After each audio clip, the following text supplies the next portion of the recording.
Good morning. Good morning. How's everybody doing today? Good morning, Jay Waz. I have taken 3 trades so far today. 1 winner, 1 loser, and 1 break even. And we had the news earlier this morning. Am I on? Can you guys hear me? All right, I think my audio is on. I told you guys before that I've been having a lot of luck with these wick entries lately. But yesterday, I kind of got burned by trying to do wick entries. So today, I said I'm only going to follow the cumulative delta. Not going to do wick entries. We had the news this morning, and I was so tempted to go long on this wick low over here. And the reason why is because confirmation line was pointed up. We had the news right here. And so this setup, with all of this space in here, it just has a high likelihood that if we do take that low out, it's going to be a liquidity sweep. So I was so tempted to take this long right here. I didn't. But that would have been 80, and then the 200 up, that easily would have worked. And if you look at London High, which is this other line, that also would have been obviously 80, and then another 200 down. So I could have had 200 up and 200 down had I done that today, but I didn't. So the first trade that I took, we put in this right after the news. We couldn't take this high again, and we put in this lower high. We had a little bit of bearish divergence going on. We closed underneath the 8, so I entered on the 8 and got a quick 80 down. That was for 6 contracts, and then I trailed my stop over this high, and so I pulled my last 2 contracts off right there. But I got 80 on the 6. And then this one, I lost 9 3/4 points on 8 contracts. And then we touched the lower power zone, and this was tapering positive right here on the delta. So I flipped long right there. I was thinking we were going to come back up to potentially take out the high, and then we just went sideways. And when we printed this lower high right here and the delta was exhausted, and I pulled the plug right there. I probably could have flipped right there, but I don't know. It's kind of a weird situation. So, we're sitting on top of the anchored VWAP, which we wicked to 1, 2, 3 times so far. So we should be bullish. We're sitting on previous day high and the daily open. So I'm still fairly bullish right here. The 3-minute is bullish. The 5-minute is bullish, but we did put in that lower high from the upper power zone on the 5. And on the 15, we could, if we get a tick down here on the 15, that could be a significant move to the downside potentially, because we did have this cross to the downside earlier. So if this goes and puts in, back to this upper power zone and ticks down on the 15, that could be a pretty good move to the downside. So we'll have to keep that in mind. Looks like it's close to possibly triggering. All right, we are getting another tick up from this lower power zone. Went ahead and went long there. Just because we still are sitting on top of the daily open right there. So I'm long at 21,868.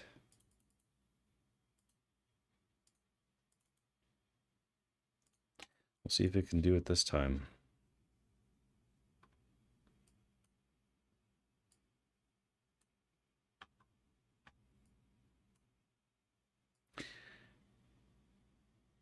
The ATR, it looks like it's low, but I mean 80 ticks looks kind of small on here still.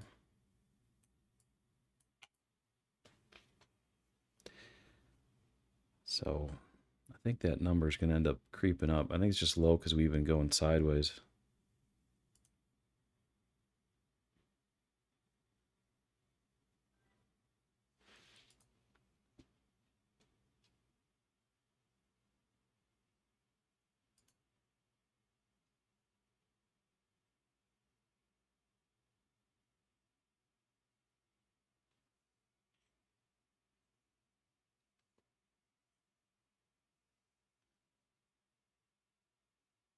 But there's lots of confluence here. Like I said, we got the anchored VWAP, which it's the orange line. Look to it 3 times, still on top of it. We are on top of previous day high, on top of the daily open. We're above VWAP. The 50 has been holding. The delta is really thin and it's turning positive here. We did just cross under that confirmation line, so it's kind of an iffy spot. Good morning, K. John.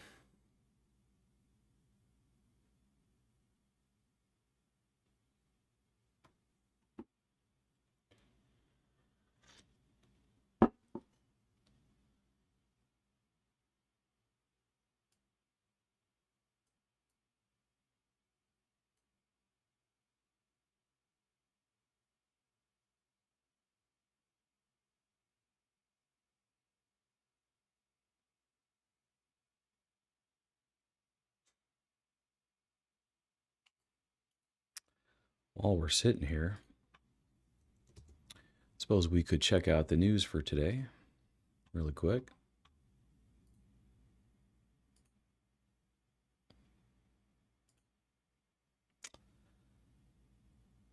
Looks like the next news event is retail sales tomorrow at 7:30 a.m. So nothing else today.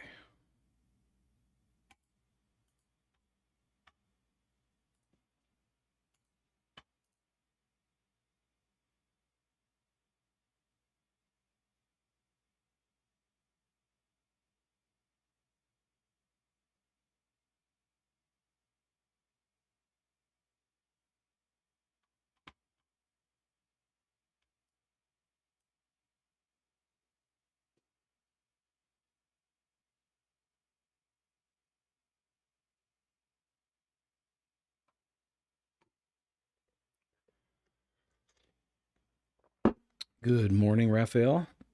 You know, I'm surprised that I remember your name. I'm so bad with names. And but because your screen name doesn't actually have your name in it, I'm actually impressed with myself for remembering that. I'm so bad at names.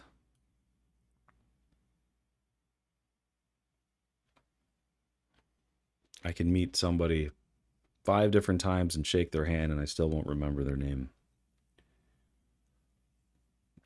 I don't know why that is. That part of my brain doesn't work very well.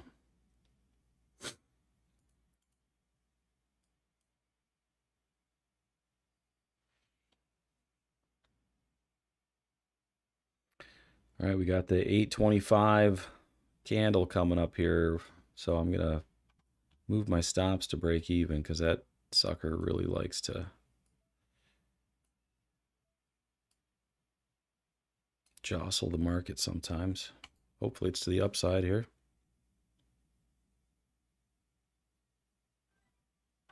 I tried to push down a little bit. Almost hit my break even.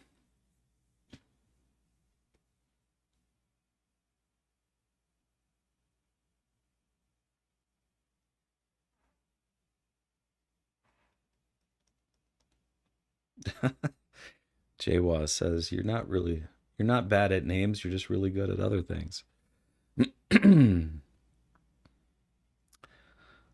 That may be true.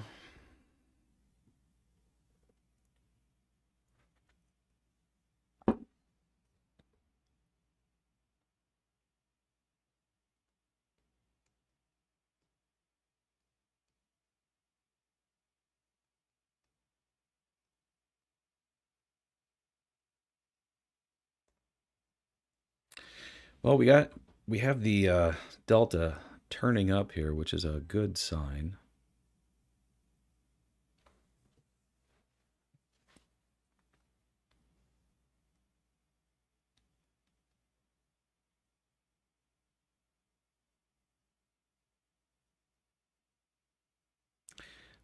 The signal is getting close to that upper power zone, though. So if we do tick down, then I'm probably going to pull it if I don't break even first.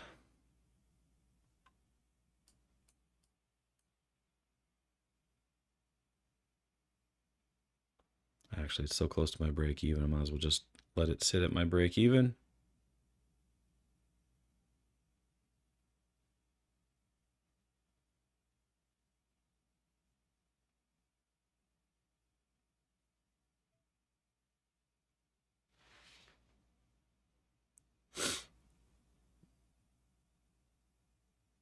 And it got my break even.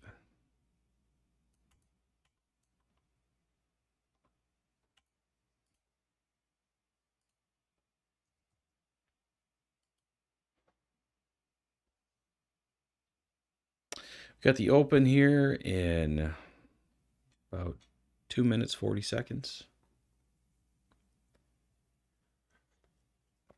Would have been nice if it could have smacked my 80 ticks before it decided to pull back down here.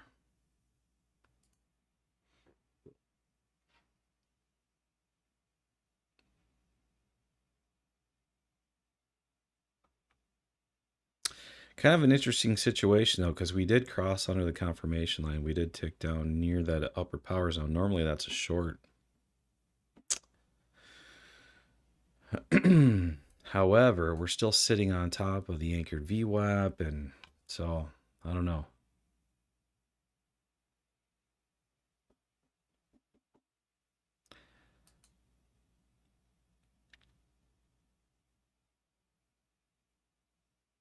Wouldn't doubt if the short plays out, though. You would think that at the open, they might want to push it back down and touch the VWAP.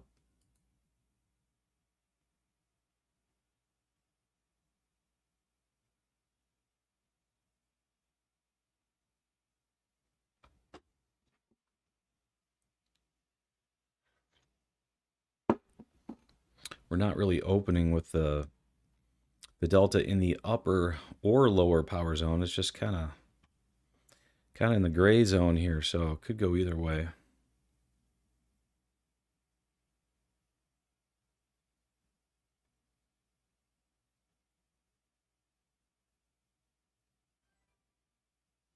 Got about 1 minute.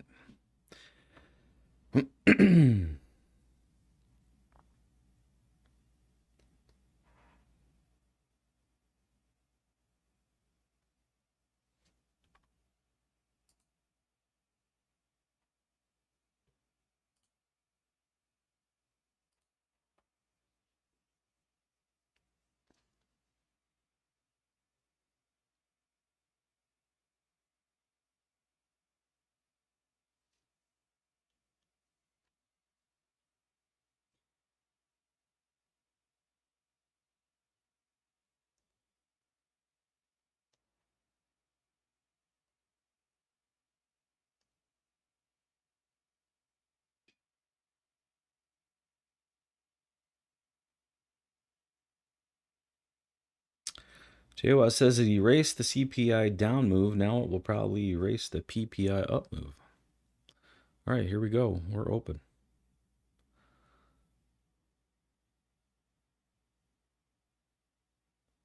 Stealth's in a long.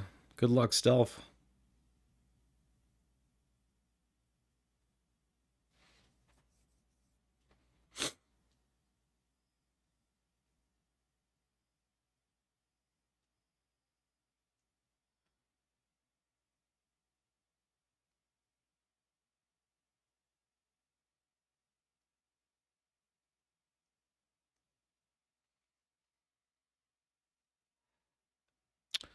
We are starting to get a little push.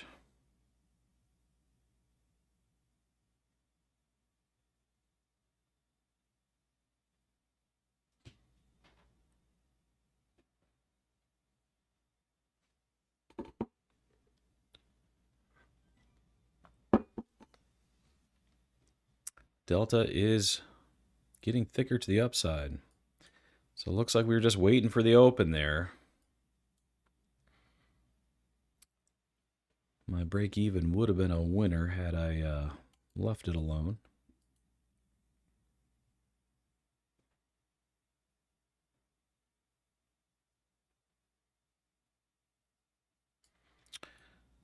Big move here. Delta's getting fat.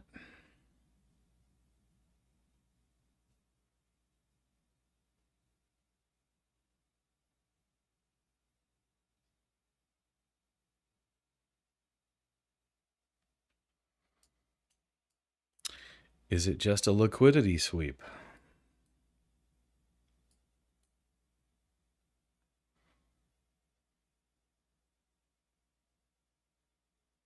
I don't know. Looks like she's got some momentum.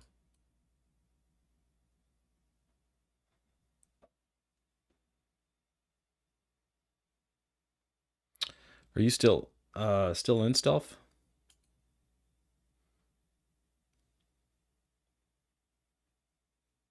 JWAS caught the pop up. Nice.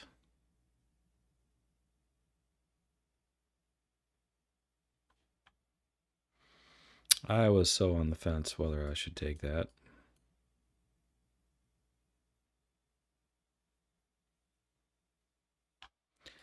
That's all right. There will be many more.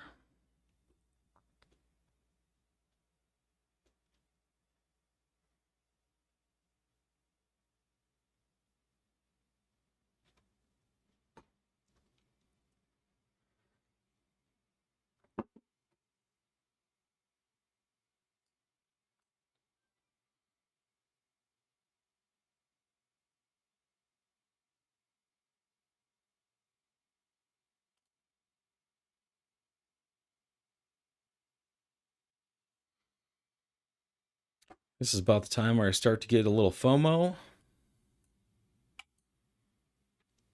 When it's just going straight up in the air.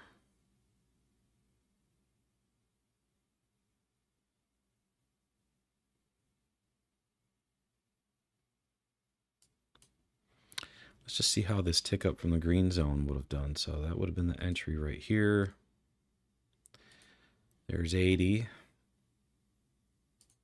There's 200. And still going. Looks like it would have went 280 ticks so far.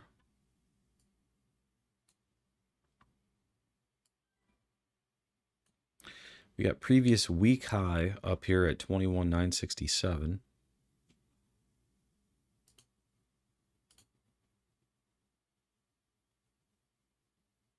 Yeah, previous week high is probably a good target.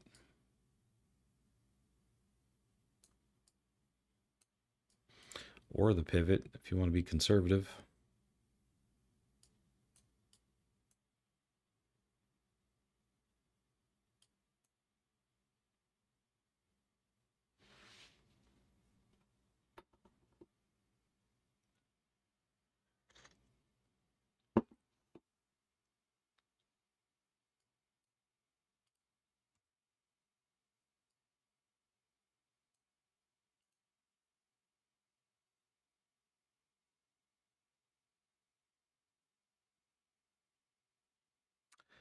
Stealth's out at the pivot. Good choice.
Another conservative exit point is just the tick down from the power zone, which would have been here at 834.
She is dropping under that 8, heading towards the 20.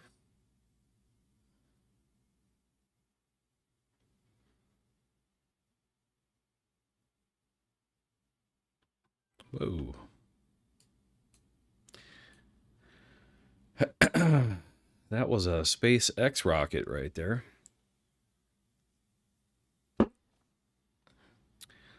Back to Earth.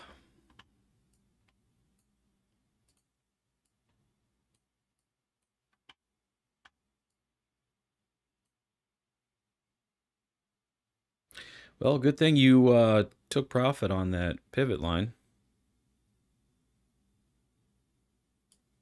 Man, I'm wishing I would have shorted that tick down from the power zone now.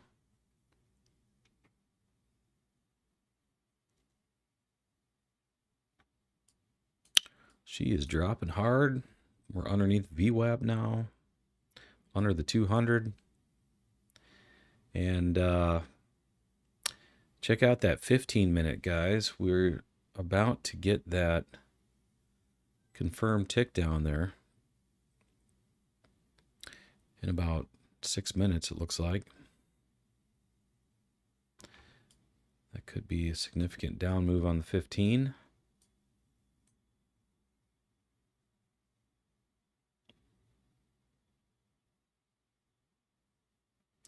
What an abrupt change here.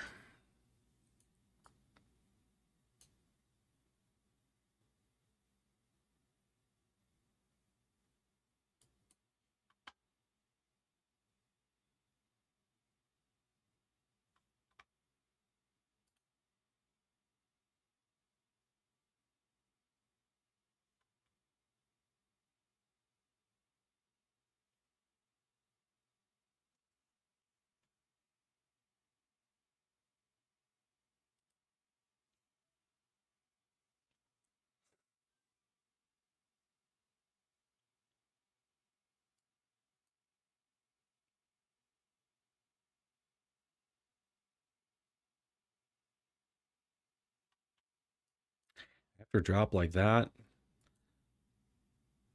I really want to short the VWAP. I put in a limit order there.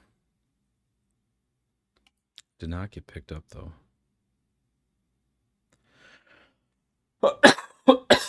Excuse me.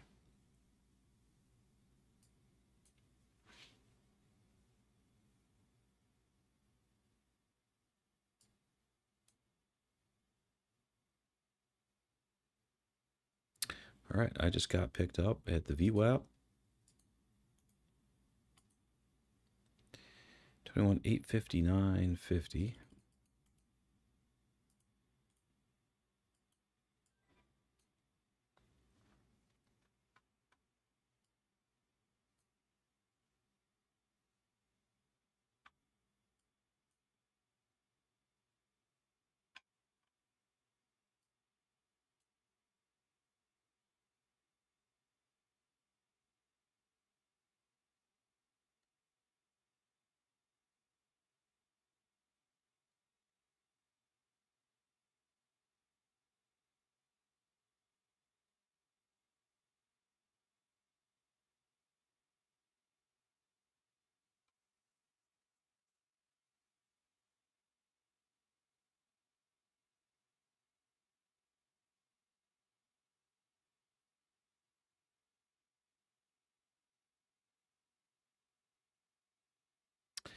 Yeah, Jay Waz, you were right.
And it got me.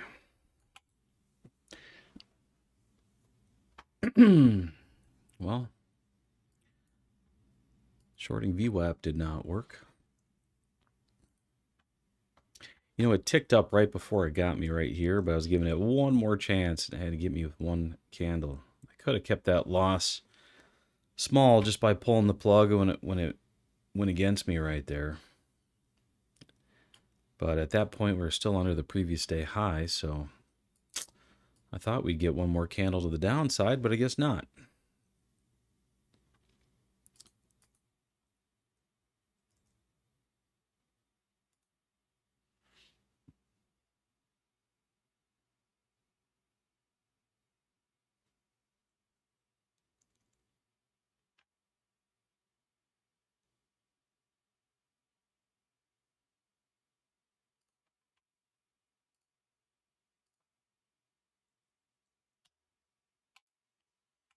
There we go. Now my numbers are accurate.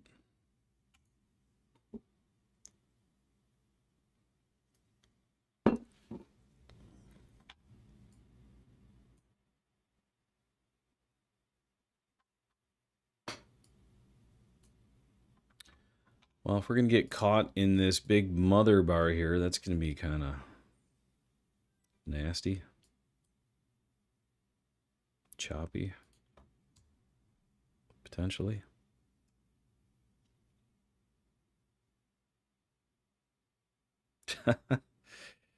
Jay was. 50% of the time, I'm right every time.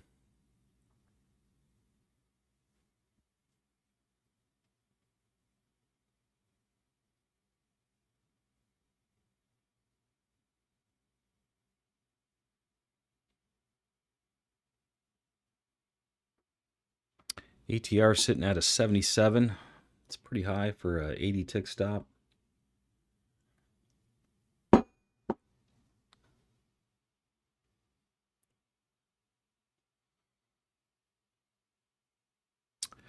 Well, now what is price going to do? Back to the gray area here.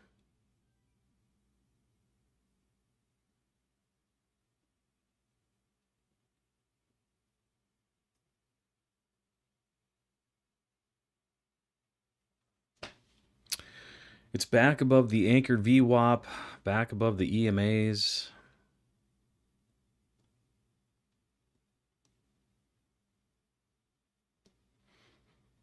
I wouldn't be surprised if it climbs all the way back to the top.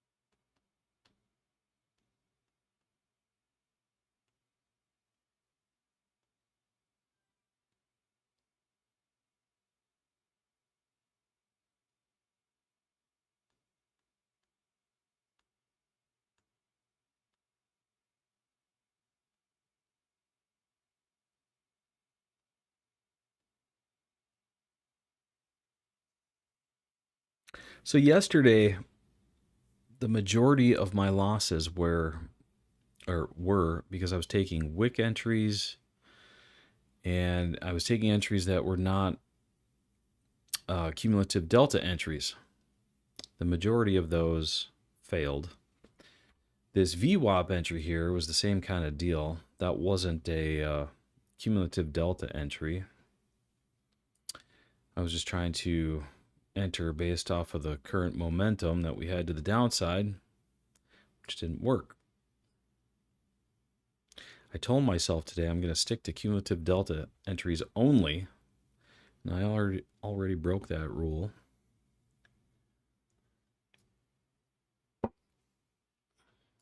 Now here, this is a tick down under a falling delta, and this delta candle's thicker than the prior one. So according to the playbook, that is a valid short entry to the downside, but we're kind of stuck in this mother bar here, so I don't really know what to make of this.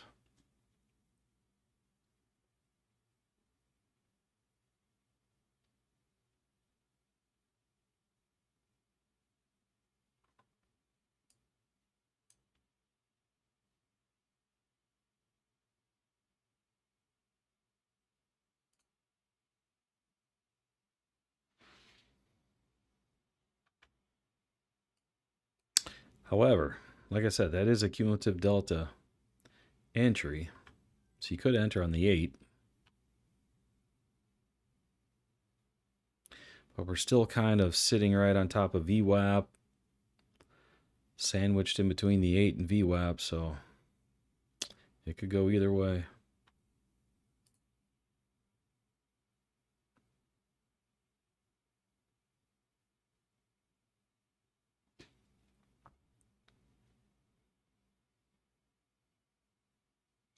Sitting on the daily open too.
Lots of chop on this 3-minute.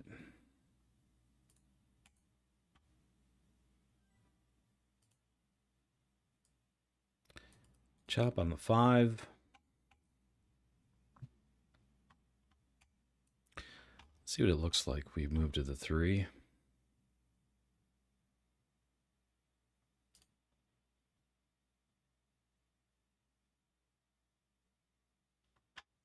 Looks kind of ugly. And the 5.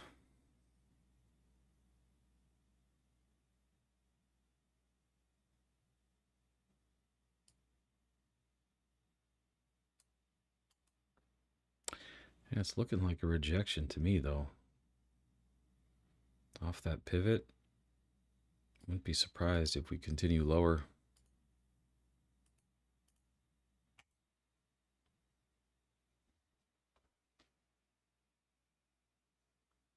Whoa, what happened to this candle? Disappeared.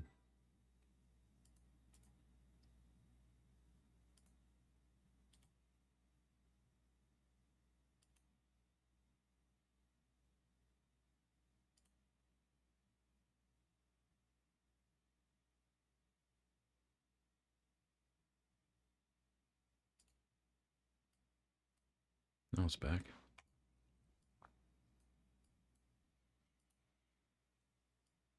Got chop on the 1.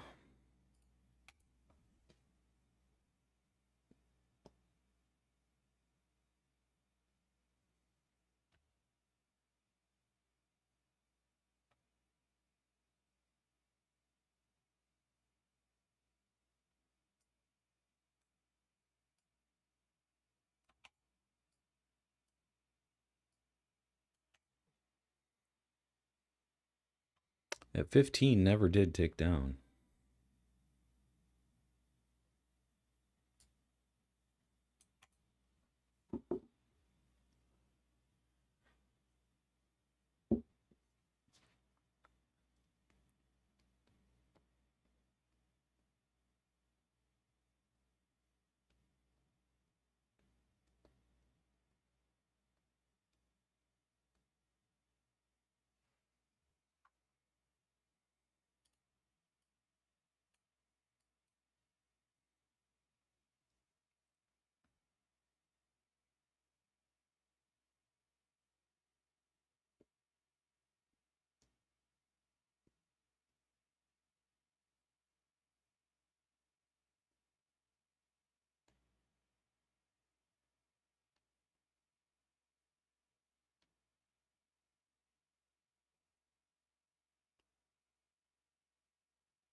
We got the 9 o'clock candle coming in about 5 minutes.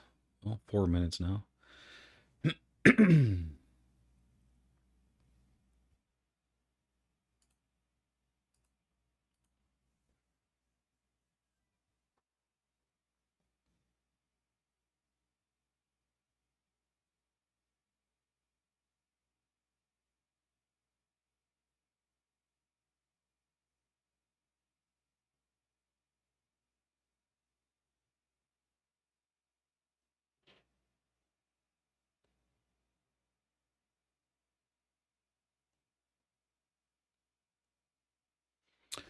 Delta does look like it's getting stronger to the upside.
The 3 and the 5 are still pretty bullish.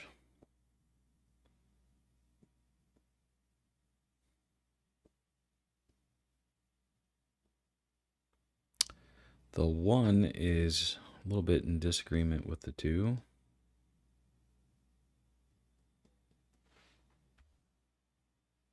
We still have this confirmation line pointed down. And we have the signal in the upper power zone.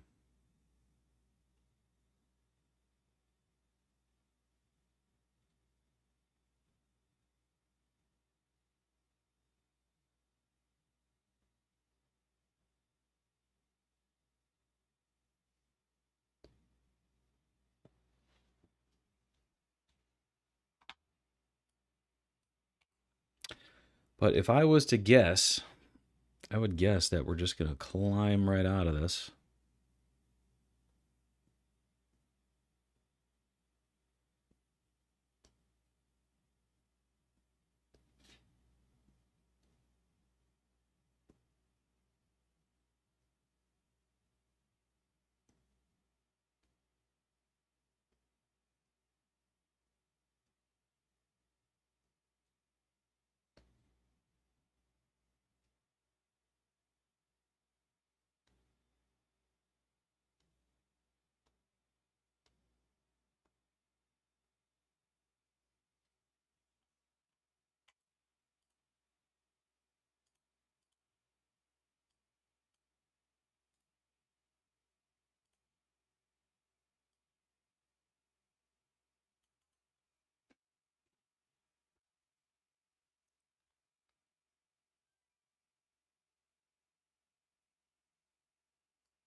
Either that or we're going to hit that order block and then head back down.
There she goes, climbing right out of it.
You guys ever notice that if there's like an order block like this, where you know there's going to be sellers, a lot of times, if it wants to get above an order block, it usually doesn't just kind of crawl through it. It always makes a big jump like that.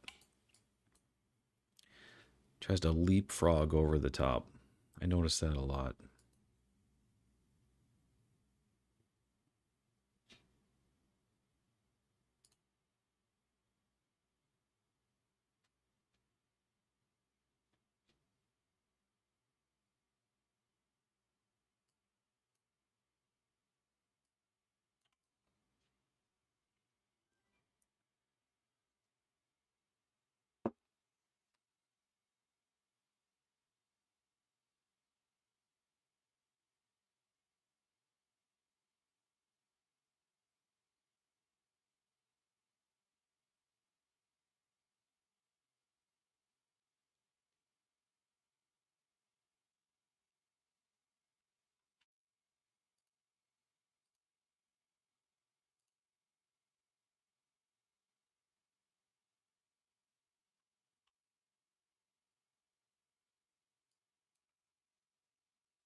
It is interesting that it took out that high and now we're back below.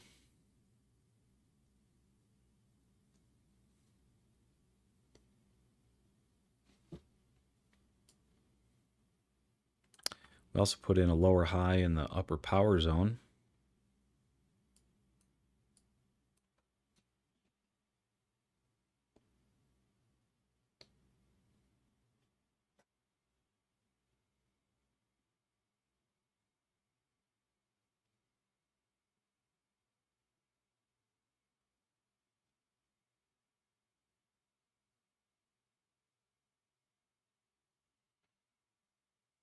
Right back down. Crazy.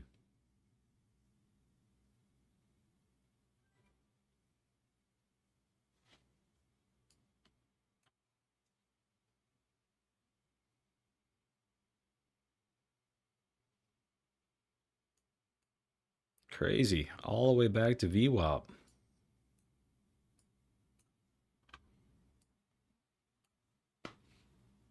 Market's putting in some crazy moves.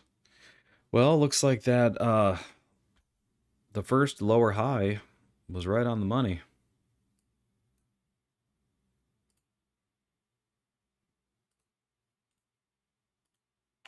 That definitely would have been a winner. Winner, winner, chicken dinner. Even my 200 would have won.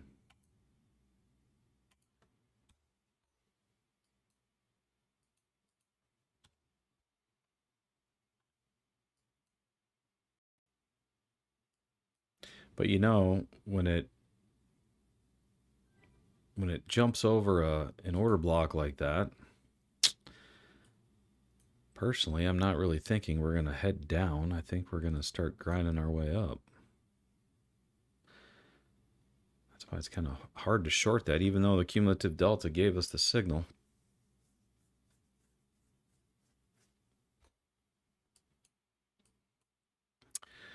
I must believe the indicator. Even after all this time, it's still hard to believe it sometimes.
Touched VWAP perfectly right there.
We did get a tick up from the green zone with the delta above confirmation line, so technically this is a long right here.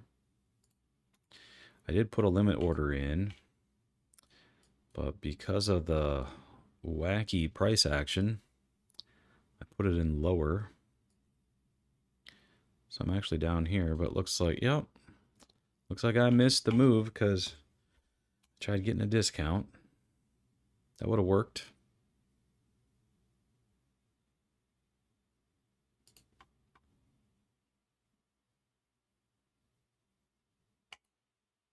Go ahead and cancel that order now.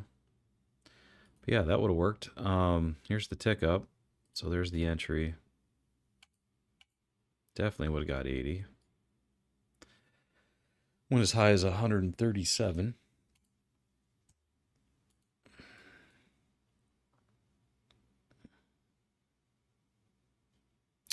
ML, good morning.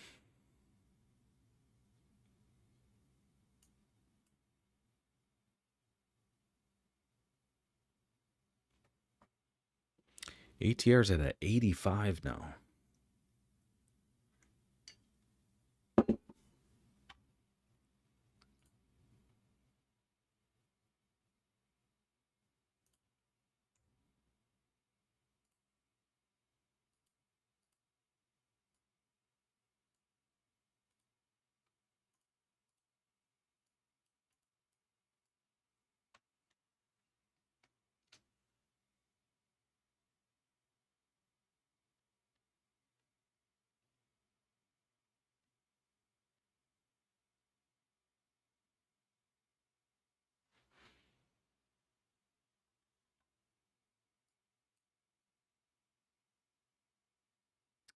Delta is gaining some steam here.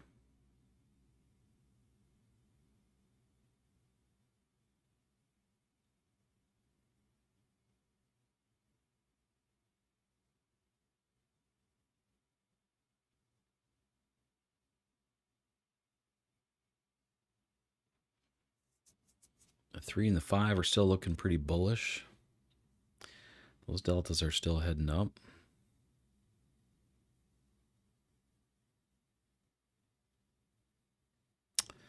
Very wacky price action today.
ML says NQ trying to let ES play catch up right now.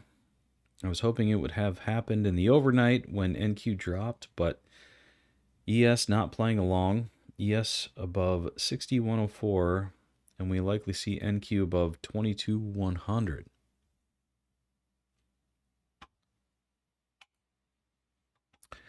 Well, I've been trying to go long here, but I feel like I'm chasing now because I missed the real entry. The real entry was this tick up right here in the green zone, but I passed on it.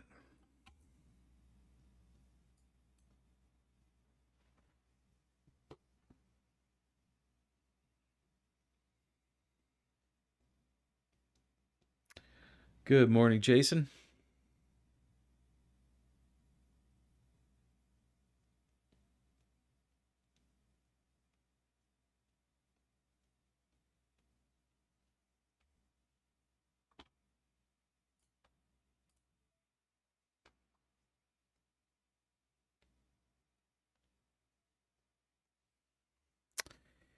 Yeah, you know, after it touched VWAP right there and then had this green zone tick up, you know, got bought up really quickly right there. That should have been the tip off.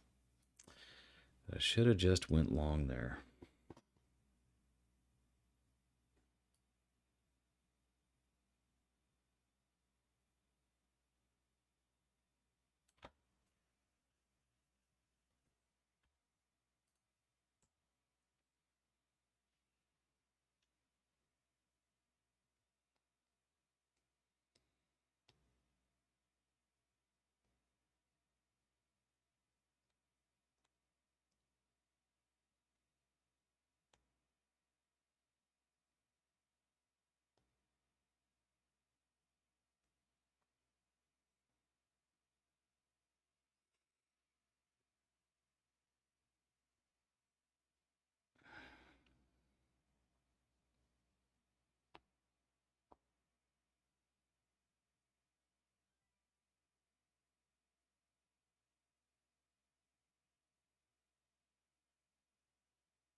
Well, we're at previous week high now.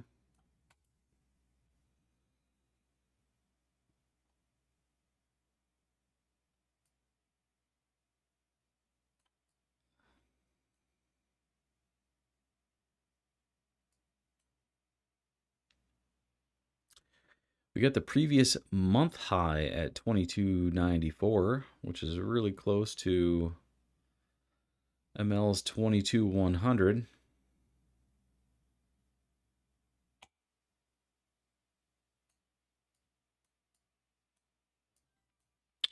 Be nice if I could jump on the train somewhere.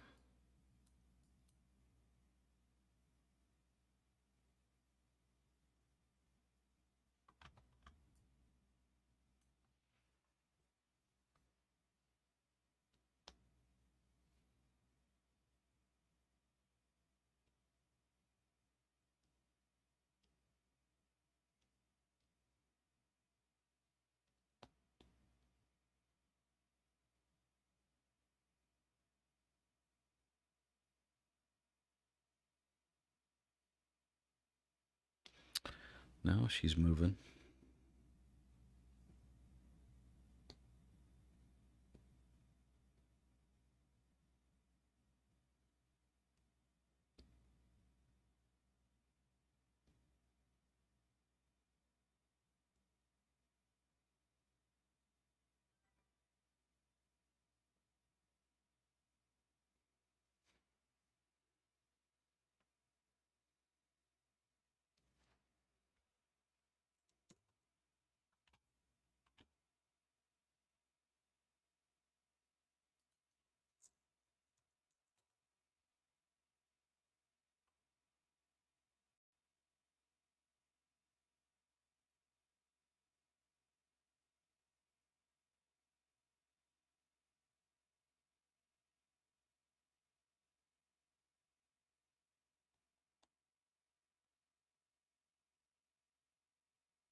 Looks like my FTM trade is doing pretty good.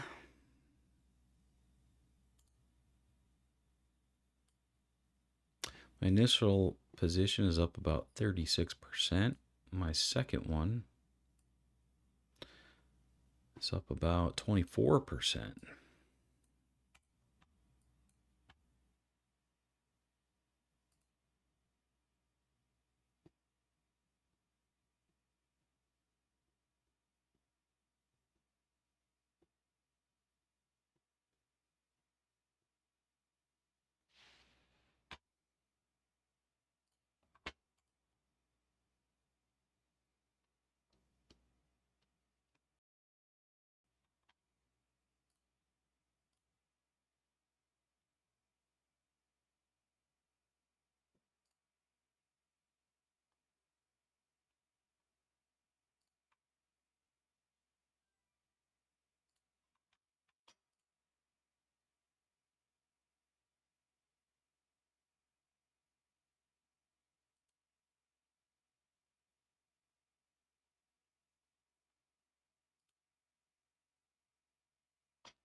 See, it looks like ES is heading up as well. It's above previous day high. The 3 and the 5 look really strong on ES.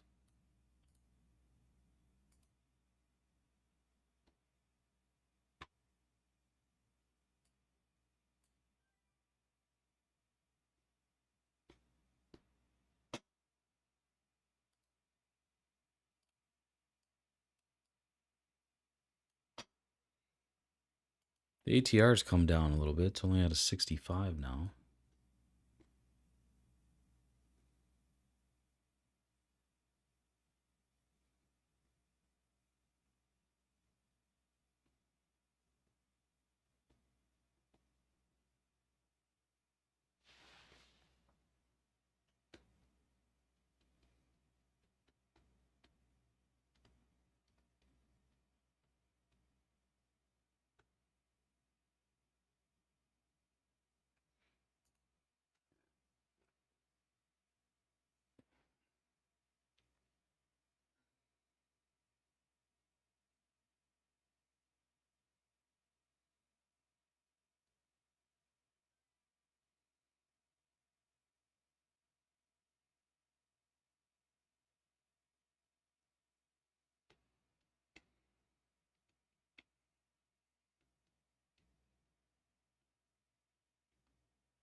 Pulling back for a little retest of the previous week high.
Looks like that got bought up pretty quickly there.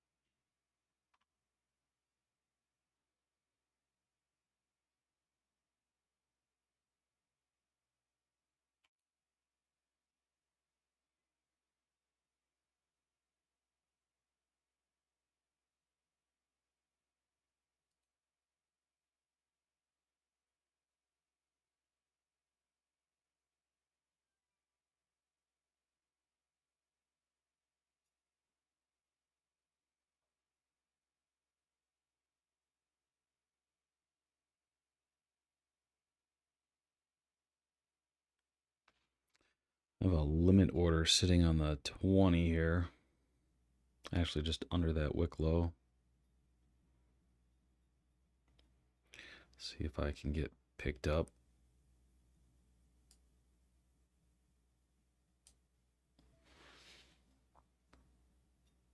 I said I wasn't going to do that today, but I want to get on the train.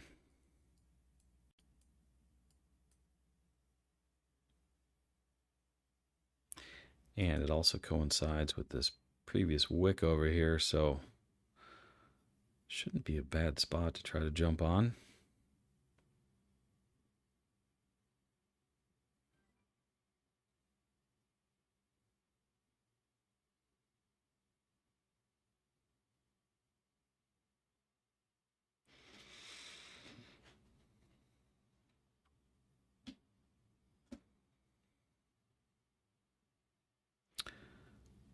However, the delta is starting to show some exhaustion here, so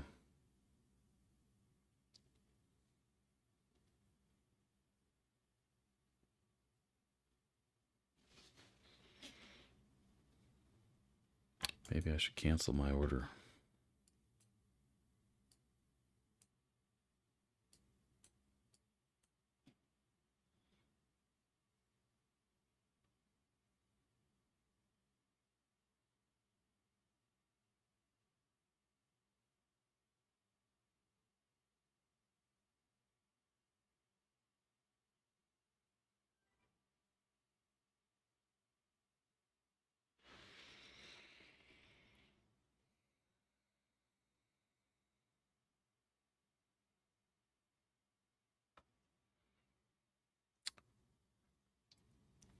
Good morning, Schroden.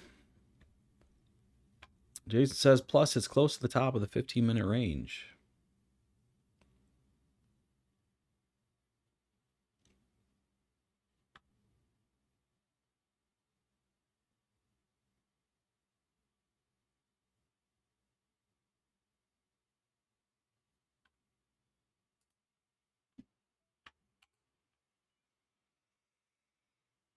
Well, I canceled my order. Do I dare take a tick up from the red zone?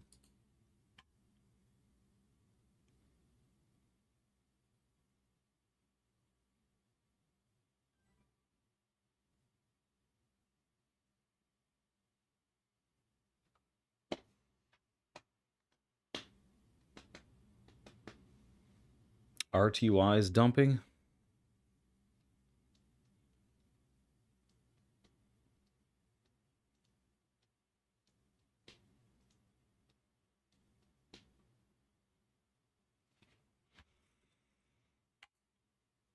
I passed on this tick up from the red zone because it kind of breaks my rules. I'll simulate it to see if it works.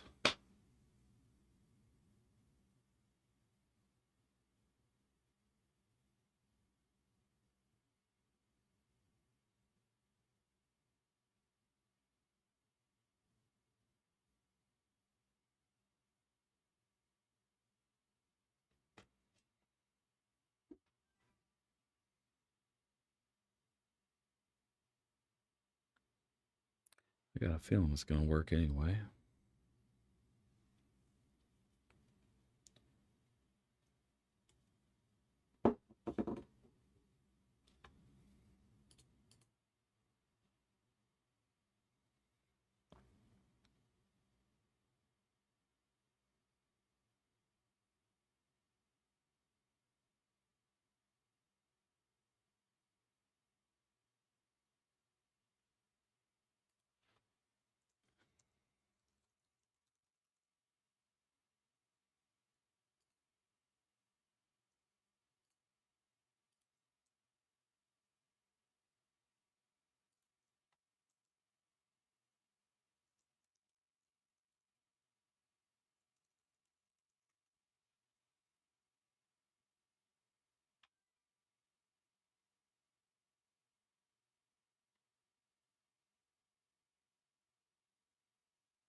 Jason says, I think that means they're selling the small mid caps and moving into the big stuff. I don't know. Hey, it looks like that tick up from the red zone would have worked. I would have got 80 ticks on it.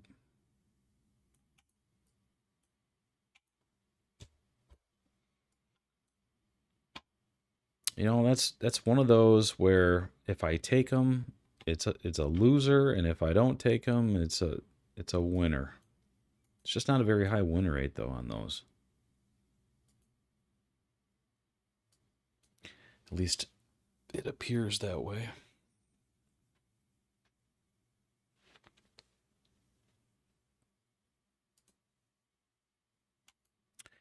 Still can't get on the train.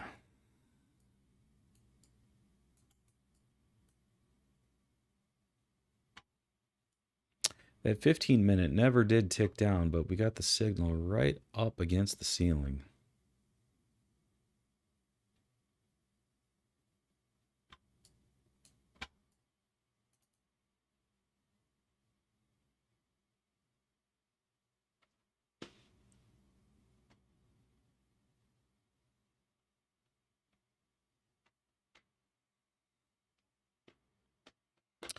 ML says 22.016 is the real roadblock for NQ. Would love to see a strong candle through that level. 22.016.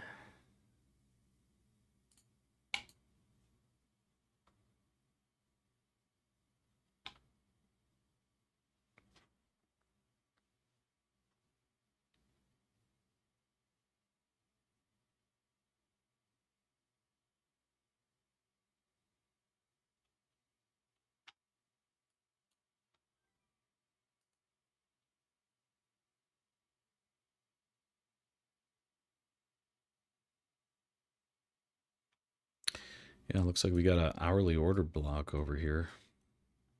Right on that level.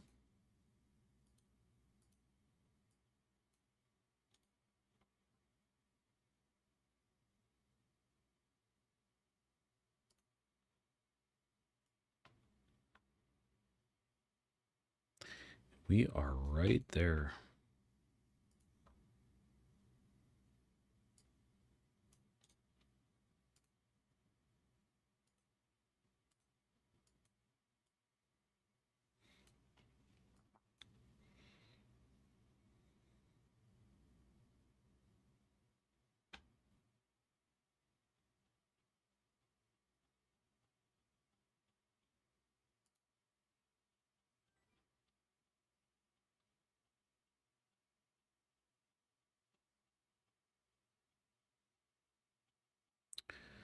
Way over here. Did I go past it?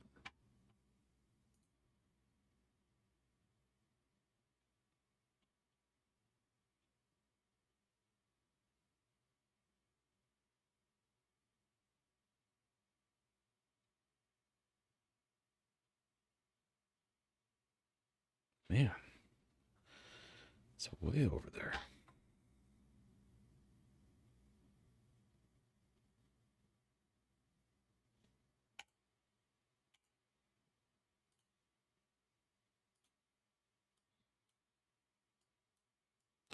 Here comes your strong candle.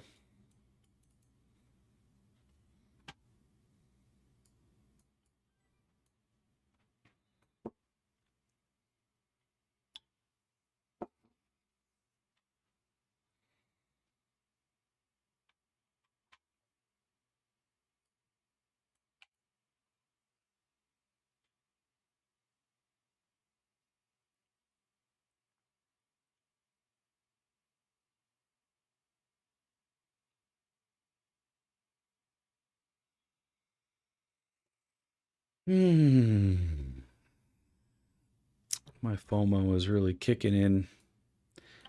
Why can I not get an entry?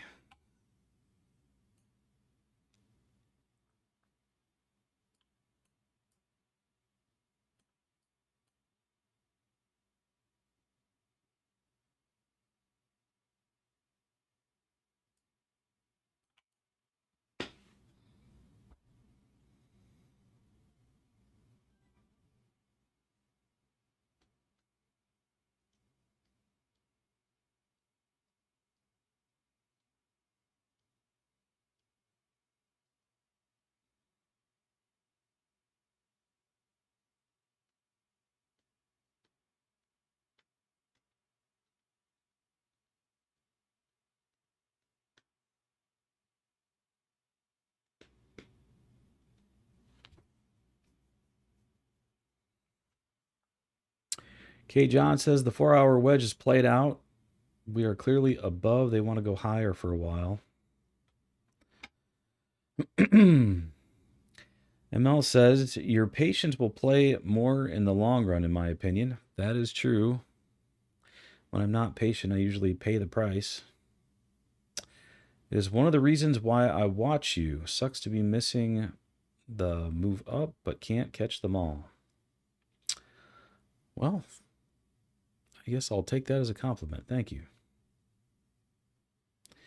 I personally have my accounts locked already, so I'm just watching as well.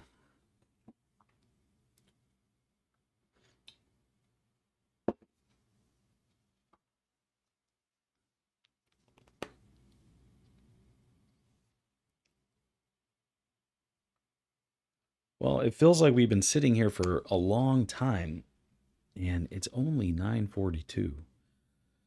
So I suppose there's still plenty of time left in the day for good entries.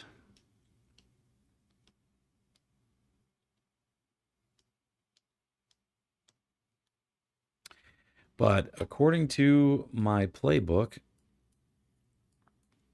the only entry that I had was here that I circled and I passed on it. But man, that would have been good if I would have just jumped in right there.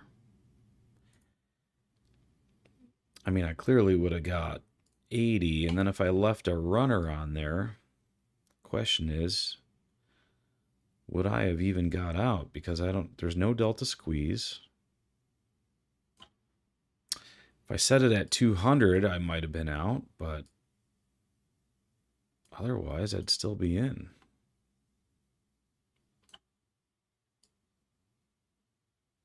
It's 136 points since that entry.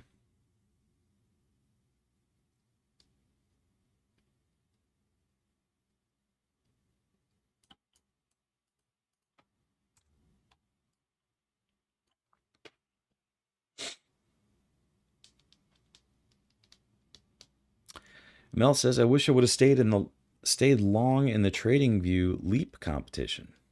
I made 21K and thought I was greedy if I kept trading. Could have made a dent in chasing the people up over 1 million. I haven't been watching that at all. Can you see like what other traders are doing? What their performance is?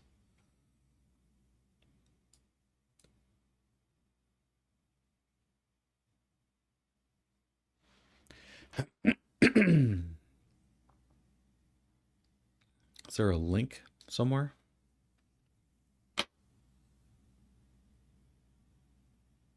You can see the top 10.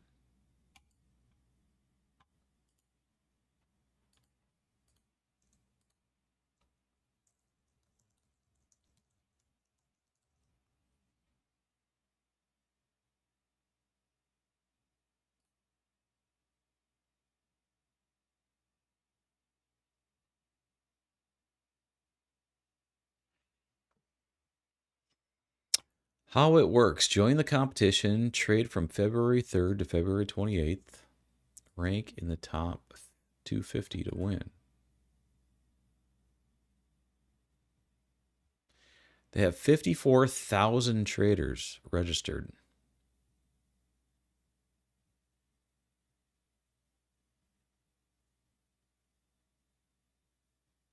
Wow.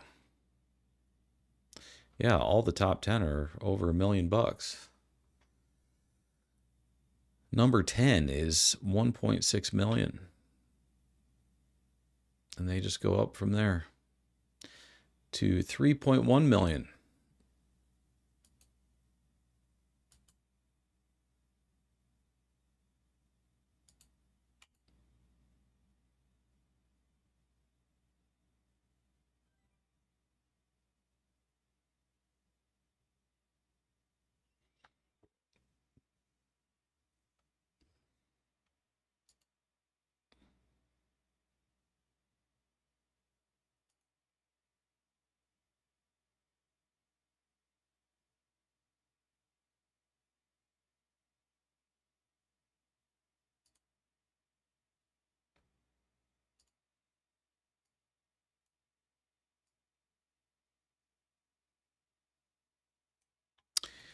So are there any drawdown rules for that? Let's see.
I don't see any drawdown rules or anything.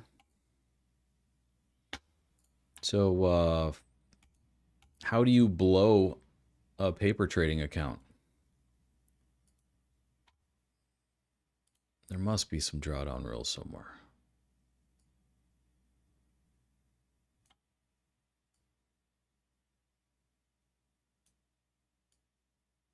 So you start with $250,000?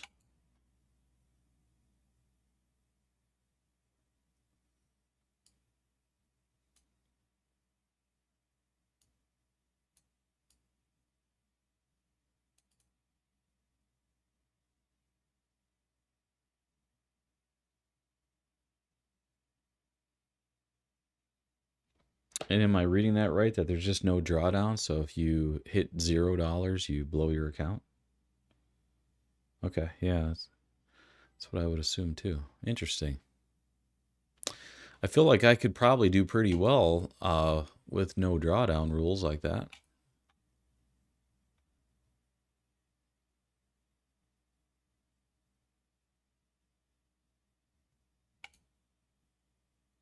Competition ends in 14 days.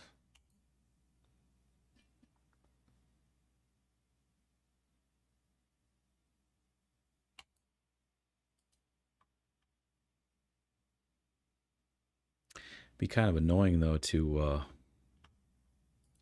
have to trade in Quantower here and put on a trade in TradingView just to participate.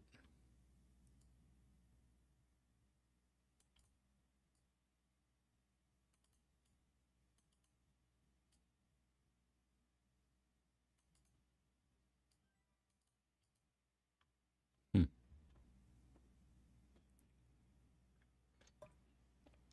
Right, exactly, ML. That's what I'm thinking too. Do you really want to waste the brain energy focusing on that when you should focus on your real accounts?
What did I do here? There we go.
I'm bored.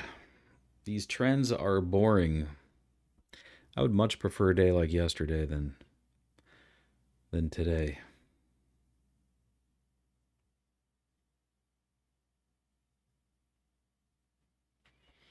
I was rocking and rolling yesterday.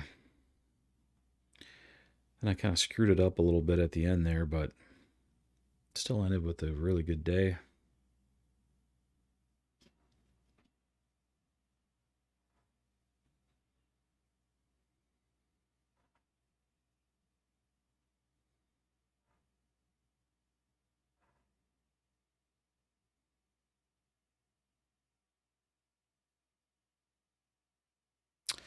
Well, we're getting another power zone tick up here. Or, I'm sorry, not power zone, red zone.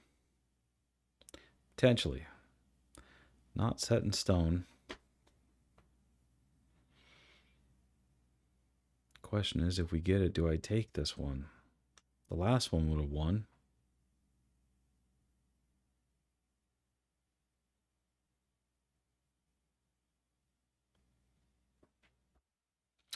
You were in Turkey, huh? ML, where are you from?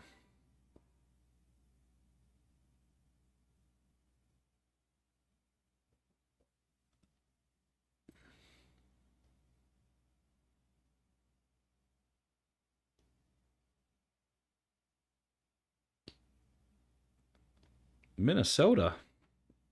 Did I know that? That's where I'm at. Where in Minnesota?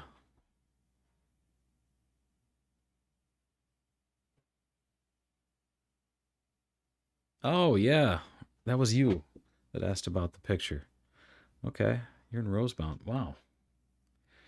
That is not too far away. So what are you doing in Turkey then? Is that for work?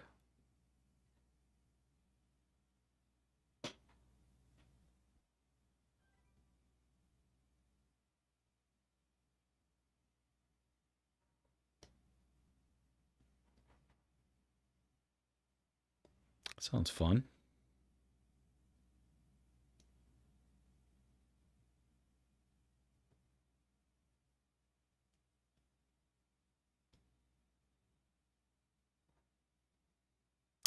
There's I wish I could go to Turkey one of these days. There's some ancient sites out there I want to go see. I don't know if you guys are into any of that stuff, but like the big megaliths from like Baalbek. I want to go see that place.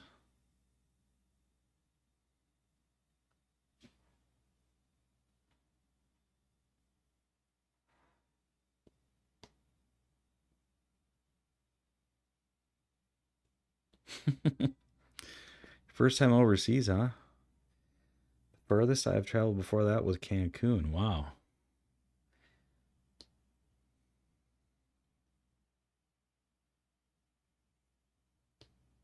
I used to do a lot of traveling back in the day when I was working for Accenture. I used to have to fly out every single week. Did that for years and I got sick of it, so I quit. But when I was doing that, I was all over the place. I was even working in Australia for a while, in Melbourne. Melbourne, that's how they pronounce it down there. Nobody down there says Melbourne or Melbourne. It's Melbourne.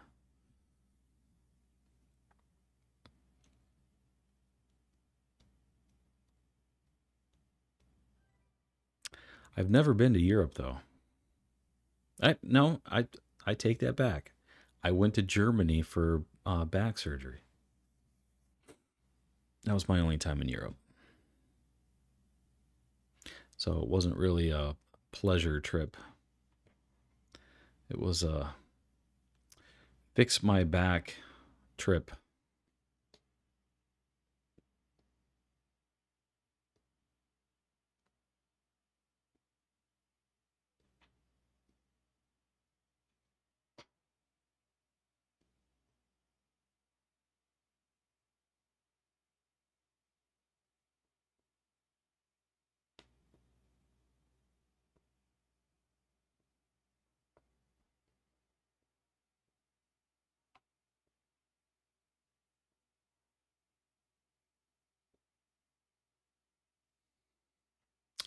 How long did I have to stay there to recover? I was in the hospital for 1 week, and then I was in their rehab center, which is called Medicos. It's actually the largest rehab center in all of Europe.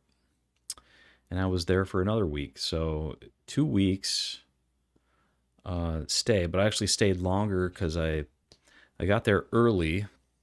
I flew into Frankfurt, and then I took a train up the Rhine River. Saw a bunch of castles along the way. So took a train from Frankfurt to Dusseldorf because the clinic is in Dusseldorf.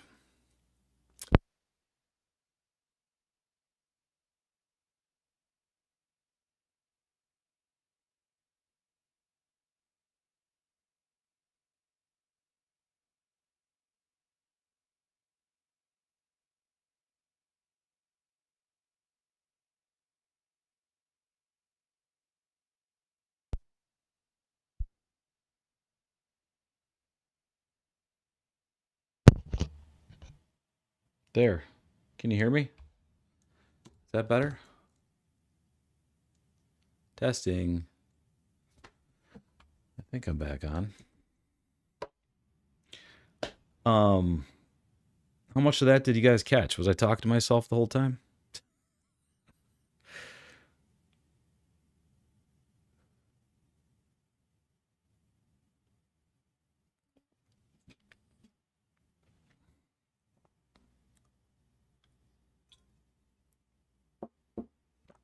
Last thing you heard was clinic in Dusseldorf. Okay, well, here, I'll start over. So I flew into Frankfurt.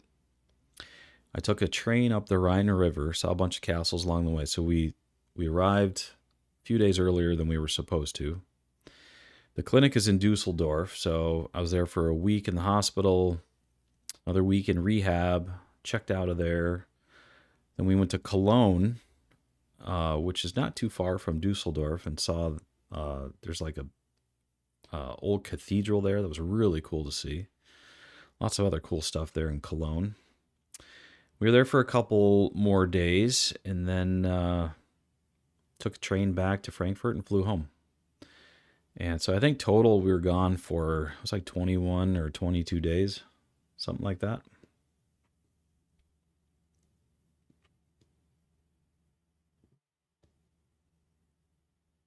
Really cool experience, actually.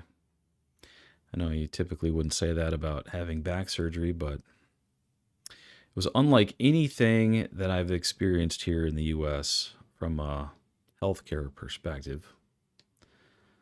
We were really impressed.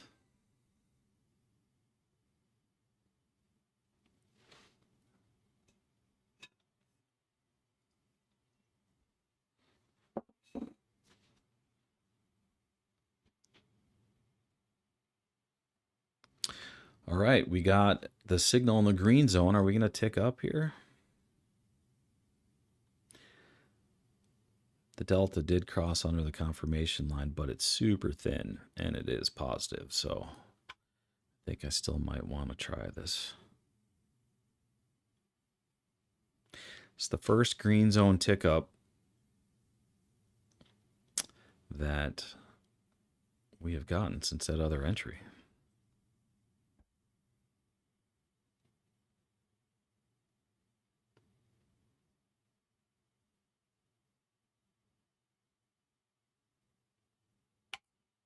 All right, I am long.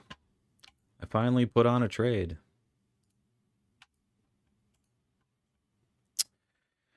I'm in at 22.040.75.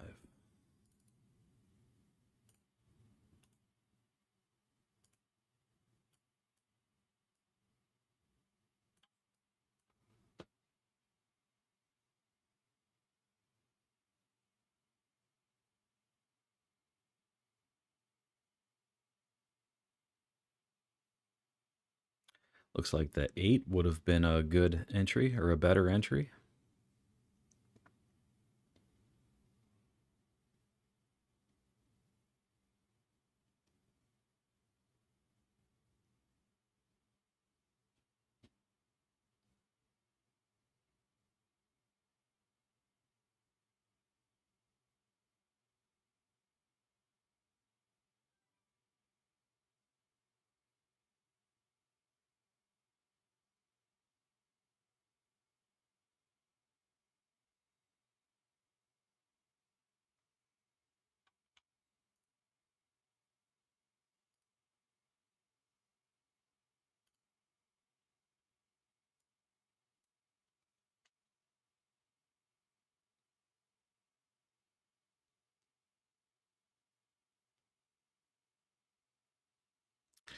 The one little concerning thing about this entry is that we did have this delta cross on the confirmation line. So when that happens, we should be looking for shorts too.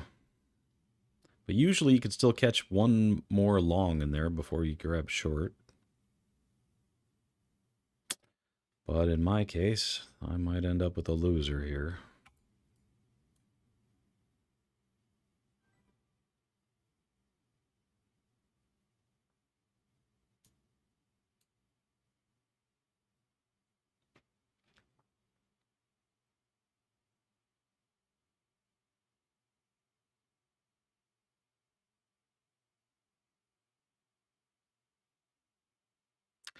It is 10 o'clock, so the move might already be in. We could just chop sideways for a few hours.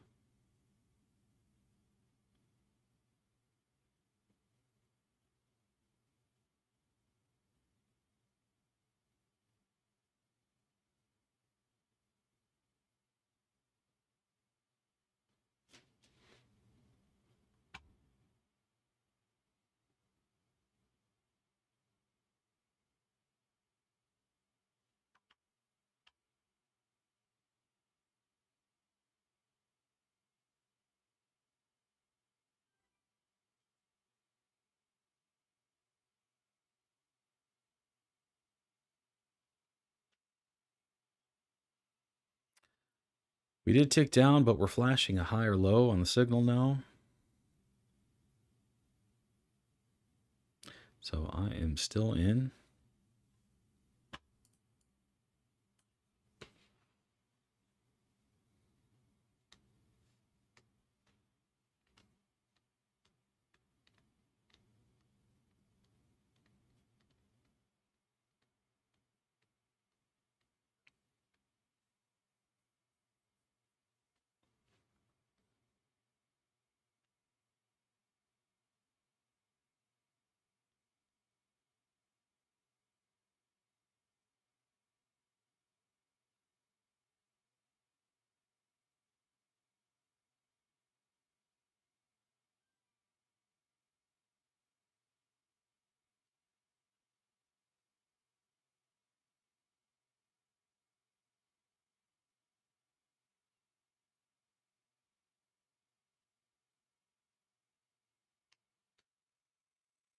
I really hate it when I miss a big move and then I try to get in and it just goes sideways. That tends to happen quite a bit.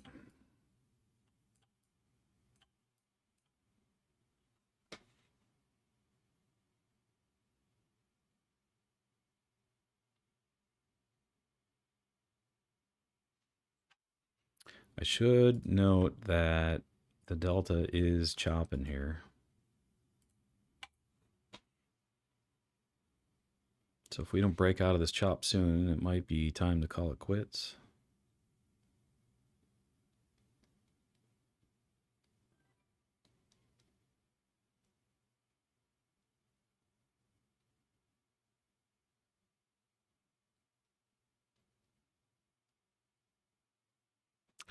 Hopefully she's got a little bit left in her to go, though.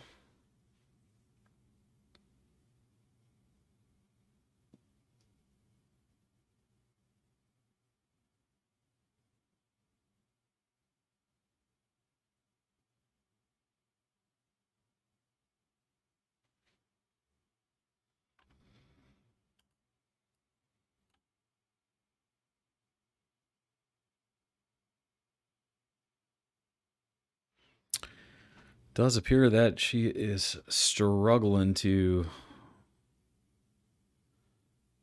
go up, though. Keep in mind, we've had that delta cross, so we get a tick down from the red zone. That's a short.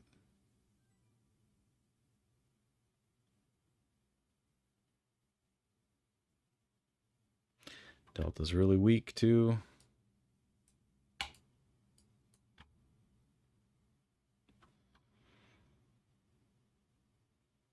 Yeah, this is going to be a loser.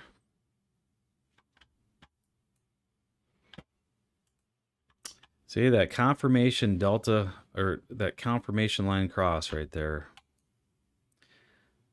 You guys always hear me say, once we cross, my bias flips. It's in the playbook. But I've been trying to go long this whole time. I was trying to catch one more long in there if there was one left.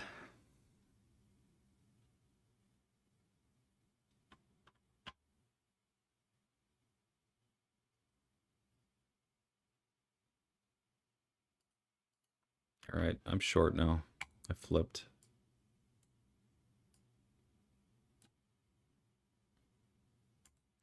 So I lost 8 3/4 on that one.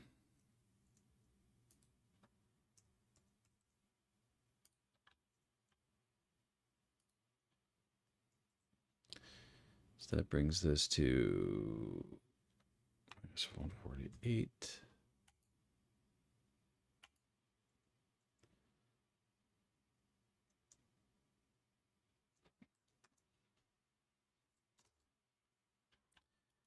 And then I am short here. Now if I start getting chopped up here, it could get ugly. Keep in mind that delta is chopping super thin, spotty.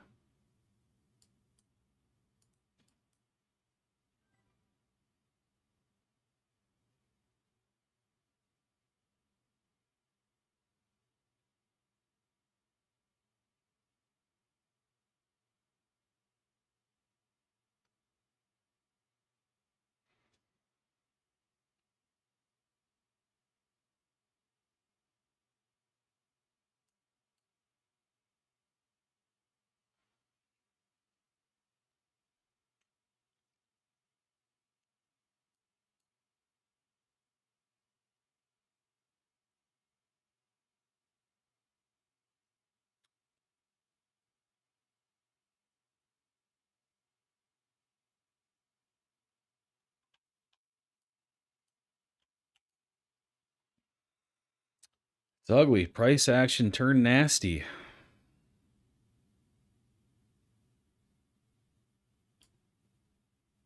All right, I'm out. -11 on that. Well, that screwed me.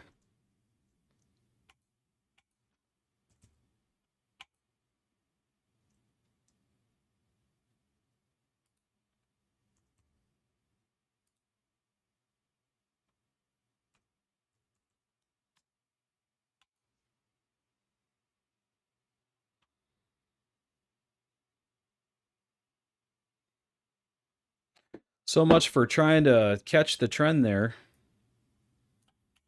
Now it's just crap.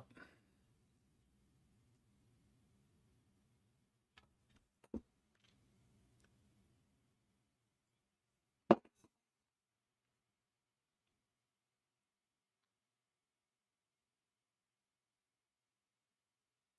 going to get a refill. I'll be right back.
Well, I'm not sure if I should call it quits now or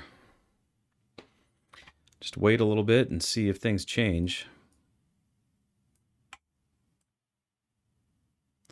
Right on schedule, though, 10 o'clock, and things turn off.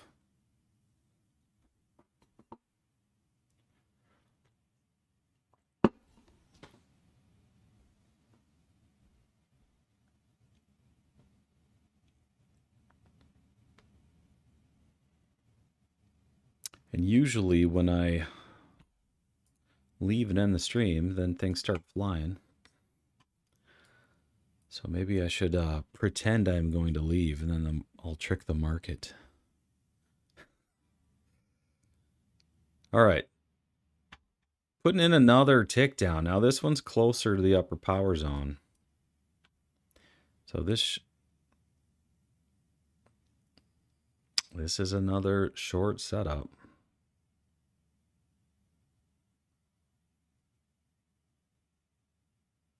Yep.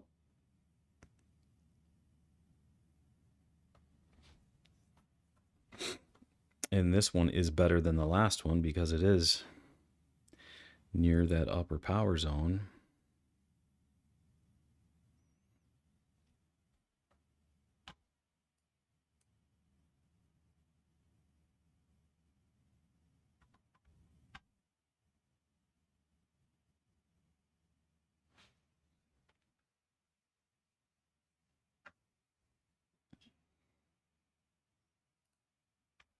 All right, I'm trying it again. I'm short.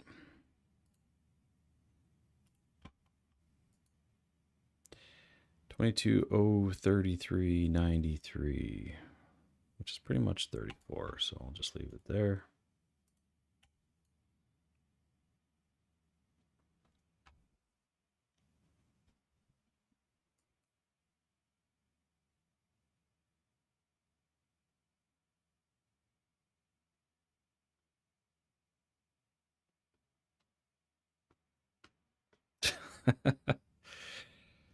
Sometimes the things we say as traders, yep.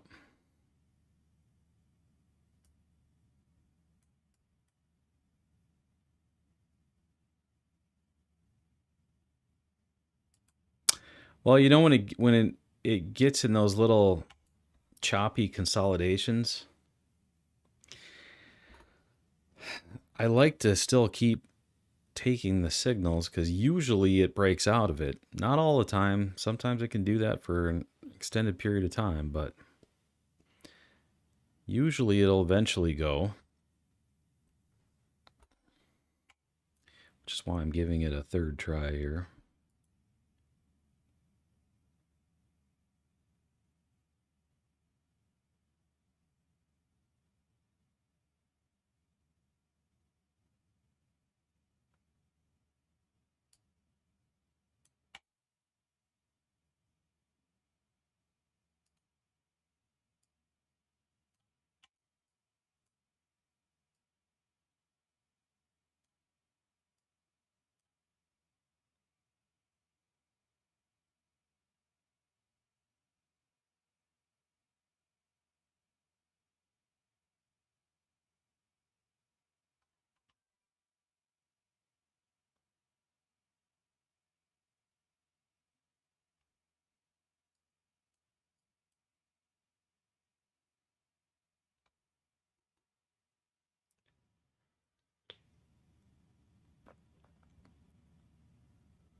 And we did just take out this low. So I got to be more careful here, because this could just turn into broadening formation and make our way back up to the high after taking out that low.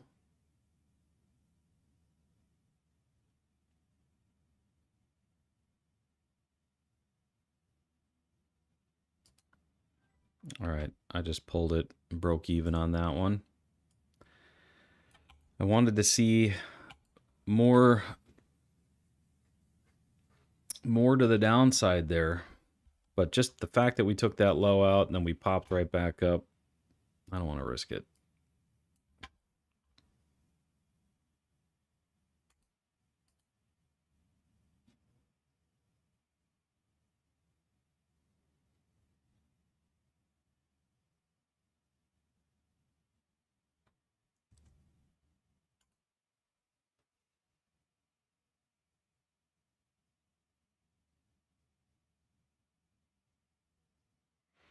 And we were flashing another tick up from the green zone.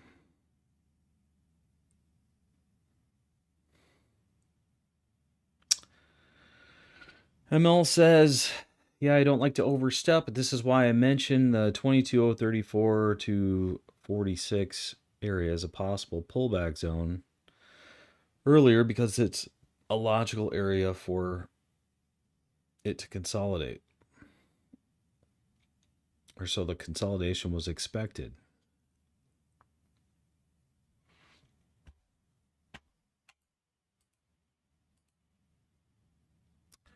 She said 034, which is here. 034 to 046. Yeah, that's right in there.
Heading back down to those lows.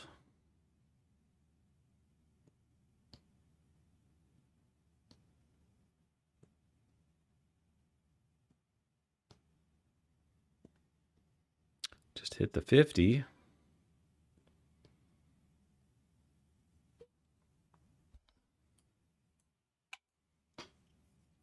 Looks like I would have been good if I hadn't pulled it there.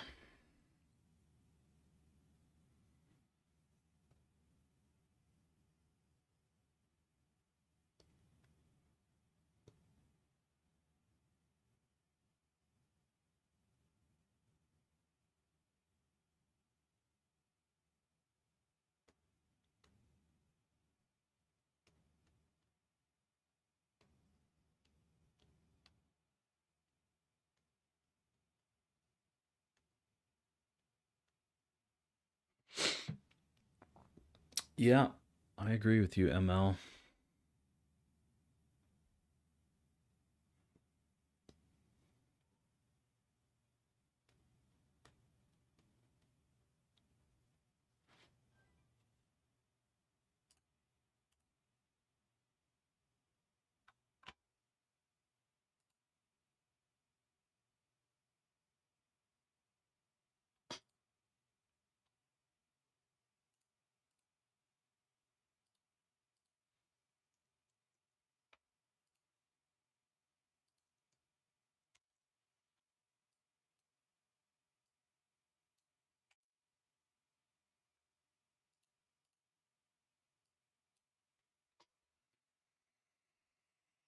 Well,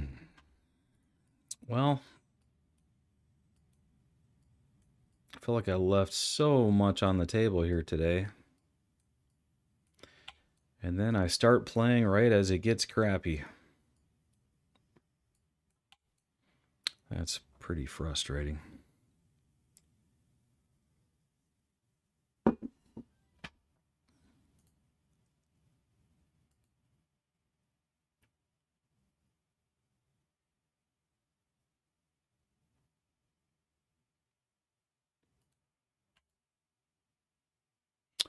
All right, we are getting a tick up from that lower power zone after taking out that low.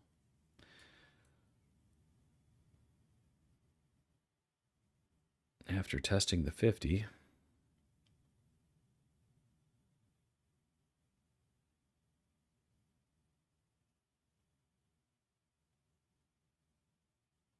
So this could be a decent long here.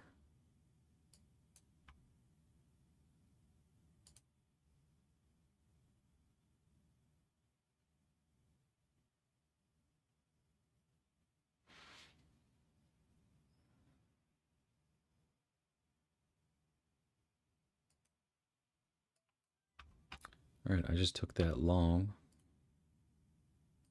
Reason why it's our first power zone entry. 22.020.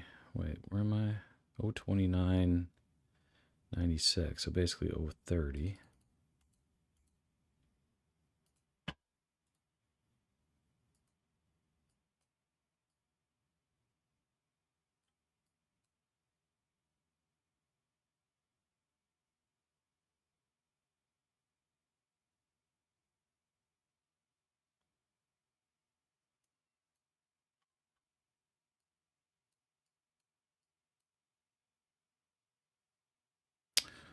Well, crap. That one's going to get me too, it looks like.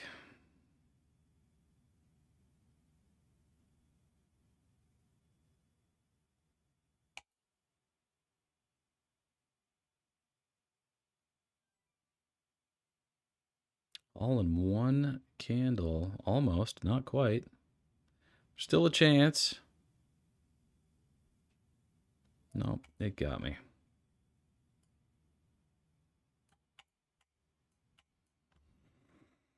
Well, that power zone tick up did not work. Question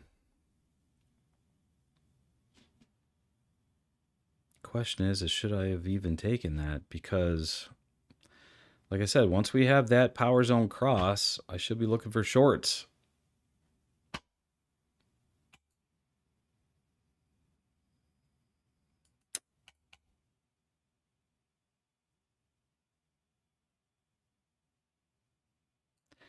So I probably should have known better on that one. But, I mean, Delta was still super thin at that point.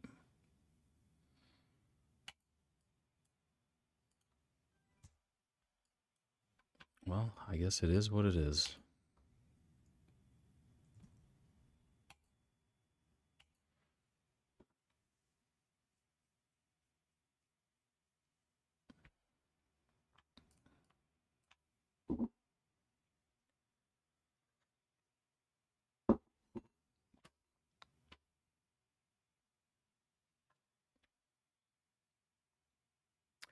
JWAS,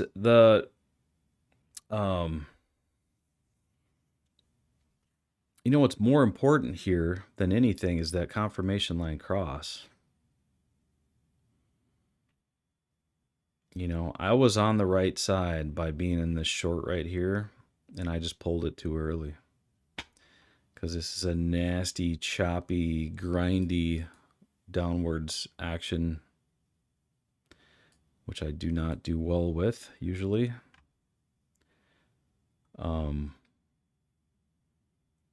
But that's the tip off. When it crosses under and the delta is really weak, should be looking for shorts there. This was, you know, the other possible entry was this lower high here.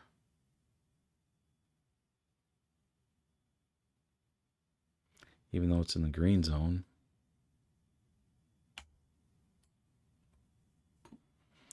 That's a tricky one though.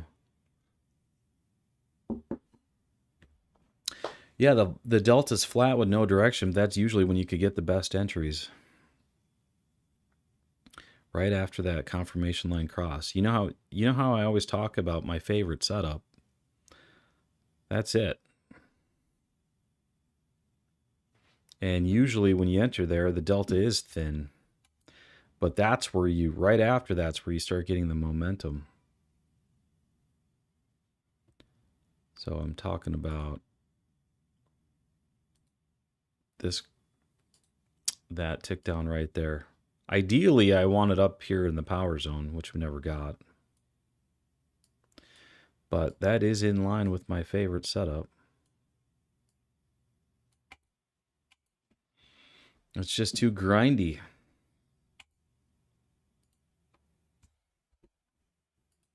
And then I got suckered into this power zone long, which I probably shouldn't have done that.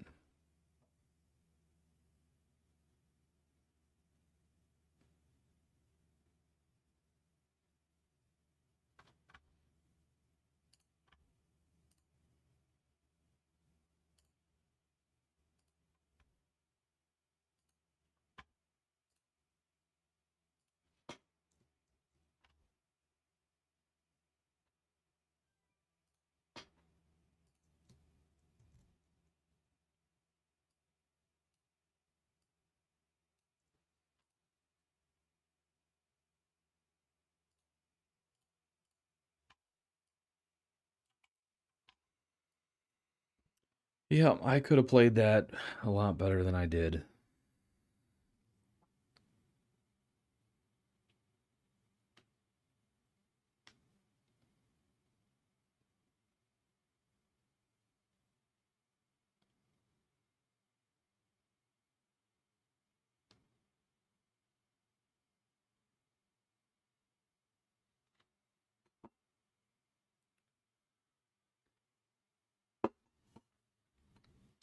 It's funny because we also got a delta squeeze short on the 5 and the 3. We had a negative slope, but we didn't have, that's why this was tricky, is because it wasn't, the delta at that point wasn't negative, but it was tapering. Same thing on the 3. We have the negative slope on the delta, but at that point, it was still positive. The delta candles were positive. We had a negative slope, though. Slope is more important. The slope matters.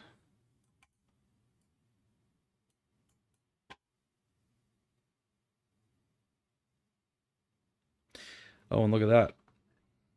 We did get that tick down on the 15. That's the one we were waiting for earlier. From the upper power zone after the delta cross.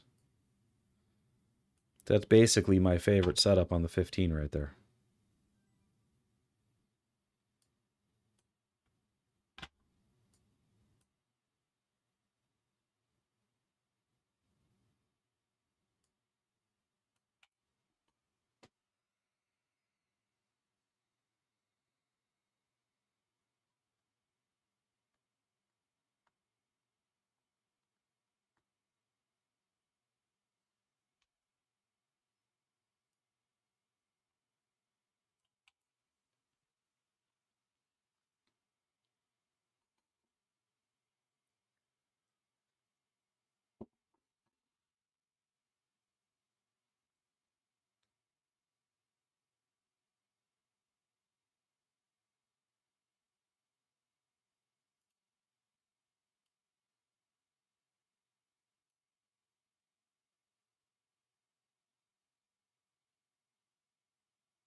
Yeah, thinking back, that was really dumb of me. Anytime you have that confirmation line cross, you really shouldn't be looking for trades in that other direction. You should only be looking for shorts at that point.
Is anybody playing the 15-second today?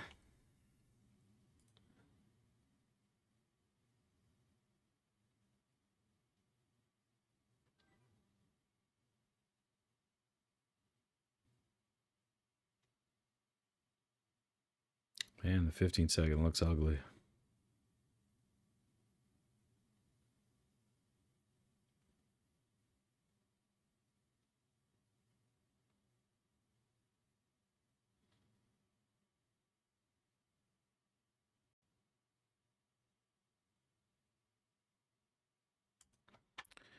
Nice little delta squeeze here, though, at 1033.15.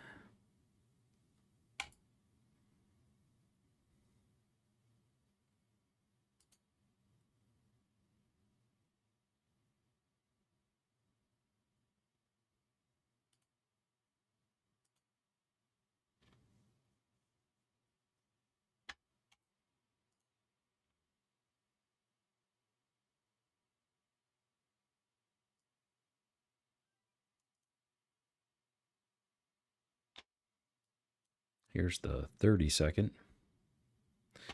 30-second had a nice short here at 1020. Beautiful.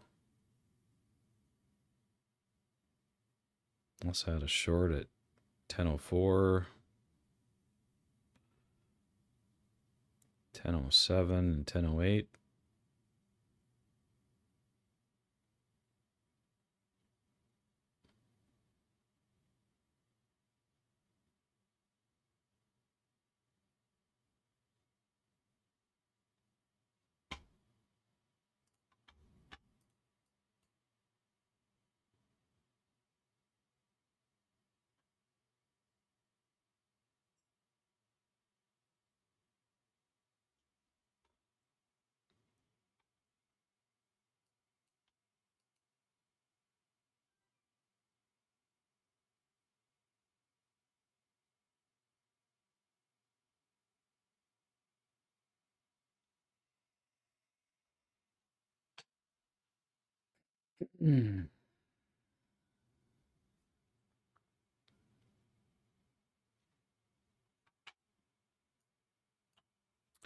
Well, the good news is the price is moving again.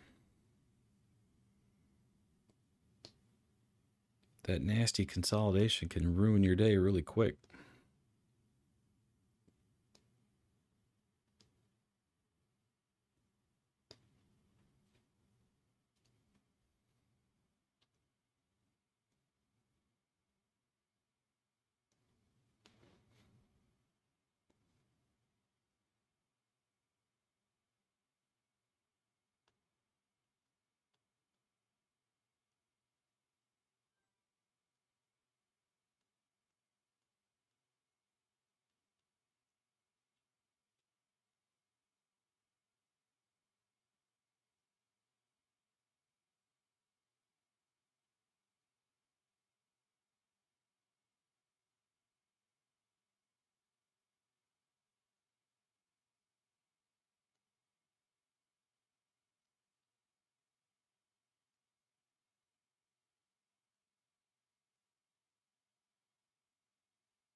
We're putting in a higher low here on the signal, but the delta still has a negative slope, so it's still not a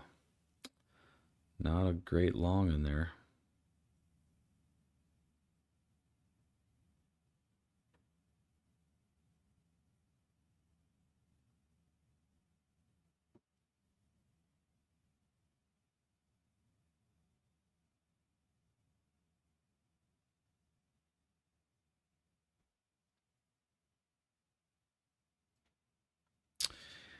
And if we put in a lower high on the signal here,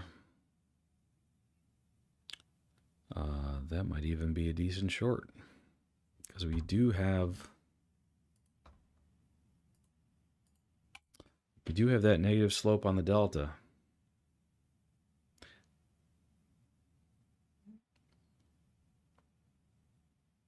It's really thin though, and it's in the green zone, so it's not a great setup.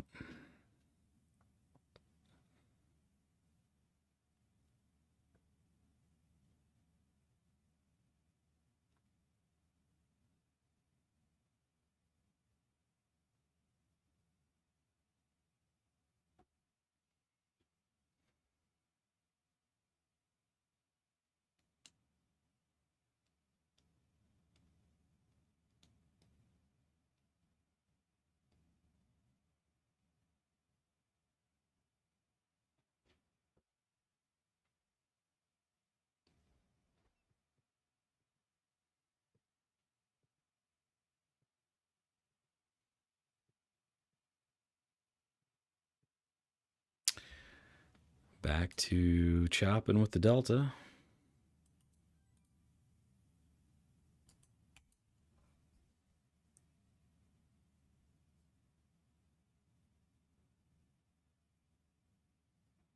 We do have two higher lows in there though, which is kind of bullish.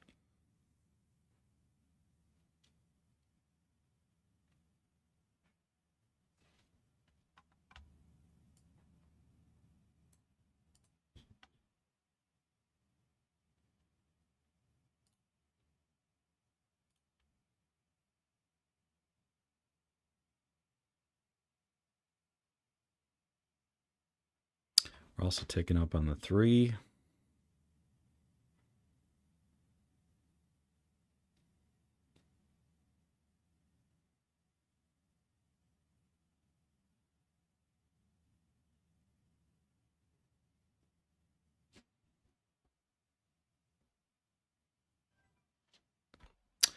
But we should still be favoring shorts as long as this delta is heading down.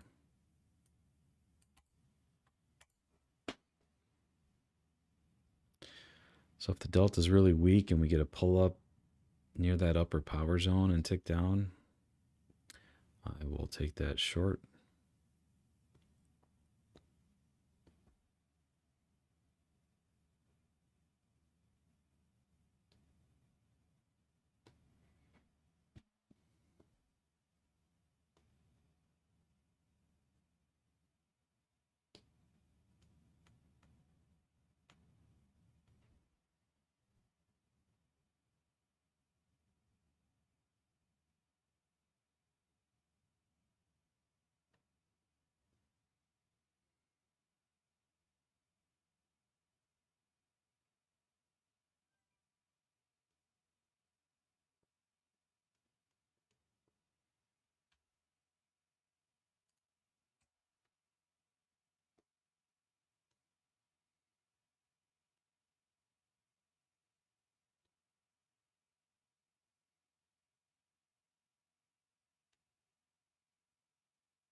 Mel says, really hoping NQ retest 21,967 at the most.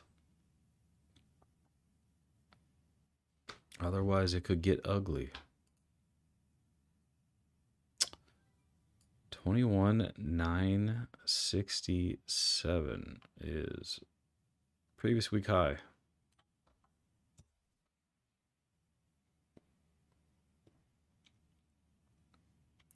Delta's still really weak right here. Looks like we tested the 50 a second time. We're going to get a tick down here. We are in the red zone. Would be a valid short if we do.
I should keep that line at 22,016.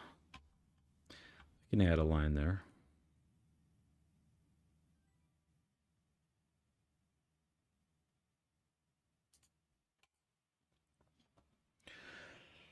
All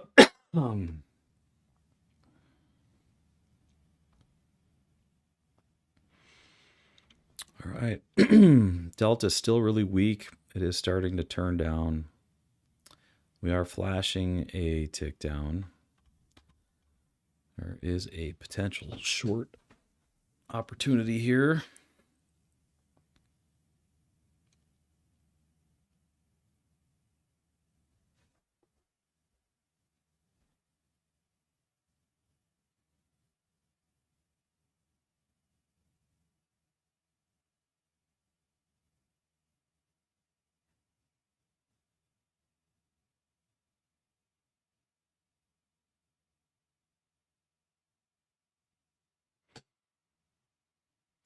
Bull stepped it up at the last minute, so no short.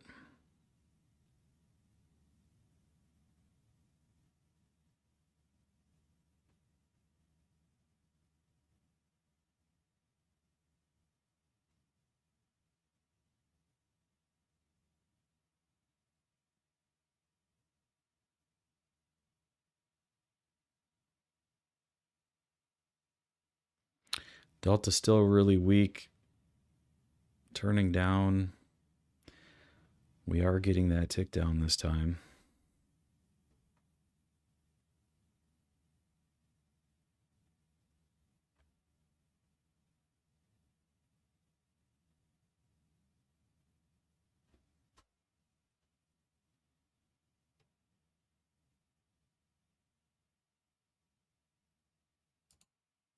And I am short.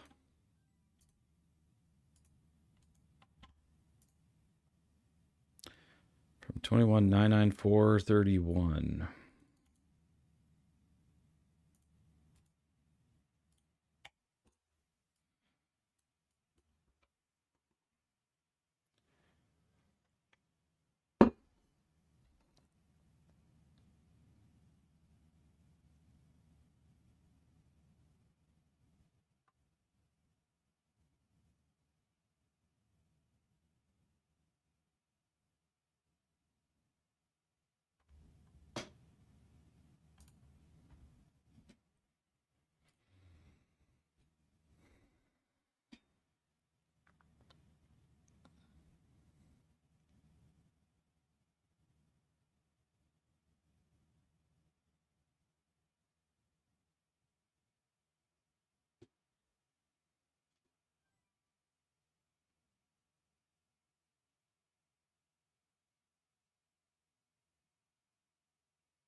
Move my stops to break even since we're halfway there to the target.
Move my target down a little bit to previous week high.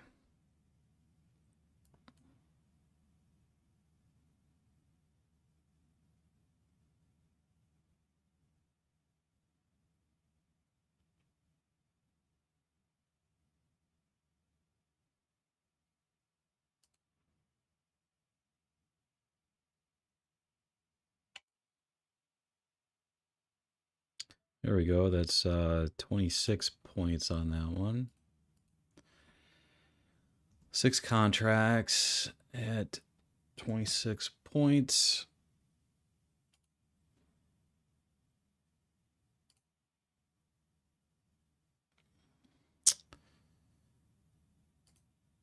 That means this can move to 176.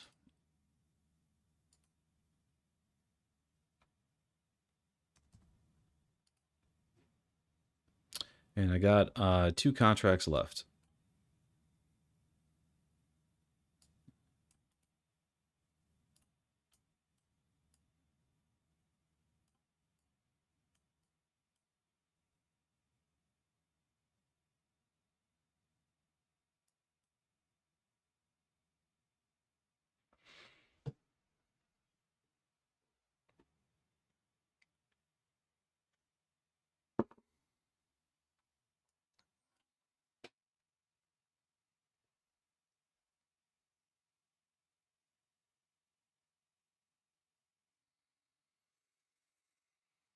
You sent me a Discord friend request. All right, I'll check.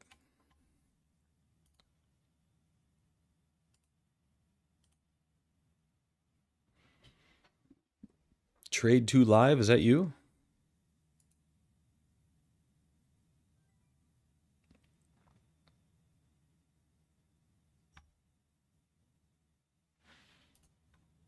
Oh, we just hit my 200 tick target. It's 50 points on those last 2 contracts. Finally get a decent winner in here, man. So this moves to 34. And this moves to 276.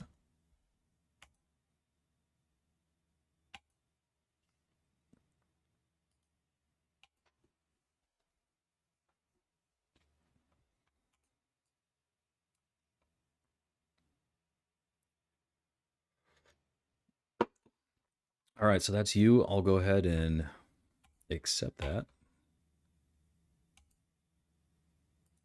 You know, I don't accept a lot of friend requests on Discord just because there's so many scammers and crap out there.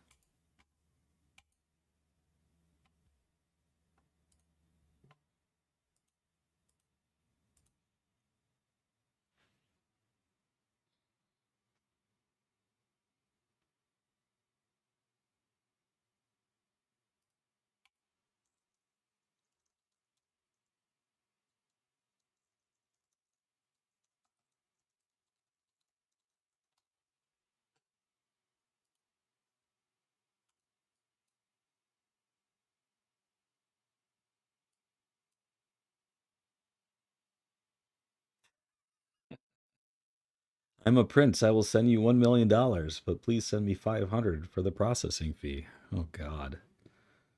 Don't you hate that crap?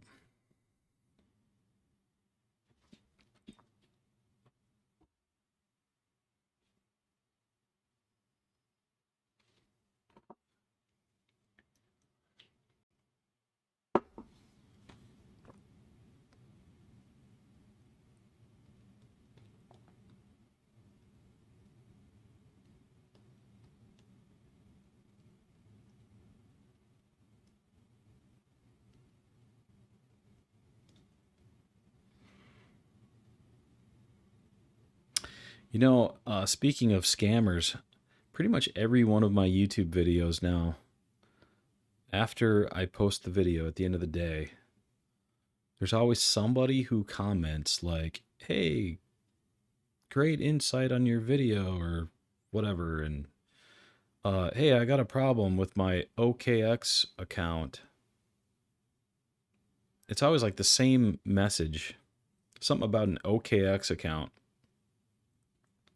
I don't know why they do that. They do that on every single video.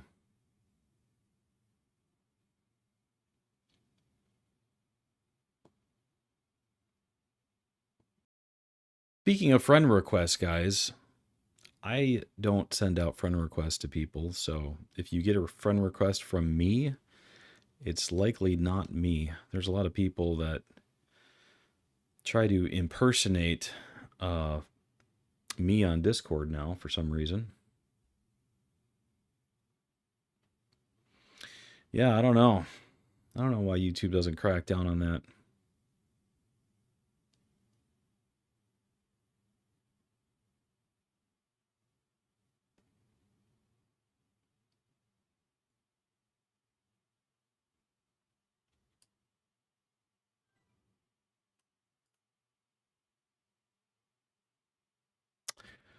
Well, ML, we are below your level there, previous week high. So, you thinking things could still get ugly here?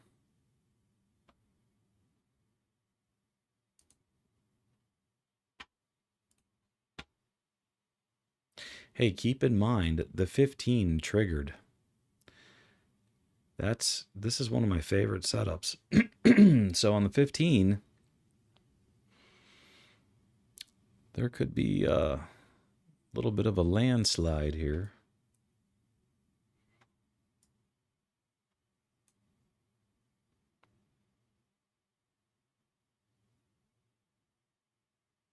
We do seem to be bouncing on this pivot, though. We'll see where that takes us.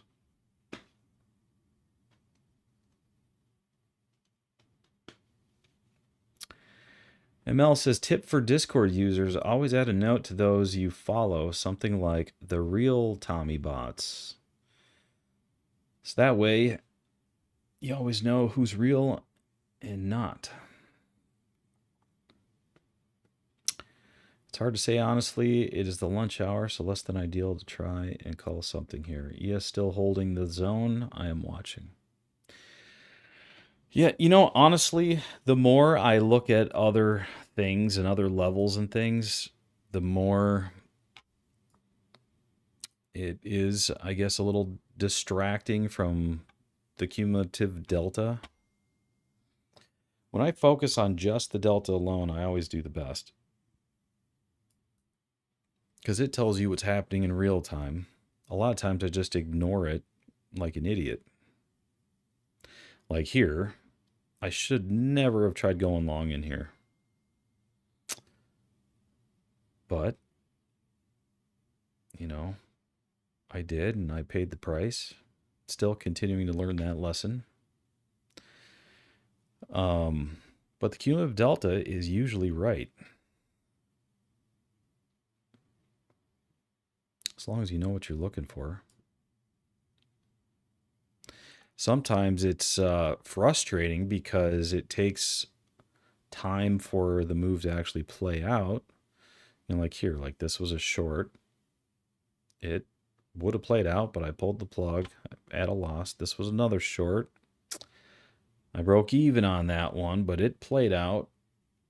Sometimes, you know, like this move here, this is the way I prefer them. Right when I get in and it just goes. If it doesn't go, I can only take so much of the sideways crap.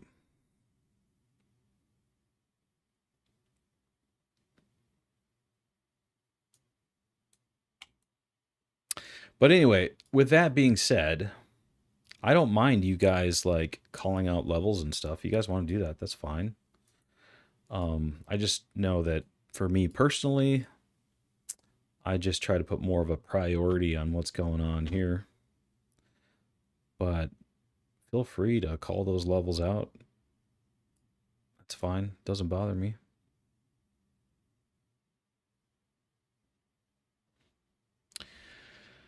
You should compare ES and NQ to see if there's a divergence on the cumulative delta. Would like to test myself, but can't pull the trigger on buying the full suite of products when I only want the cumulative delta. I know how you feel. It would be nice if it was available all by itself, but it's not. All right, so you want to see ES. Let's see. ES looks about the same. So, I mean, as long as that orange line is heading down, we should be looking for shorts until the delta gets back above.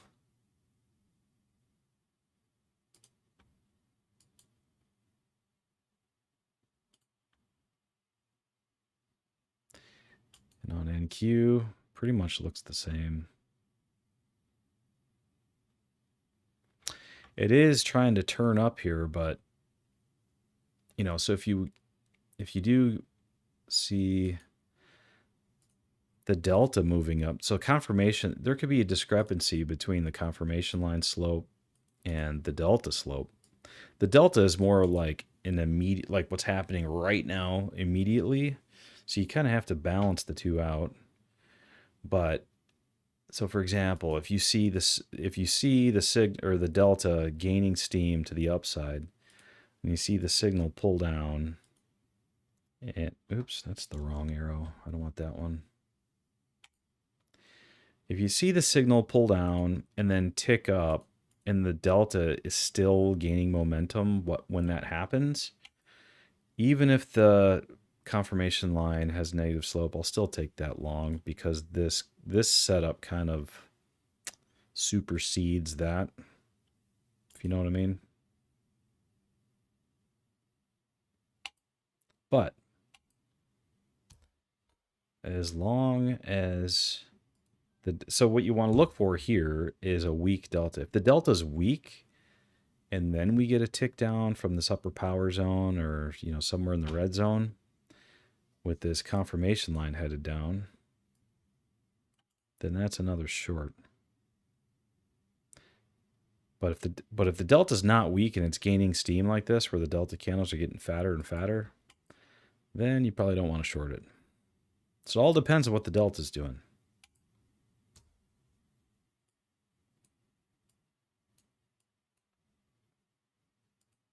Looks like that 200 tick take profit was right on the money.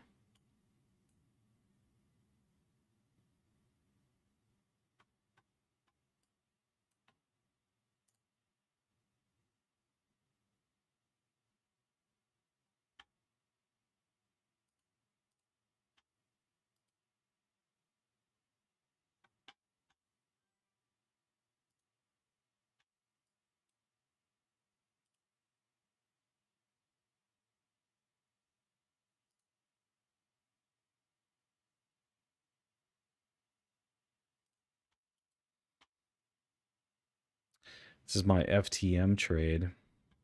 See, when we get these lower highs in here, I have my bot programmed to take a quarter off. So right there, it unloaded a quarter of my position right here.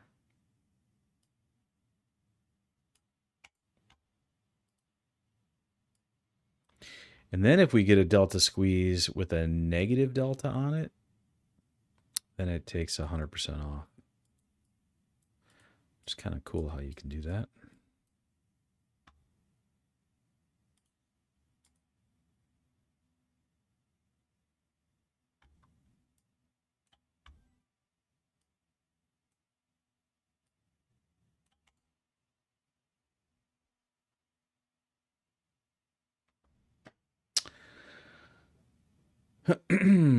Jason, thank you, Tommy. Done for the day. Got my points, exercising my discipline today. God bless everyone.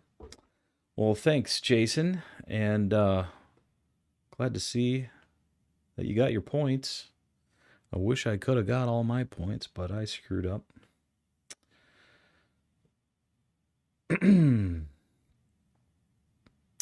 ML, they offered a lifetime option to me for the Cumulative Delta for $4.95. Not worth it because they wouldn't let me test it for a few days.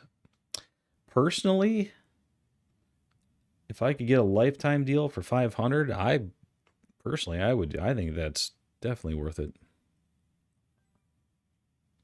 But that's my primary indicator. That's basically all I use. So to me, it's worth it because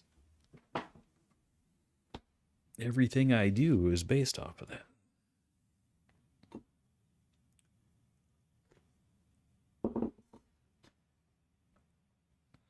But that's interesting because I have not seen them offer that to anybody.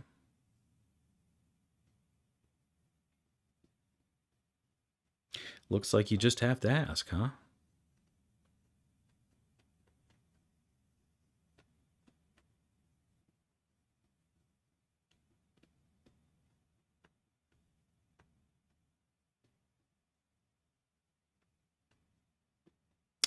Hey, ML, one thing that you can do if you just want to test it is just sign up for a month. They have a monthly subscription. And then you could just pay a small fee for 1 month, test it out. And if you like it, then do it.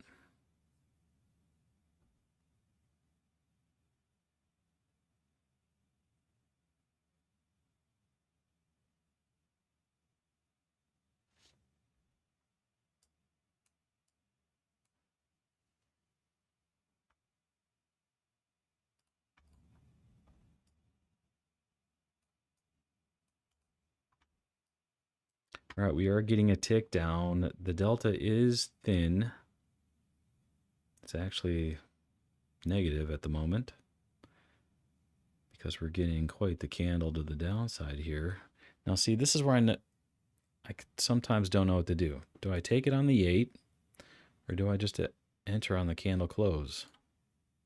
I don't like buying the big candles, so. But then if I don't get it on the close, then I'll miss the trade a lot of the times. I'm going for the 8, just under the 8.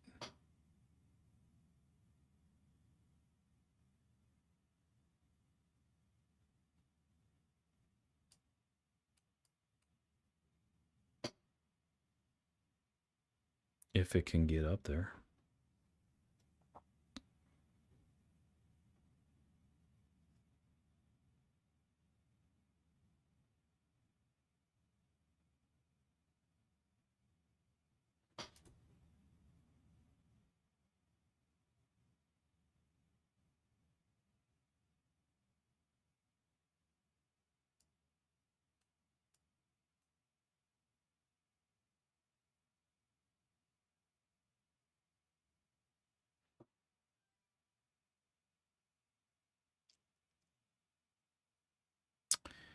Yeah, looks like I'm going to miss the trade. Well, here was the entry.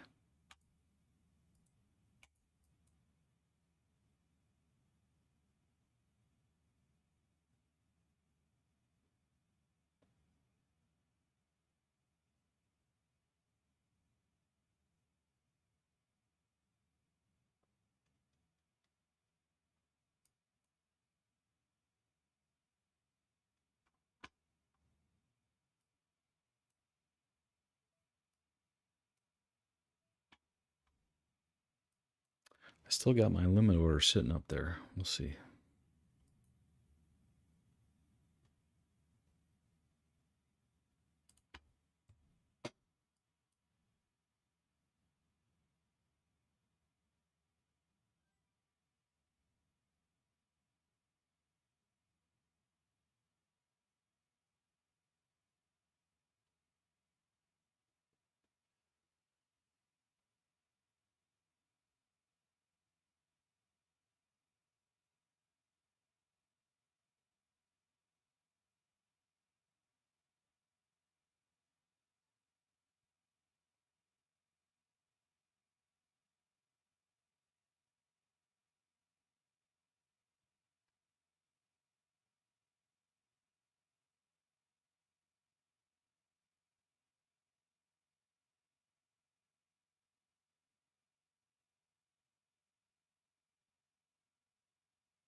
Canceled my order because we ticked up there.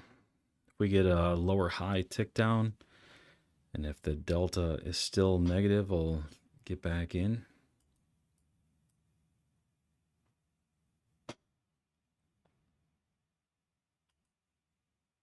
Yeah, so here we have negative sloping confirmation line and the delta has negative slope.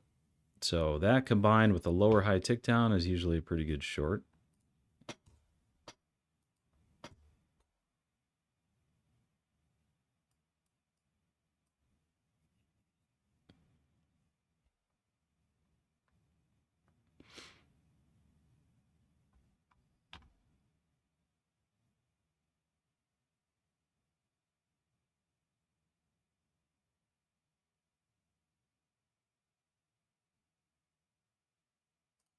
And I am short.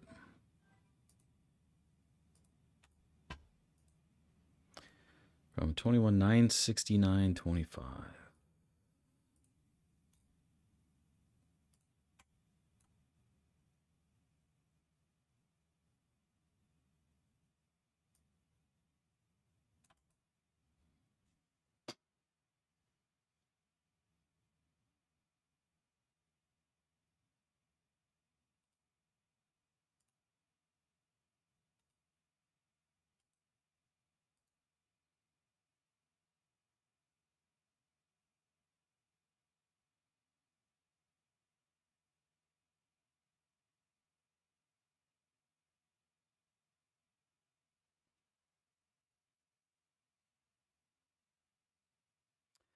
Delta is rolling over.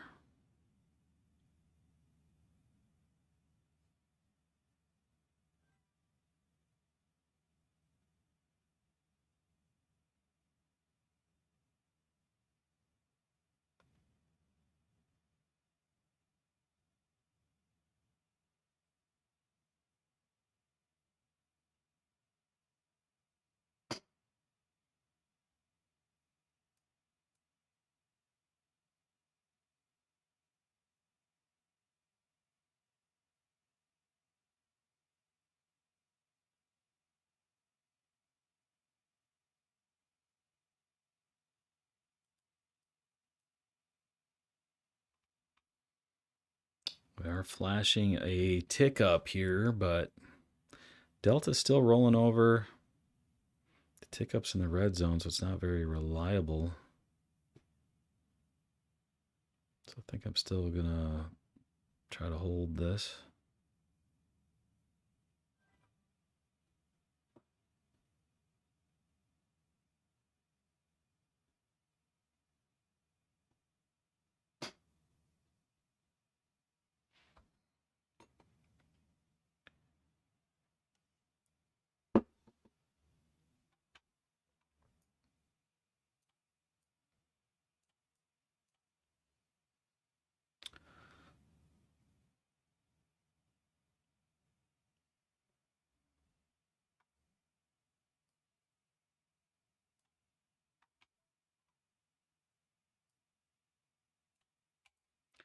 Targeting the low on this one for 6 contracts.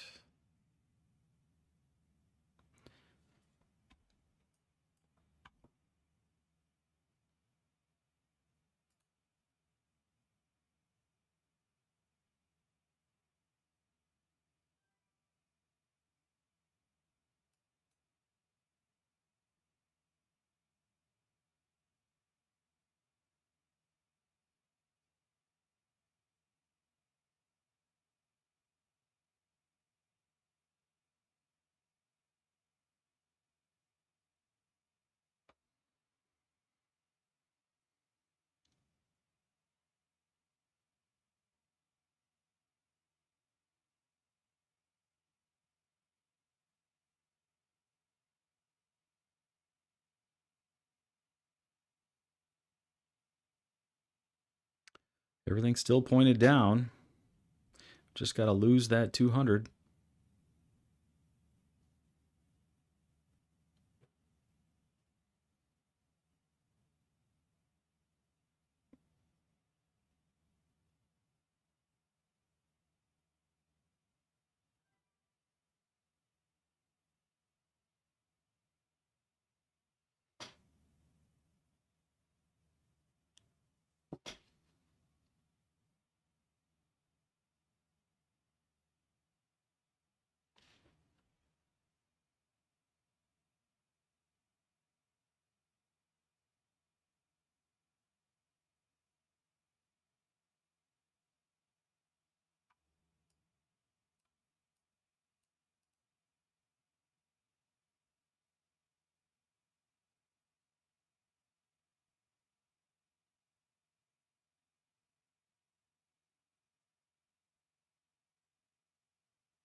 We are flashing a tick up here in the green zone. It is looking like a little bit of a choppy area now, potentially. Giving the bears one more chance to push it down, otherwise I'm going to pull it.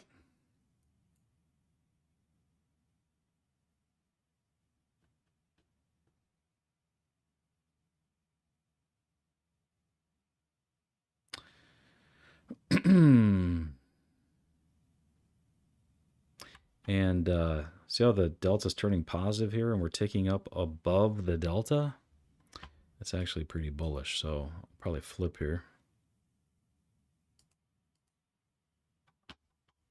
All right, I just flipped.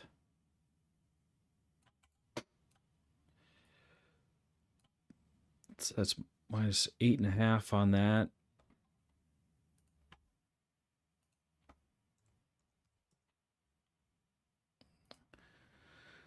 So that is...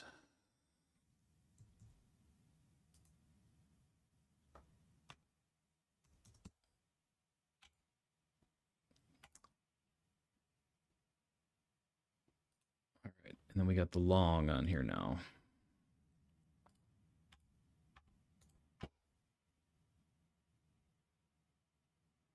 $21,979.25.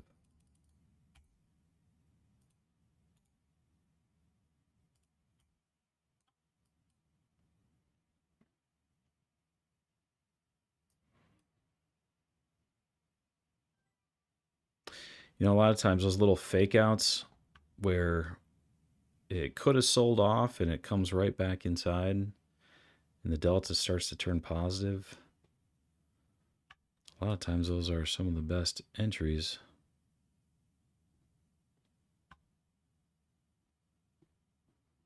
Because I think it catches everyone off guard.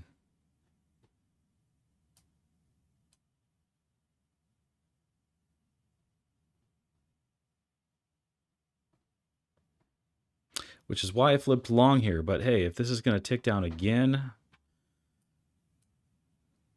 then I'm going to be in the same situation I was in up here when I flipped and kind of got screwed on that deal.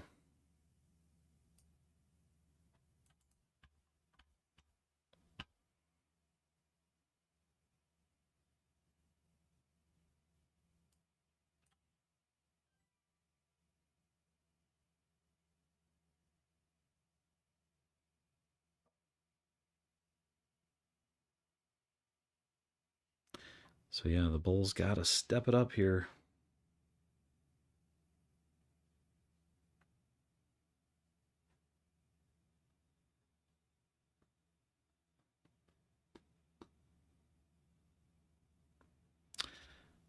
Doesn't look like they can do it.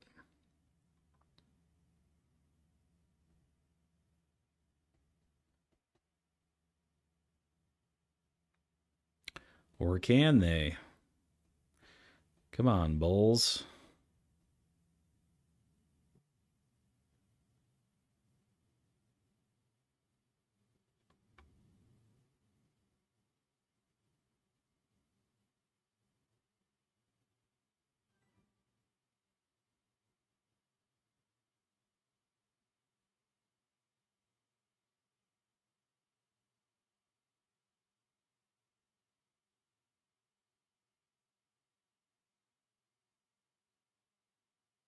Technically, we did tick down right there.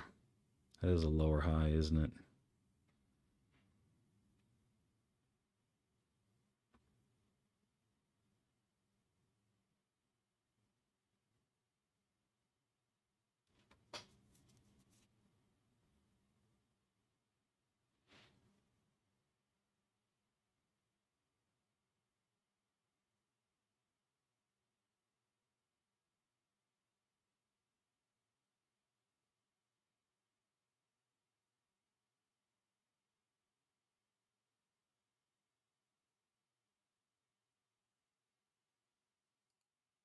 All right, I pulled it there.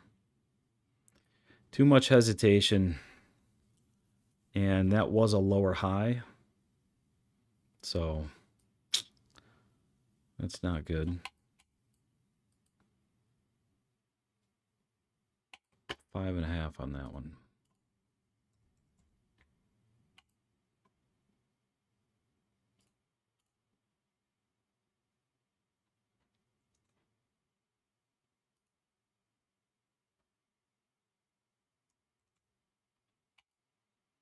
Oops. That's not what I wanted to do. There we go. Okay. Now we're getting a higher low, so we're getting somewhere. Delta slope is positive now. So there's still a chance the bulls could pull this off.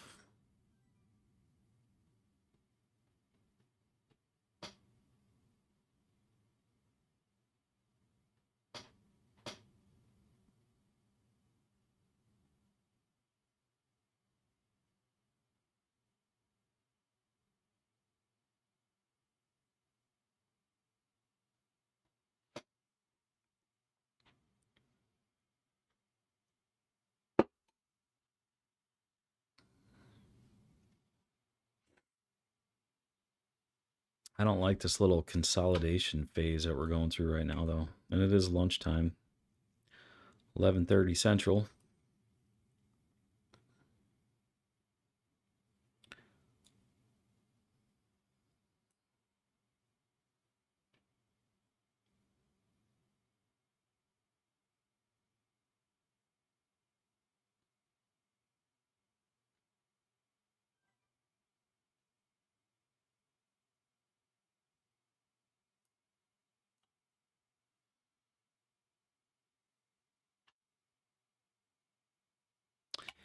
Now see, this is our lower high right there. See, it was an up-close candle, which made me, I had a little bit more hope in it, but when you have 3 in a row like that with the weak delta and everything's pointed down, everything's still pointed down. So I could have probably just flipped short right there.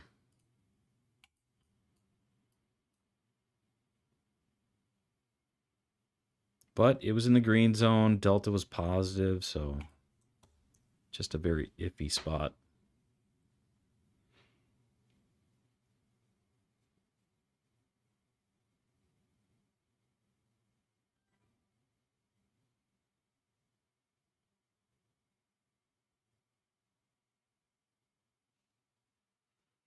Does look like it wants to keep going lower, though, doesn't it?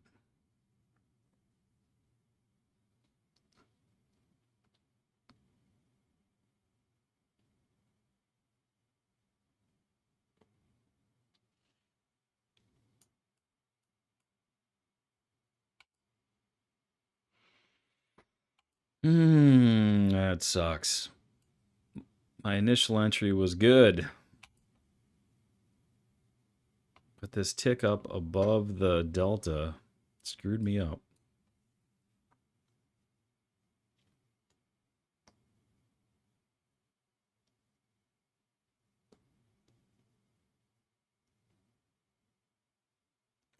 You know, that's the thing with this strategy is like, if the price is moving, then the signals work great. But when the price starts to consolidate like that, it doesn't take much to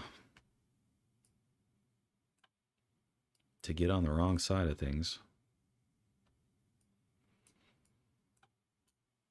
And that's why I always say, like, if there's a way to detect whether or not the price is actually moving, or to know when it's going to stop moving, that would increase your win rate considerably, I think.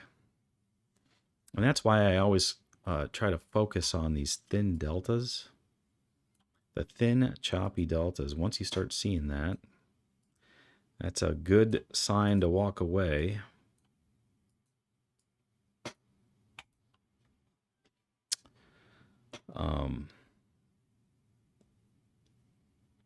But in a lot of cases, that's also where you find some of the best entries. You know, it's like up here. We were in this chop zone, and then we had a nice drop right after it.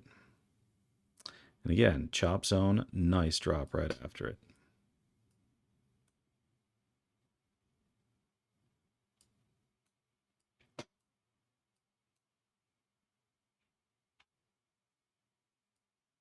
And that's the one thing that keeps me kind of plugging away, because it usually breaks out of the chop.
Well, not much to do at the moment, so I guess I'm going to run to the restroom quick.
Still have that thin, spotty delta.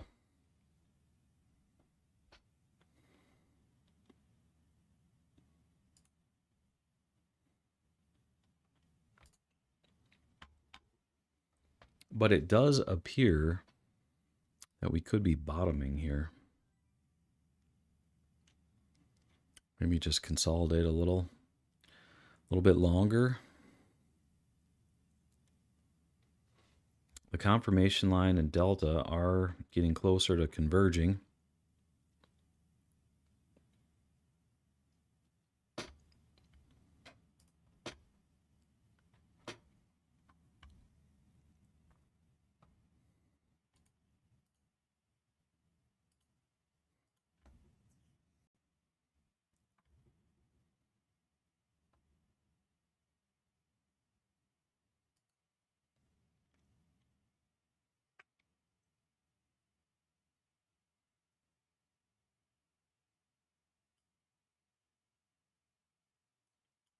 Still might have another drop in it though.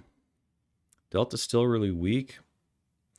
Signal is flashing a tick down from the red zone.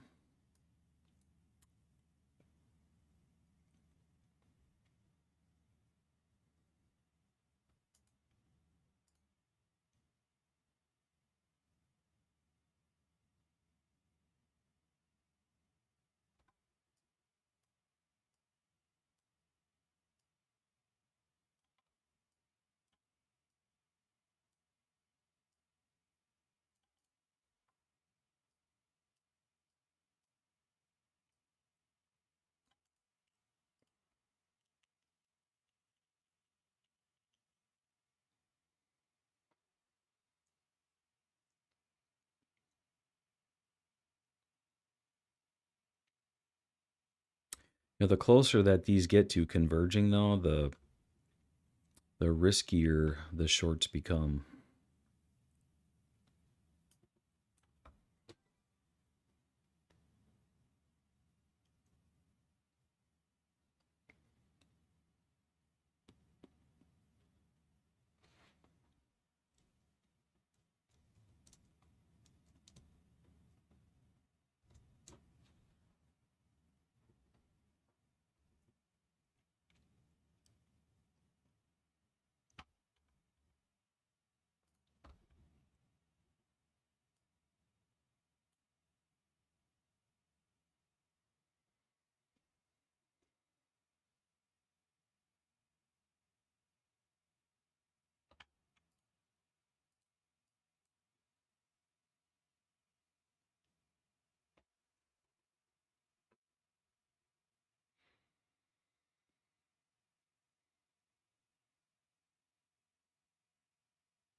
Bulls are making a run for it.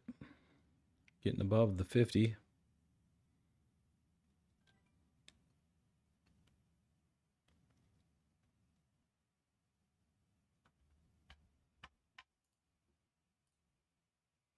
We just took out that little swing high there.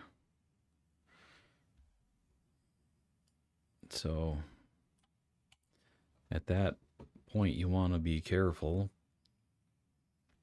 Not the best place to go long.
J-Waz, you taking off? You got to mute what audio? My audio? And work on something else for an hour?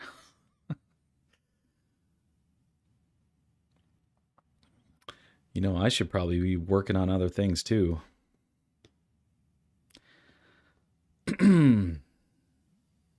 But I know what's going to happen. As soon as I end the stream, the price action is going to turn back on. Anyway, we'll see you later, J-Waz.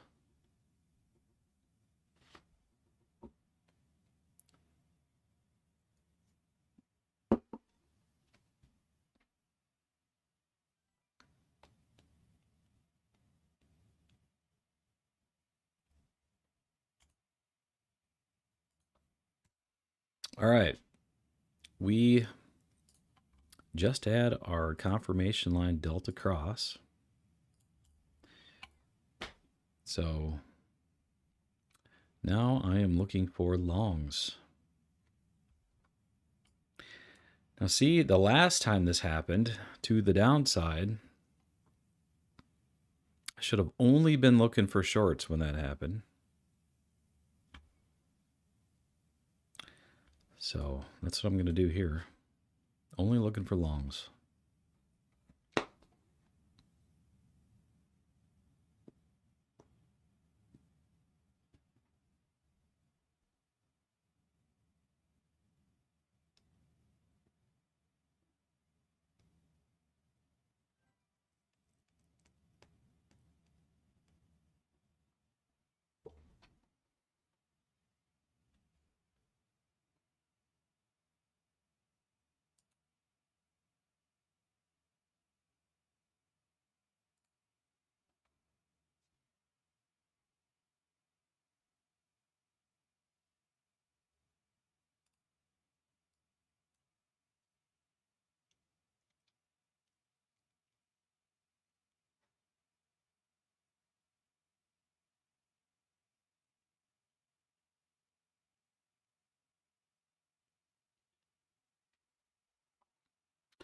ML says lunch is almost over, expecting the 1 p.m. candle to open lower and then take us higher. Yeah, personally, I'm waiting for the signal to pull back down here and tick up so I can go long.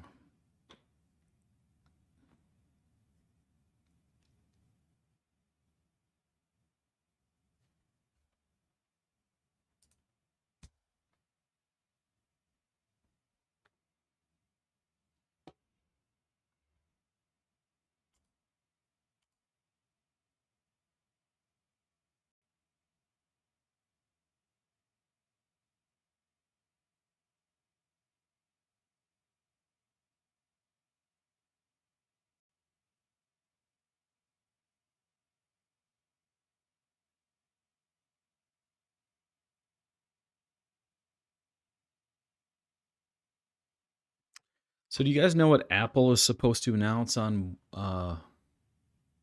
Wednesday, February 19th? Tim Cook posted, "Get ready to meet the newest member of the family. Apple launch Wednesday, February 19th.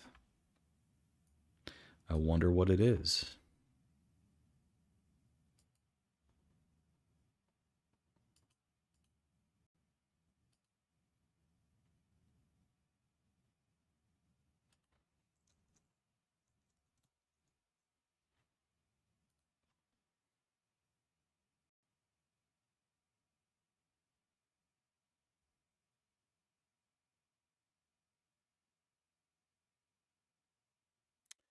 And you know what's interesting is Elon Musk reposted that.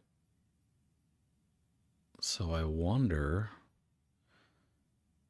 if Elon is tied into that somehow. Maybe a Starlink partnership?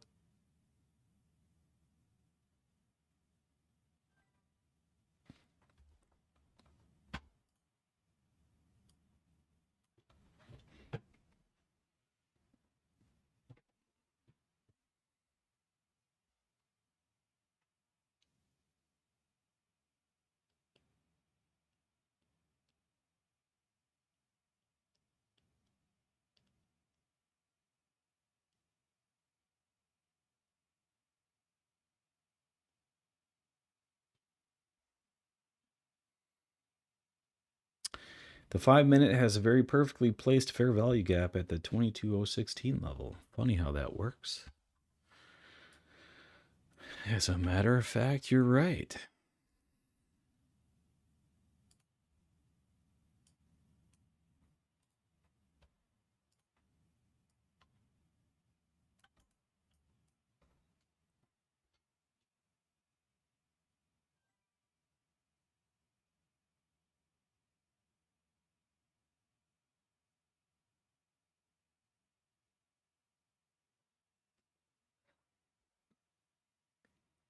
Starlink was added in the latest update for Apple phones or what?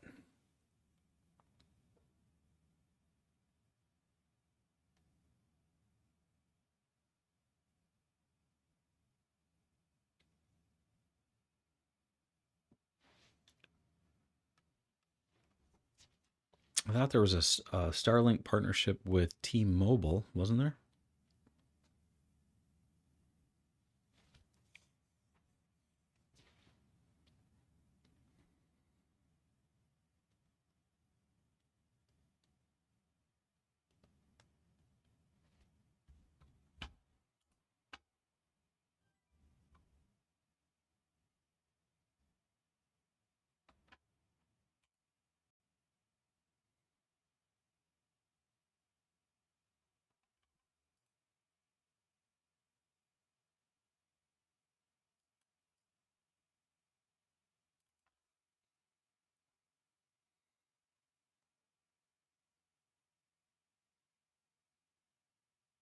Hmm. Kept asking you on every flight to join the wait list for access. The waiting list for T-Mobile?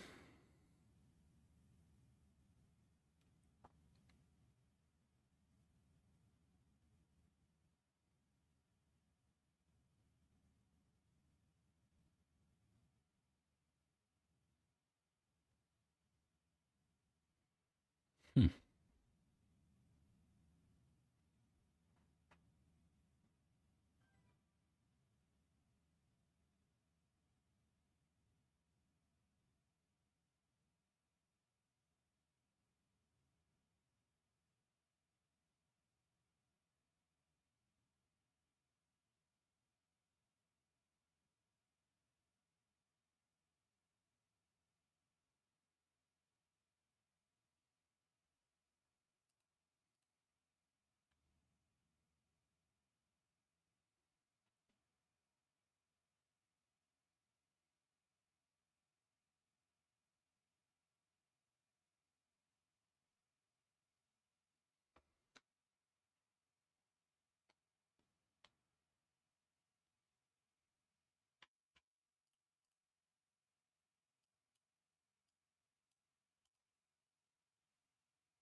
See if that power zone tick down would have worked. Not quite to 80.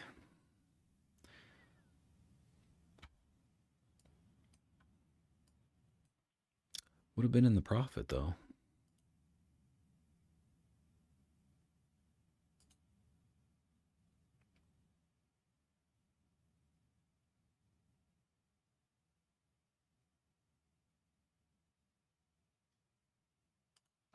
The 3 minute is actually signaling a short here.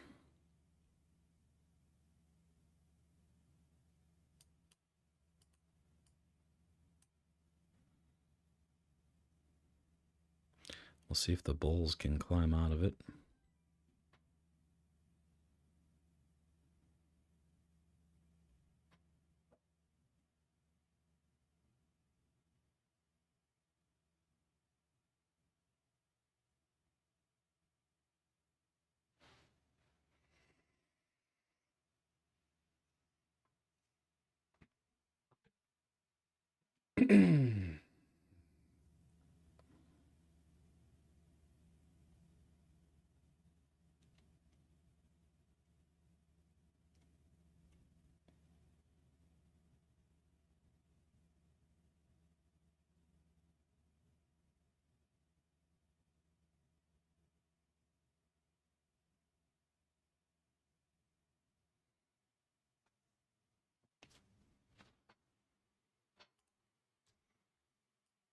Still looking for longs here though.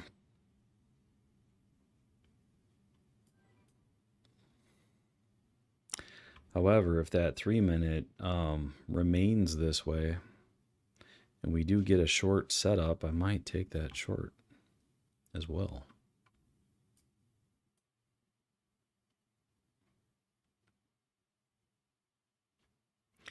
All right, we are getting a tick up. It's barely in the green zone. Barely.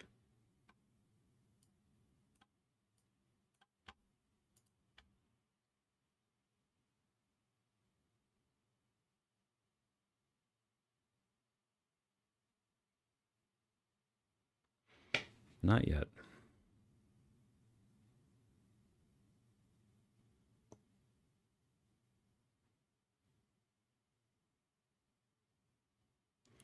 Hourly open in 4 minutes. Good point.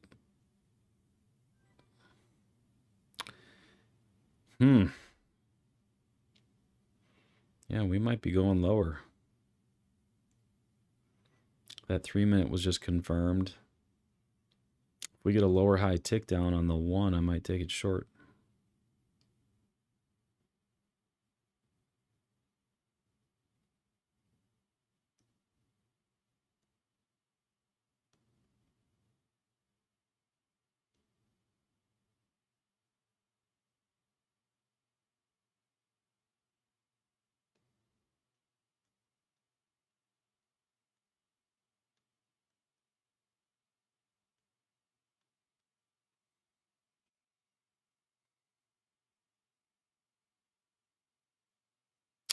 Well, that power zone tick down definitely would have worked.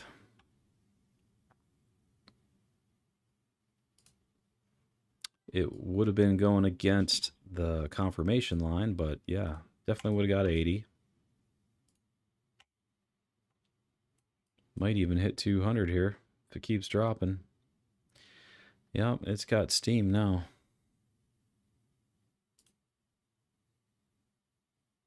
Shoot.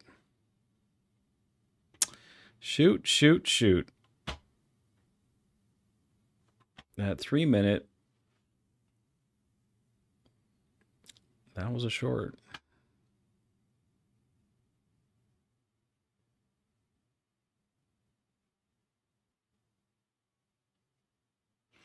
Stairs up, elevator down.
We did take this little swing low too.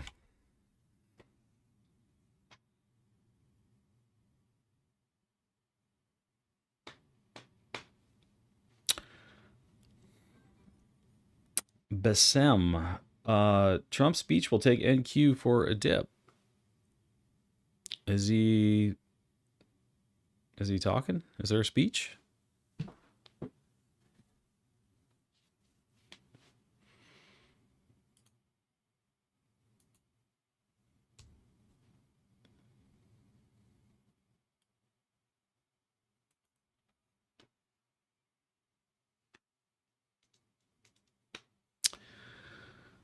Well, gosh darn it. I wish there was a better entry there.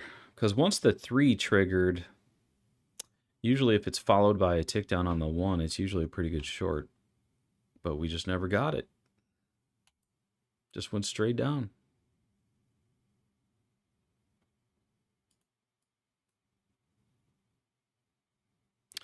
Now the delta's back below the confirmation line.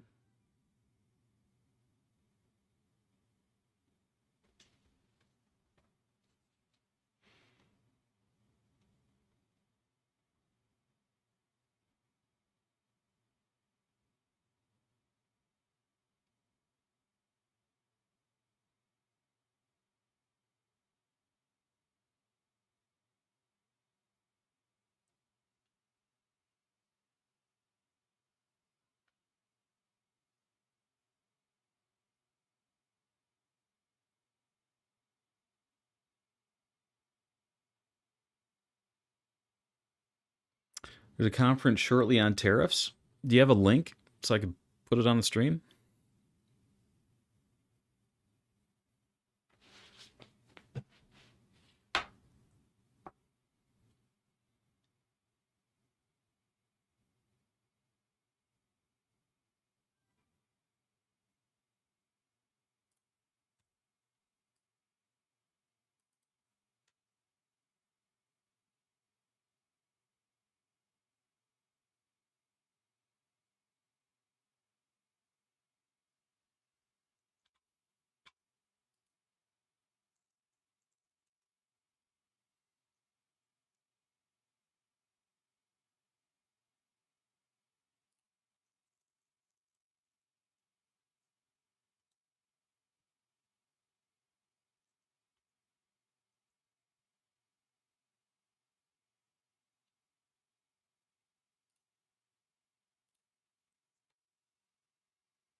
ML, I think the anticipation has to be agreements with Canada and Mexico and the market moonshots. Pure speculation, obviously, but would be fun to watch.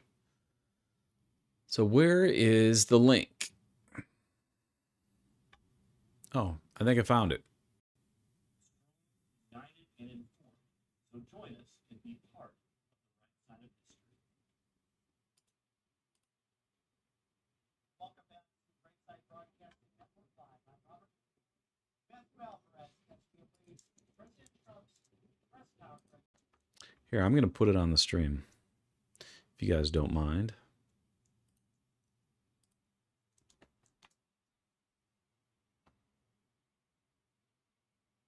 This is by the best low-carb turkey baking club I've ever had, and it's made with one of my favorite alternative breads, Hero.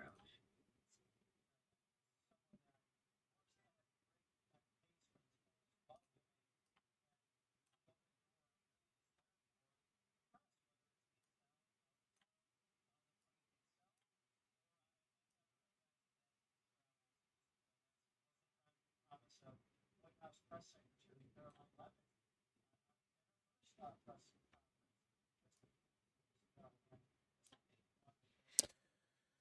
All right.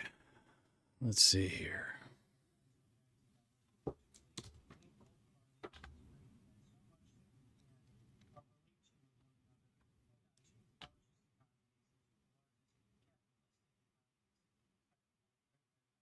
The other day that Vice President J.D. Vance was in France and also spent time with the Prime Minister of India as well there. So quite awesome to see the Prime Minister here. And this is now, I think, the fourth world leader in just about a week and a half, 2 weeks that have visited the White House. So we're seeing a lot of support from a number of states and nations. Can you guys hear that? If you remember, how's right the after audio? President Trump won the election, November 6th, the day after, there were dozens and dozens of tweets. I'll call them tweets because posts on X from various world leaders congratulating President Trump. So it was great to see the amount of support from the global community.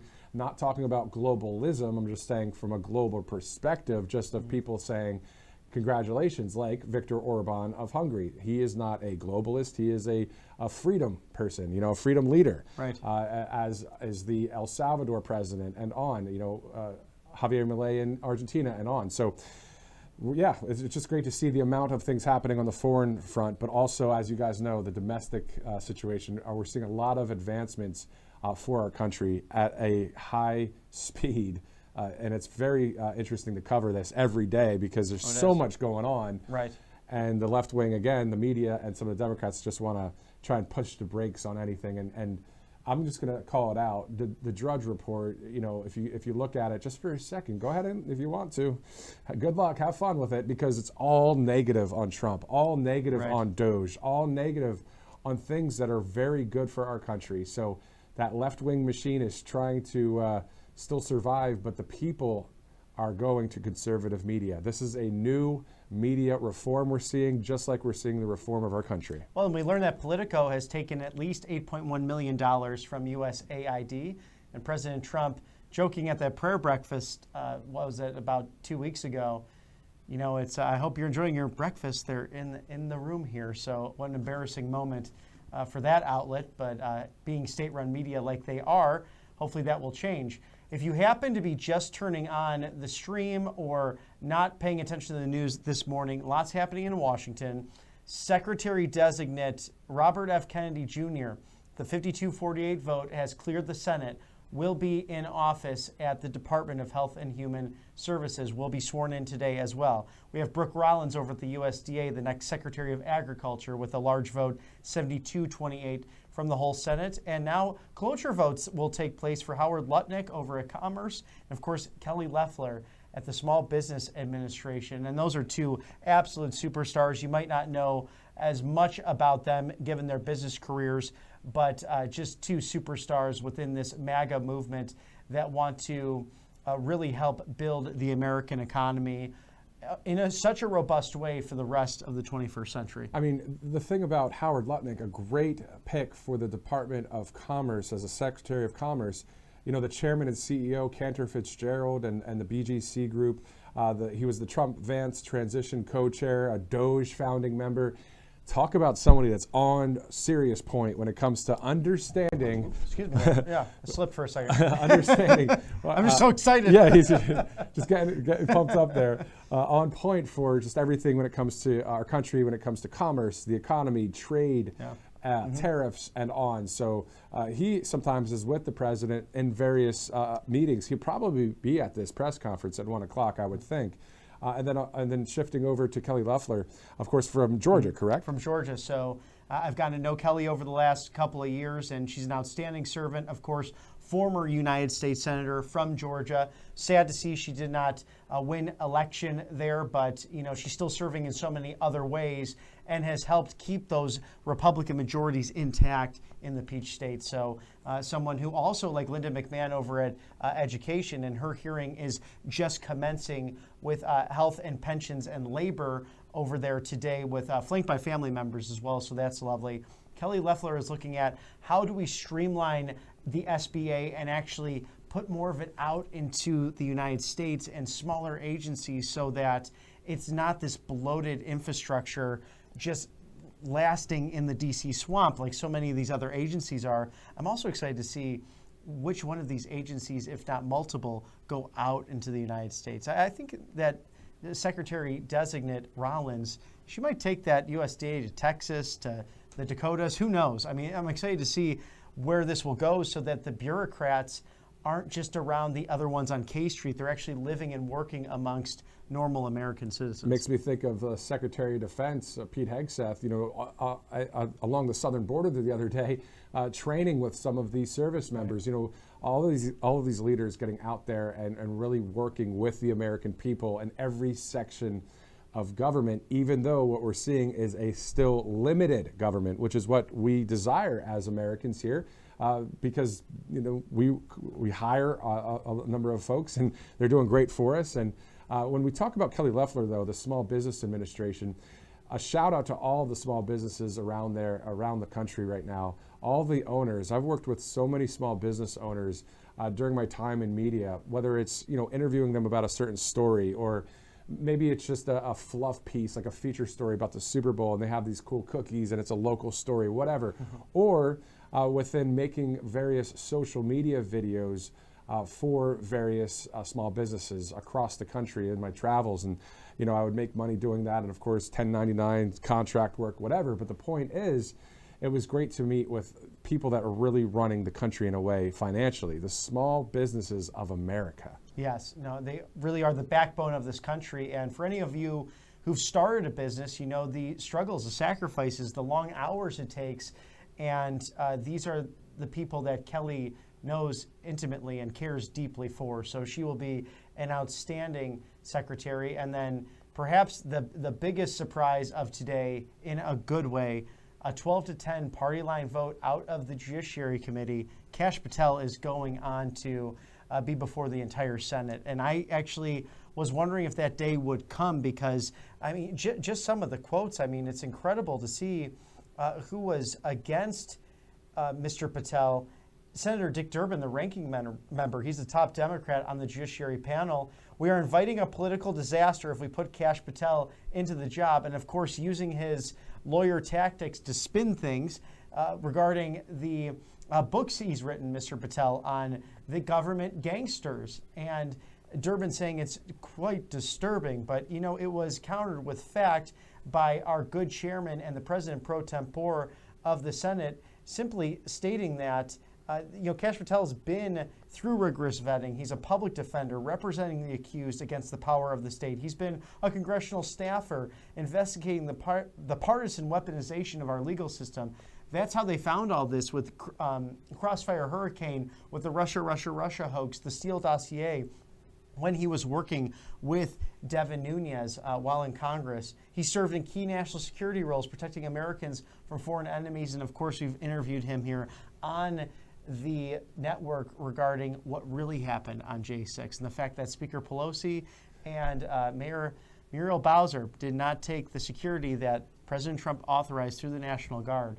So Kash Patel is going to be the transparency king at the FBI. Exactly, and we were wondering throughout the week, I was saying, what's going on with Kash? When are we going to see him move on and be advanced to become the director of the FBI? Well, happening today, seeing that cloture vote move on to that vote, the final vote. So that's tomorrow, is that right? That will be, well, we'll look at that. We haven't seen that yet. I haven't seen that on the schedule quite yet. Okay. Kind of diets they're on? Do you mind if I ask what type of food you usually eat? Actually, I eat anything I want. Wow, you look great. Do you mind if I ask how Recess relatively soon, the next couple of weeks. So, clearly someone has been working the phones too to get the rest of the cabinet in position because they've taken their time with this. Some were quick, but others were very dragged out, and it's good to have an entire cabinet together. Very much looking forward to that first cabinet meeting when everyone is together with the president in the West Wing. That will be an exciting moment and great pictures for history. Yeah, looking forward to that as well. A great photo to be shared on Truth Social X, and of course we'll have it here at Right Side Broadcasting Network.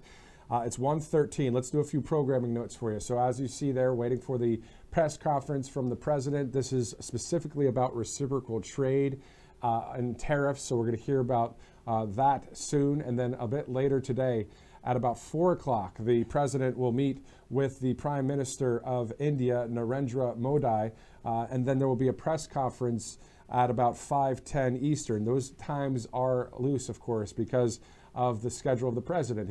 If he has a phone call that's an emergency call or he has to take care of something, that's just how it's working. So we kind of roll with the punches in the sense of the live fluid situation that we have here at RSBN Live. So thanks for sticking with us as we get ready to see 2 press conferences coming up with President Trump there at the White House. One in the Oval Office to the right of your screen, and then to the left, the East Room a bit later. So we'll have all of that here for you. To your point, with so much news going on the first half of the day, with all of the confirmation, cloture votes, the great move of RFK Jr. becoming the Secretary of the Health and Human Services. So quite awesome to see all of this come together as it's 1:14. Also, while we await this press conference, why don't we look at the possibility, Director, of even though it was from just a couple of days ago, the Elon Musk thing with Doge. Oh, yes. What an awesome moment at the Oval Office. So maybe we can go to that as we keep a live picture up as we wait for this press conference as well. Let me know if we can do that. It's about 30 minutes long. We won't play the whole thing, but it's still good to hear for that time there. Why don't we also thank a number of sponsors, including RepublicanRed.com, so Republican Red Winery. Robert, take it away with the red blend. We love this red blend. It is the bold red blend. Of course, there's many shades of red, but this is proudly proclaiming the red wave that took place back in November. So why not enjoy a Wine Wednesday or even with Valentine's Day weekend? It's a nice to toast and pour to the future of America, one glass at a time, joining to give strength to the silent majority. And this family-run operation out of the Central Coast of California, generations have worked on this specific wine, and they know what they're doing. They're true pros. RepublicanRed.com, code RSBN. What's great about this, a portion of the proceeds going to conservative and Republican outlets, so you know your money's going to the right place. So it's RepublicanRed.com. If you use the RSBN promo code, you'll get a percentage off. And just go ahead and visit the website as well. Having your information freely available on the internet makes it easier for anyone to impersonate you online or even try to. To those of you celebrating tomorrow, of course, who doesn't? Valentine's Day, always good. And my wife told me earlier when she was single, she called it Single Awareness Day. So, cheers to that. but it's all working out. It's all working itself out. It's all coming together. And for those of you that are single, keep praying, keep believing, keep working hard. It's going to work out. Trust me. Anyway, so no more dating advice. This is not why you came here to Right Side Broadcasting Network. So some great sponsors there with RepublicanRed.com. Woo! Having fun here on Thursday, February 13th. Feels like a Friday, doesn't it? Yeah, it does. It actually does. It's a sunny skies down here in Alabama today. Again, those of you that had to deal with that storm last night in Alabama and all across the country. I mean, I saw the line of storm all the way up to New York and D.C. That was quite the doozy, as they say. with the high winds and the lightning and the thunder and tornado watches and all that. So yes, some slight damage here and there in our area. Not a lot at all. I mean, just more of, tree branches and that kind of thing. But definitely have a backyard to clean coming up this week. Oh yes, but whether it's weather or love, Romans 8:28, we know that all good comes in due time because of the love of Jesus Christ, our Lord and Savior. And it's something we like to share here on the network. And even if you don't prescribe to it, it's lovely to have you viewing here and watching. And please like, share, and subscribe with all your friends at home who want to see unbridled access to their government, to your government, this people's experiment. Nearly 250 years in the making. Exactly. So we'll see the people's president here in just a bit as we await this live press conference, as we see a number of live events today here on RSBN Live. Pretty simple statement of a name of a broadcast, but at the end of the day, why make it difficult or confusing? RSBN Live, here we are. Here we are. And we're glad to bring you guys as much as we get here from the live feeds. Obviously, a live picture of the White House. We might have a live feed of a picture of the U.S. Capitol as well. And also that video from earlier this week of Elon Musk at the White House, quite awesome, in the Oval Office. We uploaded that to our social pages and our platforms. And a shout out to all of you that are watching on whatever platform you're watching on, and specifically Rumble. Obviously, yesterday it was great to see Chris Pavlovski, the CEO of Rumble, as part of the new media inside the press briefing room, asking the first question. So again, this isn't just a legacy establishment press. Everybody sits in their seats. No, it's a new day now, thanks to President Trump. It really is. I mean, you could go right there to that website, whitehouse.gov/newmedia, and they instantly received roughly 10,000 applications. So it's going to be great to see who's going to be sitting in that front row seat to ask Caroline a couple of questions, maybe even the president on occasion when he's in the Brady press room. But it seems as if he has a press conference every other day, whether it's in the air on Air Force One or from the Oval Office or just hanging out with Elon Musk, telling the fake news what they are all about. And they've had to repeat themselves on a number of occasions now, but that's okay. Sometimes you have to repeat it for those who are not understanding of the greatness of this moment. Exactly. So let's just go back to what President Trump was saying as well about the whole Doge situation, saying, there's billions and billions of dollars being given away illegally. He said that, quote, illegally, and billions of dollars being given away illegally. He said it yesterday after Tulsi Gabbard was sworn in as the Director of National Intelligence. This, as Doge is doing a great job, of course, of getting rid of waste, fraud, and abuse. So the left wing doesn't like that this is happening. They're like, oh, you're taking money from other countries that for some woke agenda, and that's not who's in office, is a woke leader. So, and not only just President Trump, the entire cabinet, the entire staff at the White House, we know that they are America First patriots, literally patriots of this country.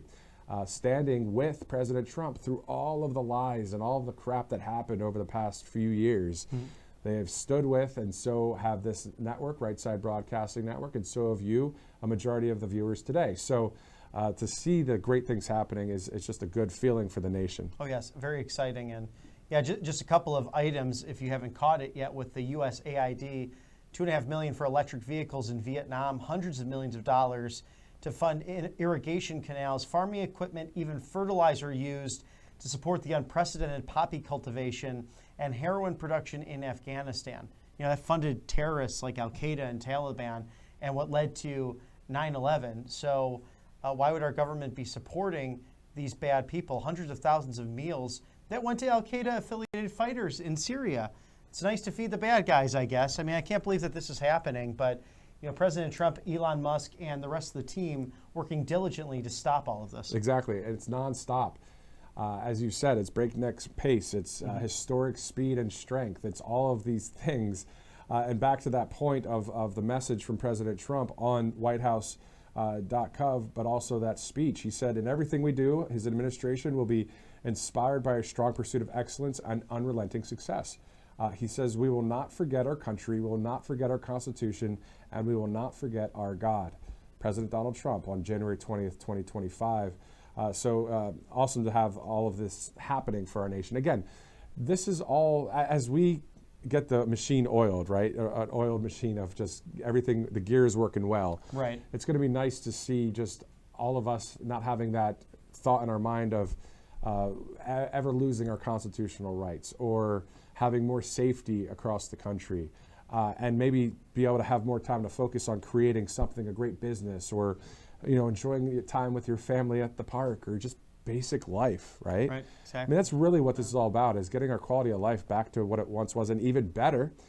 And then for those nations that don't have that, hopefully the leaders will be voted out and we'll get better leaders at these other countries so everyone can hopefully enjoy as much as they can as we're on this earth. Right, and not everyone can enrich and take advantage of the government like the Bidens did. And it's becoming more and more evident of that. And President Trump doesn't even like to go back to that topic, but he's mentioned in some of the executive orders. I'd be concerned if I was certain Biden members, especially the former president, because of what he was involved with. Because the more of these things being uncovered, the more we realize that this deep globalist state was working for itself and against you, the American people, and actually harming the middle class, claiming that they were doing things for us, but that wasn't the case.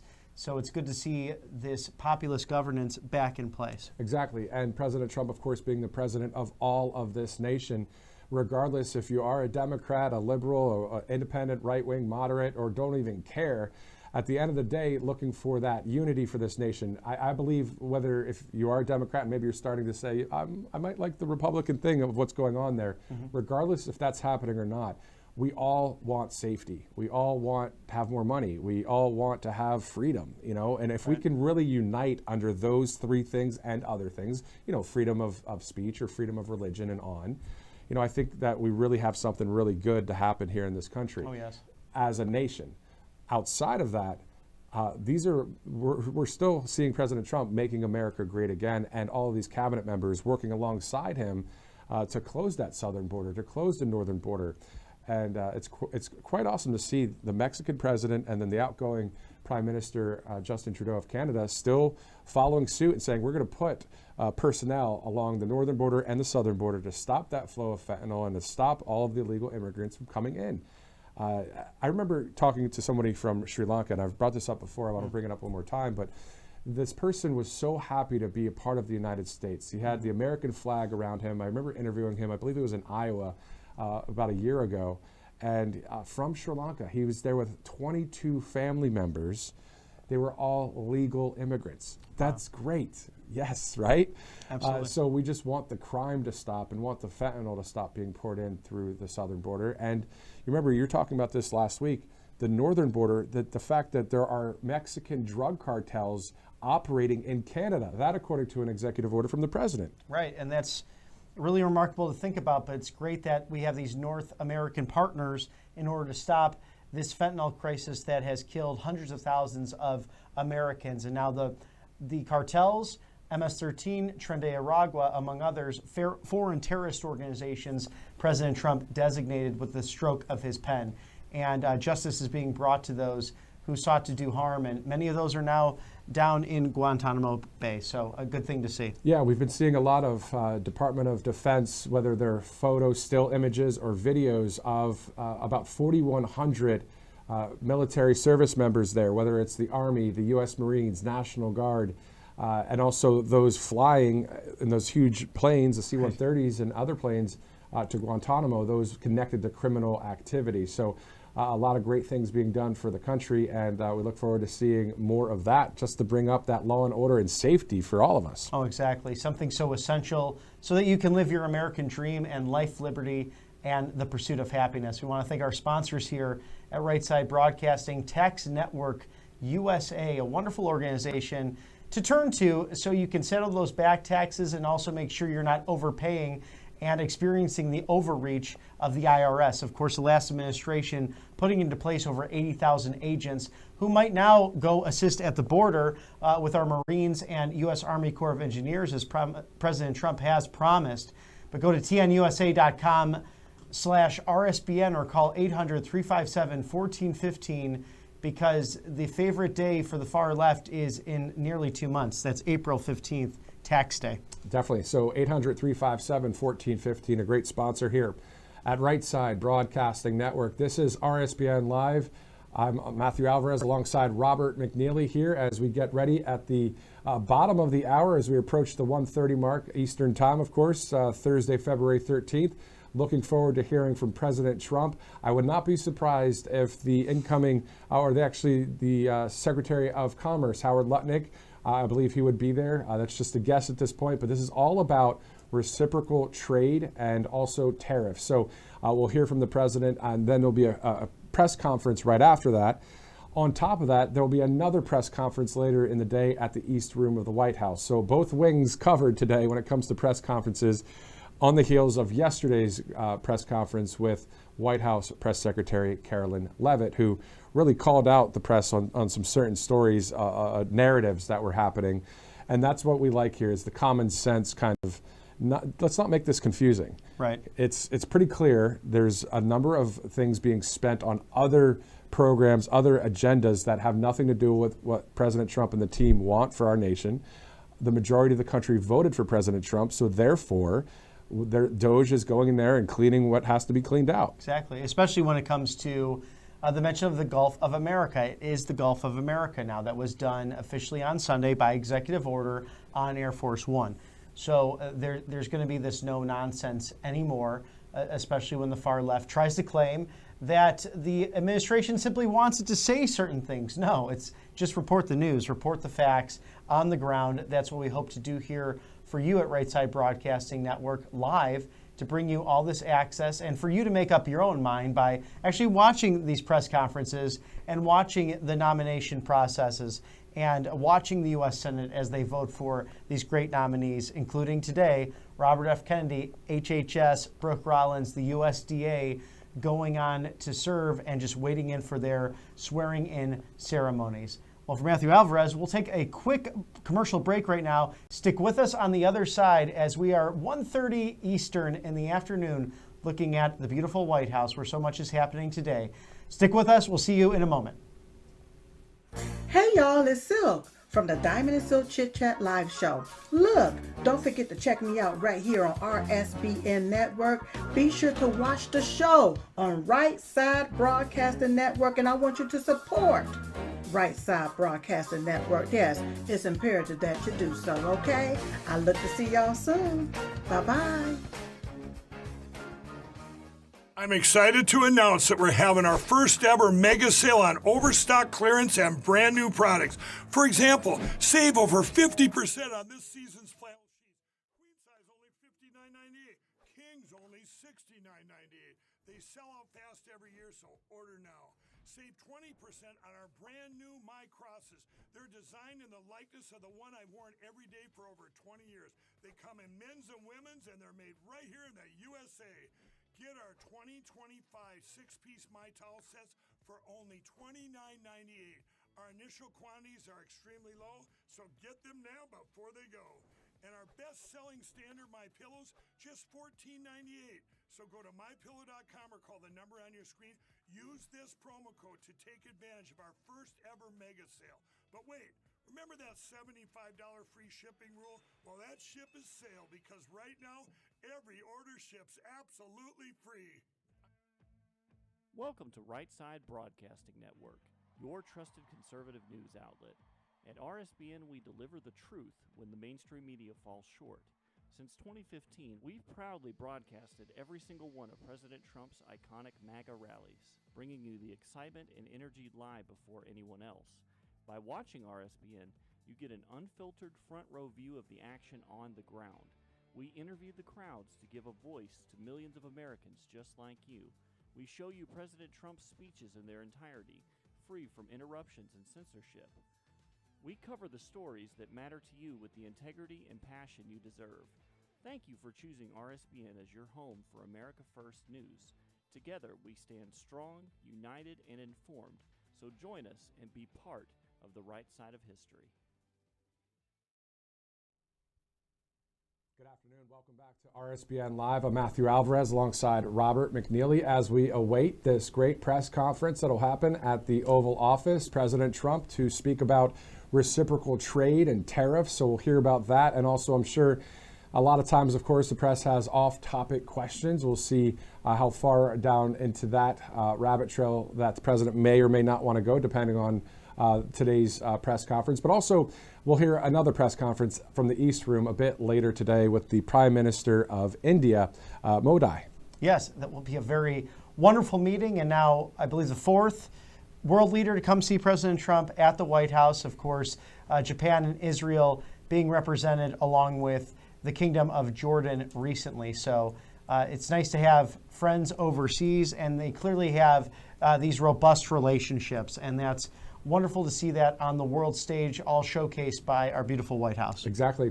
All right, so it's 1:33. A lot happening today, of course. We're in the middle of the day in various parts of the country. Of course, only 10:30 out there in the West Coast. Thanks so much for some of you waking up with us and also monitoring everything that we are monitoring here at the network. A lot of live coverage, of course, as the days go on, as we cover everything inside the Beltway and in some cases, America First News, breaking news outside of the Beltway. Speaking of that, on Sunday, President Trump at Daytona 500, great NASCAR race. So a lot of NASCAR fans out there. And of course, the Daytona 500, the big one.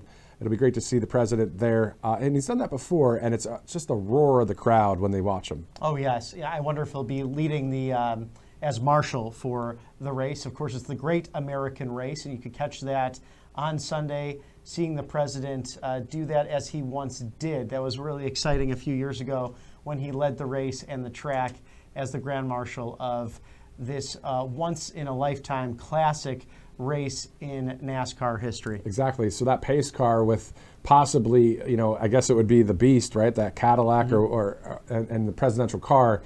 What a cool moment that is when they're driving in the front and all the NASCAR cars are behind them, stock cars just, doing their thing. Always cool to see. A great moment, similar to the Super Bowl the other day, as the crowd cheered very loudly for President Trump, which is great. And again, this is not just, a support or a positive light of President Trump. Obviously, we know he's a great guy and he's doing great things for our country. We love truth and common sense. And Right. he stands with the basics of our nation, the Constitution. He doesn't forget the country, the Constitution, or God. And that, according to his speech from January 20th, 2025, saying, "In everything we do, my administration will be inspired by a strong pursuit of excellence and unrelenting success. We will not forget our country, we will not forget our Constitution, and we will not forget our God." President Trump saying that on January 20th. So, it's just great to see it happen, and at a high gear, too. This is really, he's, no pun intended with the NASCAR thing, this is pedal to the metal for the president. Right, it really is. I mean, it's a breakneck pace, and he's nonstop. And it's good to see that the Senate seems to be in high gear right now with Kennedy being confirmed, Rollins being confirmed, of course, Kash Patel coming out of the Judiciary Committee solely along a party line vote, but that's okay, 12-10, moving to the full Senate. And now we're expecting cloture votes on Howard Lutnick for Commerce and Kelly Loeffler for the Small Business Administration. So very much looking forward to not only this press conference, but Mr. Kennedy being sworn in later today to HHS. Seeing some news on Breaking 911. They're citing Politico. Breaking 911 is a great place to check out some breaking. But the point is, they're saying that Minnesota Governor Tim Walz is considering a run for Senate next year after Senator Tina Smith, the Democrat from Minnesota, announced her retirement. Wow. Like, who cares? The guy's radically left and woke and didn't win. And, let's make Minnesota great again. That was really a state that was going back and forth during the election night there, where we saw, okay, it might go red, it might go blue. Same thing with Virginia a little bit, New Jersey a little closer. But, yeah, let's get it done for Minnesota. Right, and I think a great way to do that would be Mr. Mike Lindell running for governor now that it will be an open seat. That's a great point. I would love to see that and would be very supportive personally. But at least promises made, promises kept, Matthew, for the former vice president and Governor Walz, both saying that they aren't going quietly into the night. So unfortunately, that was the one thing they were honest about. Yeah, it's just wild to see all of what's happening. Now, we saw that Mitch McConnell voted no on RFK Jr.'s confirmation. We, the people, are voting no on Mitch McConnell at this point. That's just the facts. But we still have to keep, of course, a GOP conference united. I get it.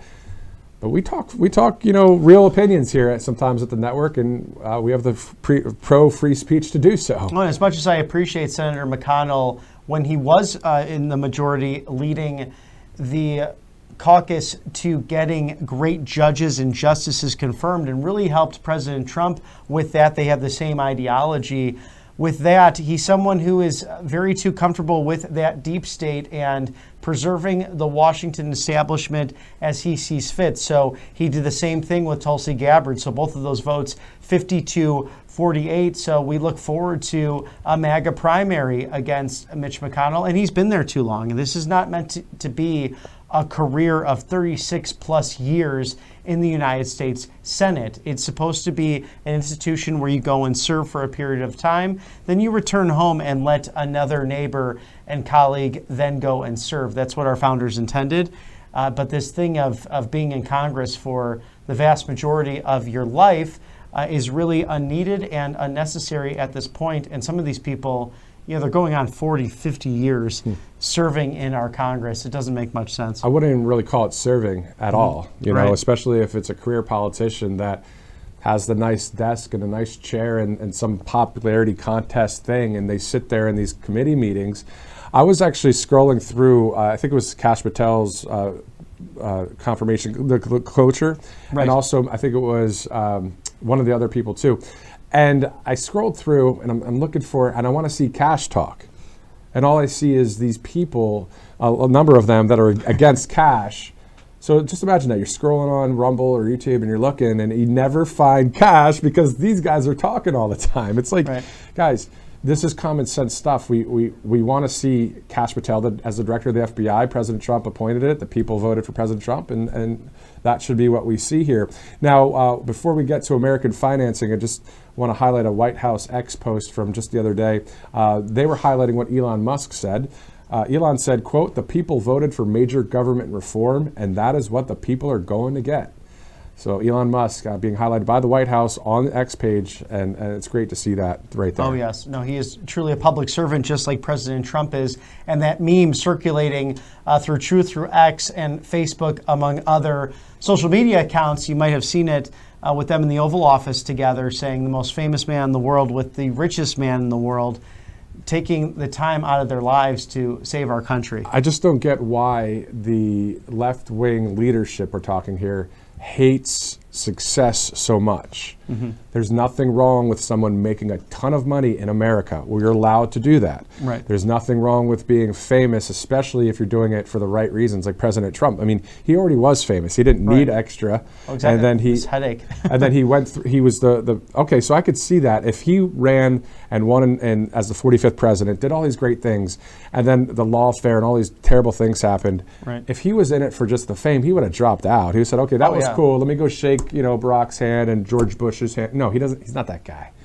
He ran again, and he did it for the country. I mean, that's just awesome. And nearly lost his life as a result. Besides the fake impeachments and all of the lawfare and the investigations and the harassment against him and his family. And as he said, too, Don Jr. and Eric, probably the most subpoenaed people in history at this point, trying to devalue the wonderful things that their company has done for the American people and for the world.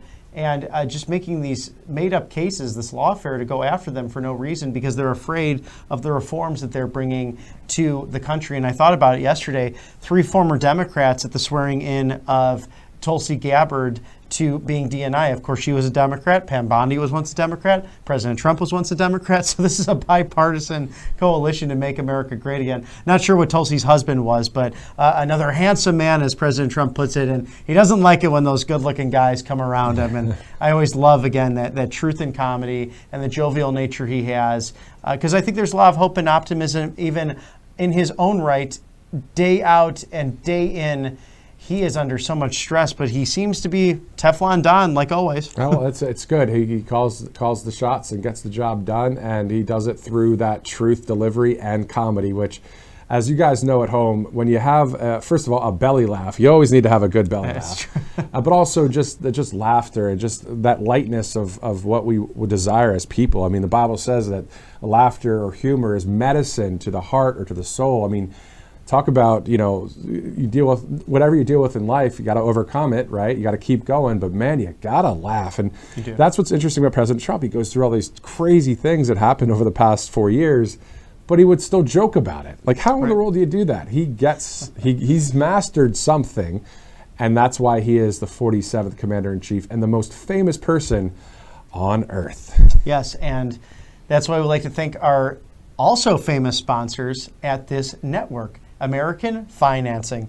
Americans are still having troubles around the kitchen table, and some of us have really high credit card debt, something the administration is also hoping to tackle in the next coming weeks and days, most likely, because they move so fast. But credit card balances charge us 20% or more on average each and every month. That's just crazy. So think about saving an average of $800 per month. And homeowners, if you've been waiting to figure out how to get your finances in order, American Financing is your go-to professionals to call today. There's no obligation to it. Saving that kind of money every month can make a decision very easy in regards to other financial calls you have to make for you and your family. So if you start today, you might be able to delay 2 mortgage payments. That could be $1,600 of savings within 2 months. Call American Financing now, 888-402-0299. That's 888-402-0299, AmericanFinancing.net/RSBN. And other headlines we're following as we await this press conference there at the White House, which I did see some posts on various social media that it's happening very soon. The cameras are in there, so as soon as we get that feed, we'll go there as well. Representative Anna Paulina Luna announced that Federal Secrets Declassification Task Force earlier this week, which will declassify government secrets, including JFK, RFK, and MLK assassinations, also the Epstein files, and documents about UFOs, the 9/11 files, the COVID documents and files. I mean, that's a lot of investigations and specifics into things that are now it's not so taboo to be like, okay, let's not talk about those things. Right. Oh, it's being opened for the world to see, as is DOJ and what they're doing for uncovering all of this fraud and abuse, as the president calls it. Oh, yes. It's really exciting to see that breaking yesterday with Congressman Comer from Kentucky. And I've had the privilege, actually, to work for a brief period of time with Anna Paulina Luna at Turning Point USA. She is extraordinary, and she is a warrior and a great fighter, a true blue MAGA, one of the first to really be part of the movement. So I'm thrilled to see what she will do, a veteran herself in her own right, and just a true warrior. Another one of those, like Kristi Noem. She looks really sweet and is a very sweet, wonderful, warm person, but she's tough as nails. So don't let the the pretty looks and the sweet demeanor mean that she can't throw that right hook, because she can. And I'm excited to see this new committee. We actually have the video from Elon Musk and the president at the Oval Office uploaded. We also have that Representative Anna Paulina Luna announcement from earlier in the week uploaded. You should see how she handles the press there. And I said to Robert when we were watching, it was like zing. It was perfect. And that's what we're seeing. President Trump and his team somehow saw all of the talent of all of these people and made sure that they were not establishment, that they were straight up for our country, and picked them, hand-picked them for these various departments. This is going to be quite awesome over the next 4 years, and hopefully it will just do so many great things in this country that it will just carry over into the next term and the next term. Speaking of the future, 2026, and you referred to this earlier, the 250th birthday of this great country about to happen. I know it's July of next year, but it's going to be awesome. It's at the Iowa State Fairgrounds. President Trump had that part of Agenda 47. He actually said in one of those policies that this is going to happen at the Iowa State Fairgrounds. What a great spot for it. Shout out to the Iowa caucus, a great win, of course, for President Trump back in the day. New Hampshire, the primary, Nevada, and on. I mean, everybody, he shocked the world again. He did. Greatest political comeback in modern American history. if not the greatest political comeback in history. I mean, it really was something. When you think about 4 years ago right now, we were really down and out on our luck, back against the ropes for a number of us. And you know what? I think about the CPAC I attended 2021 during this period of time.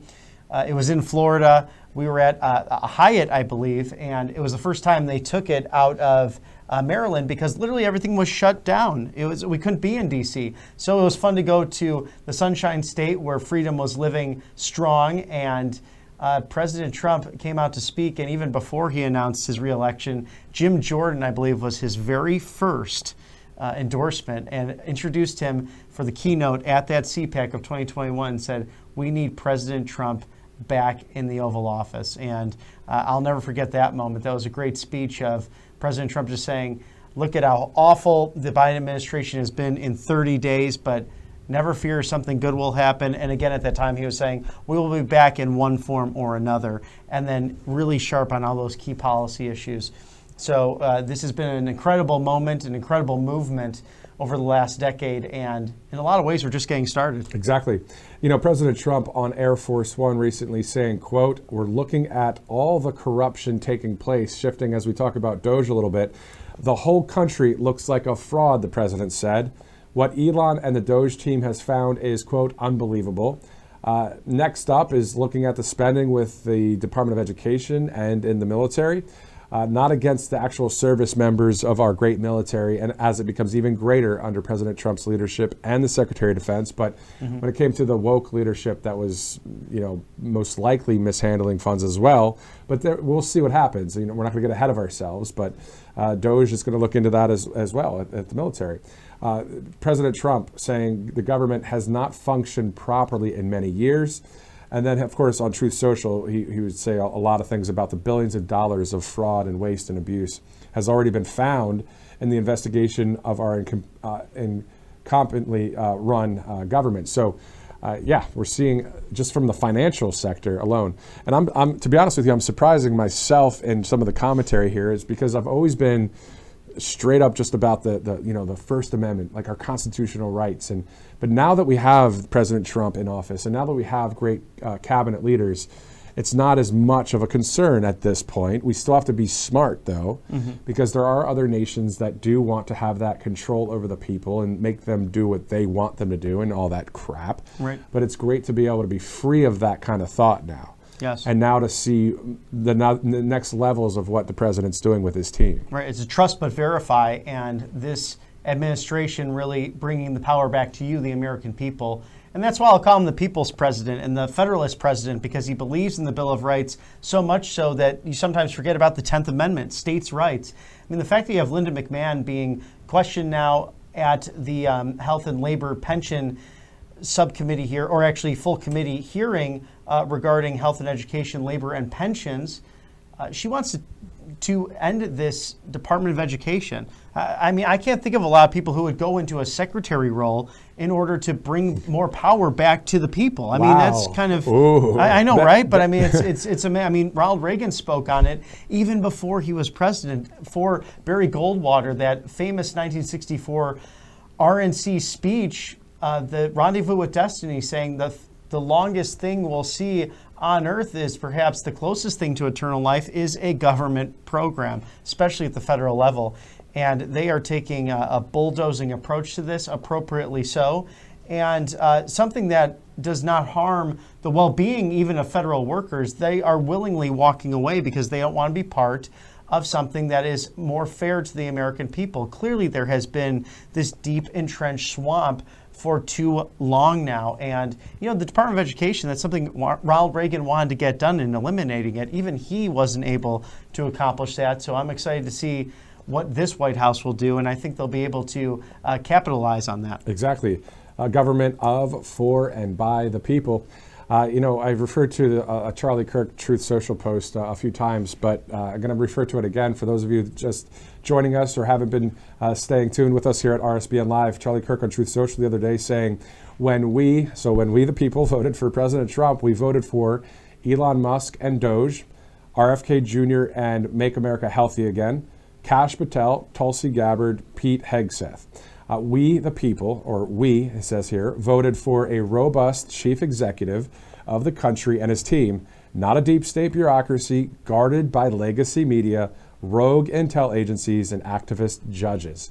This is one of the best posts I've ever seen from Charlie Kirk. Obviously, he has a lot of great posts out there, but that is exactly what's going on. Yeah, 100%. It really is the case of what's been happening, and Charlie hits it right on the head every time. So we are upcoming with President Trump waiting to hold a press conference soon at the White House here, 8 minutes to 2 o'clock on the East Coast. It's still morning on that golden coast of California. Exactly. Let's go to freetrumpbook.com, another great sponsor here at the network. As soon as we see that live feed start, we'll go there live. But Mike Huckabee, of course, the U.S. ambassador to Israel, great person, great former governor of Arkansas, having an awesome show out there in Tennessee and Arkansas as well, also creating some awesome books. So freetrumpbook.com.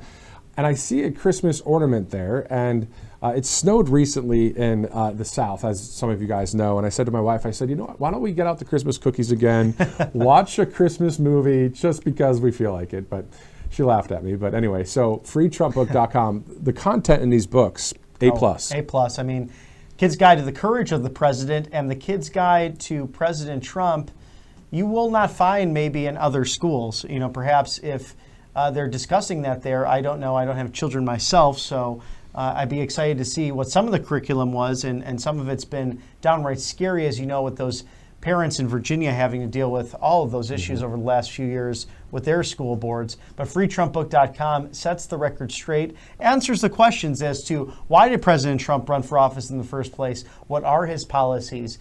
What is Make America Great Again? What is Make America Healthy Again? So a great guide for your kids and those ornaments. And I gotta say, Christmas time, it's always good throughout the year if you want to pop that movie on or enjoy some hot cocoa and cookies. But let me tell you, also a great gift for those neighbors who might have their heads in the sand still. Every once in a while you run into people and it's like, do you live under a rock?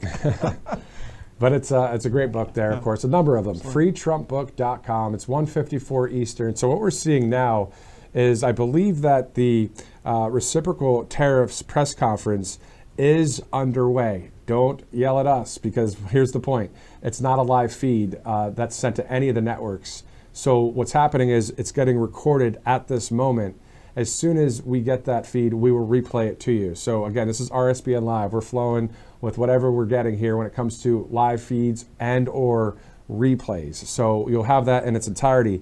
And to the point I was making earlier, Howard Lutnick, the Department of Commerce Secretary, is standing to the left of the president. So I'm watching this from Margot Martin, who is also a part of the president's team. So that's why I'm seeing this video here, also on Breaking 911. So again, we'll be airing that as soon as possible. Also, if we could take a live look at the White House. Also, Director, do we have any word on the replay back to us so we can show it to the people that are tuning in, of course, to watch this press conference at 1:55 now Eastern Time. Again, later today as well, the East Room press conference with the Prime Minister of India, Modi. That'll happen here on the network as well. So if we can get any guidance from our producers and directors, that'd be great. In the meantime, we're going to hold down the fort until that replay is ready to go here on the network. Yes, an exciting time for the American people, and to really use these tariffs, promises made, promises kept, to make this a more robust economy, a more fair economy. And we saw that in the first term, something that was completely abandoned by the last administration with globalist policies that they were enacting. But President Trump moving up those tariffs on aluminum to 25%, of course, steel at that same rate of 25%. He's temporarily suspended tariff threats on Canada and Mexico because they've been cooperating at the border, whether that's in the form of troops or in the form of combating the Mexican cartels with finances as well, because we know hundreds of thousands have died from fentanyl poisoning. We think about Laken Riley, pray for her family and for her rest on a regular basis. President Trump signing into law the Laken Riley Act. That was the first bill he did sign, flanked by family members and Congressman Mike Collins of Georgia, who got that through the House, Katie Britt of the Senate, who got that in a bipartisan fashion done with 12 additional Democrat senators for their version of that bill. So many people who have been harmed by illegal migration in the last several years, and President Trump really getting to the bottom of it and securing that border, and that will continue to be done on a daily basis. Exactly, and that's the thing. There's 4,100 service members of the military that are down at the southern border right now, along with 10,000 Mexican troops, according to the president of that country, and then about 10,000 personnel at the northern border from Canada. So the reason why there's so much of a focus on Canada outside of the whole 51st state talk and the trade and the tariffs and all that is because the executive order that the president signed a while ago about a national emergency on the southern border, there was also an EO about the fact that there are drug cartels from Mexico operating inside Canada and bringing down the fentanyl and other things that are going on there. That according to the president and the White House. So, and we know that the Mexican drug cartel is now identified by the president as a terrorist organization. So that is at the same level of, in the sense of under the same umbrella of ISIS and Hamas and Hezbollah and others. So that's quite interesting, that move there. So we'll keep an eye on that as well. But it is really, really great to see our Army, our Marines, National Guard, and some even from the state police or the state of Texas down there with Customs and Border Protection, down there securing that southern border, stopping that flow of illegal immigrants. Yes, thank God for that, because these people have literally been uncuffed. There's no pun intended, whether it be our military or our police officers at the federal, state, and local level to keep America safe. And it's been such a relief. We know that President Trump on the campaign getting overwhelmingly, I think 100% of different police and police union organizations across the country. So many of those endorsements pouring in almost seemed on a daily basis, and so many police officers who would flank him in support during the campaign and at the many stops we went to when we were on the road following the campaign. Exactly, and that was quite the campaign trail. I was joking, I think it was election night, with Robert and Christina Loren, who are here, talking about they had millions of miles of airline points because they traveled to so many states covering the campaign trail, as did many at the network. And it was great to see that, because we interviewed we the people. Oh yes. It was all about all of us together. You know, it wasn't a separation between us and people. We're all in this thing together. And it was awesome to hear all of the talking points from the actual citizens of our nation. And that's what is cool to see, really, that shift. Yeah, I can even sense it in my mind, just that shift of going from the government bureaucracy and too much government to back to we the people, of, by, and for the people. As yesterday, of course, Abraham Lincoln's birthday, and saying that at the Gettysburg Address, that the people that died, the soldiers, they didn't die in vain. Right. They didn't die in vain to keep this country together and to keep the Constitution as the law of the land. And that's what I think is one of the main things we love about the president, is that he is not forgetting our country, the Constitution, and our God. It's 2 o'clock. For Robert McNeely, I'm Matthew Alvarez. We'll be right back as soon as we get that live feed into the White House. Whether it's a replay or not, we're still going to give it to you. As soon as we get it, it's 2 o'clock. We'll be right back.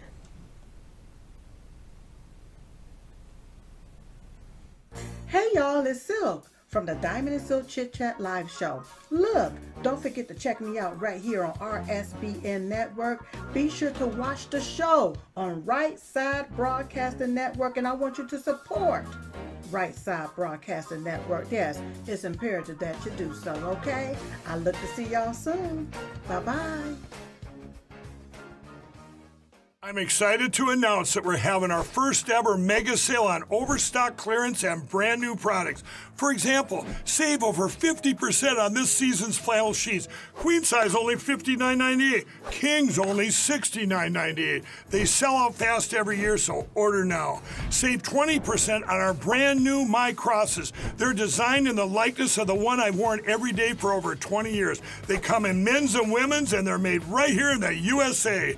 Get our 2025 six-piece My Towel sets for only $29.98. Our initial quantities are extremely low, so get them now before they go. And our best-selling standard MyPillows, just $14.98. So go to MyPillow.com or call the number on your screen. Use this promo code to take advantage of our first ever mega sale. But wait, remember that $75 free shipping rule? Well, that ship is sailed because right now, every order ships absolutely free. Welcome to Right Side Broadcasting Network, your trusted conservative news outlet. At RSBN, we deliver the truth when the mainstream media falls short. Since 2015, we've proudly broadcasted every single one of President Trump's iconic MAGA rallies, bringing you the excitement and energy live before anyone else. By watching RSBN, you get an unfiltered front row view of the action on the ground. We interview the crowds to give a voice to millions of Americans just like you. We show you President Trump's speeches in their entirety, free from interruptions and censorship. We cover the stories that matter to you with the integrity and passion you deserve. Thank you for choosing RSBN as your home for America First News. Together, we stand strong, united, and informed. So join us and be part of the right side of history. Welcome back to RSBN Live. It is 2:02 p.m. Eastern Time. Just in from the White House Communications Office, we have an update on what we're going to see today. We're still going to see the executive orders and the situation where we're hearing the press conference about the reciprocal tariffs. So we're looking forward to that feed. Also, it looks like the president will participate in the swearing-in ceremony for the Secretary of Health and Human Services, RFK Jr. That is going to be at the Oval Office. And then from there, the president will meet with the Prime Minister Modi of India. So three items that we're looking at here. The question is, and we have to remember this, I was saying to Robert kind of jokingly, remember when we covered all the rallies and it was live and we'd have commentary, whether here at the studio or out there in the field, interviewing people. And if the president was scheduled to speak at 3 o'clock, sometimes it was 4:30.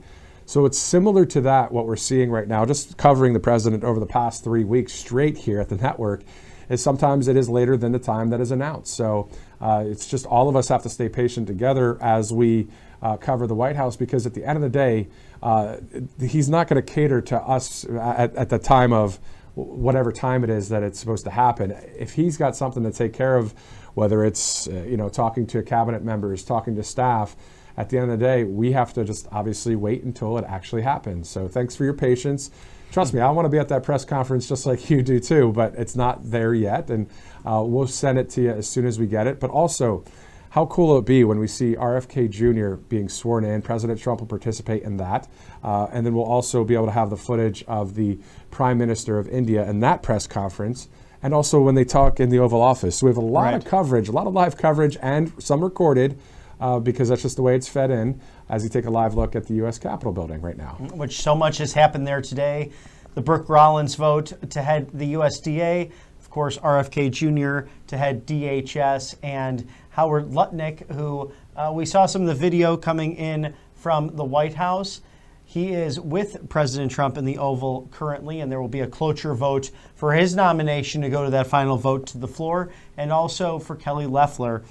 For Small Business Administrator, and what a wonderful time for this country, including Kash Patel. Yeah. The 1210 party line vote. He is out of committee, out of the judiciary, which was, I think, the biggest hurdle in a lot of senses, given the way the Democrats were just trying to eviscerate his reputation and saying the most terrible things about him, including ranking member Dick Durbin. But I'll just mention what Chairman Grassley had said, the president pro tempore of the United States Senate and chair of the Judiciary Committee. Mr. Patel has undergone a rigorous vetting. Before his hearing, he produced more than 1,000 pages of records and disclosed over 1,000 interviews. He underwent an FBI background investigation, produced a financial disclosure, worked with ethics officials to identify and resolve potential conflicts of interest. At this hearing alone, he answered questions for more than 5 hours and provided 147 pages of responses to written answers.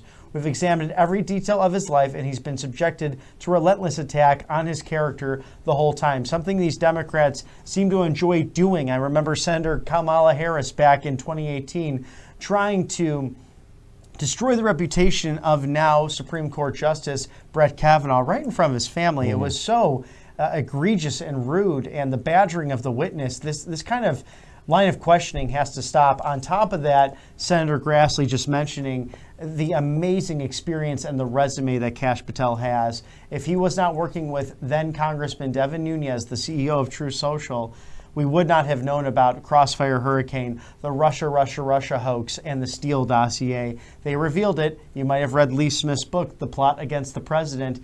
There was an effort by our intelligence community to overthrow a duly elected president of the United States. And that should never happen in America. Exactly, and that's what everybody's saying. They want the director of the FBI to be Kash Patel. It's simple as that. Let's move on, and let's get the job done. And exactly. That's what we're seeing with the Attorney General Pam Bondi at this conference yesterday, the press conference at the DOJ, saying no more of these green light immigration laws in New York State. And just to review, if I follow up my notes correctly here from just yesterday, it was all about various things like that the state would inform an illegal alien if a federal official, immigration official, was requesting their information. The state would let an illegal immigrant know that the federal immigration official is looking for their information. That was actually, and is actually a green light law in New York. And the AG Bondi saying that is, quote, unconstitutional, and it's allowing immigrants just to be able to move freely and come to the country and come to New York. And I mean, at the end of the day, I mean, at the beginning of the country, yes, there was a number of people that showed up, and now that we have a country, now you have to have a border because we don't know who the people are coming in anymore. So it's like you got to figure out who's who. So and we've seen so much crime in the fentanyl happening, and it's just terrible to see. It's literally in violation of Section 8 of U.S. Code 1324.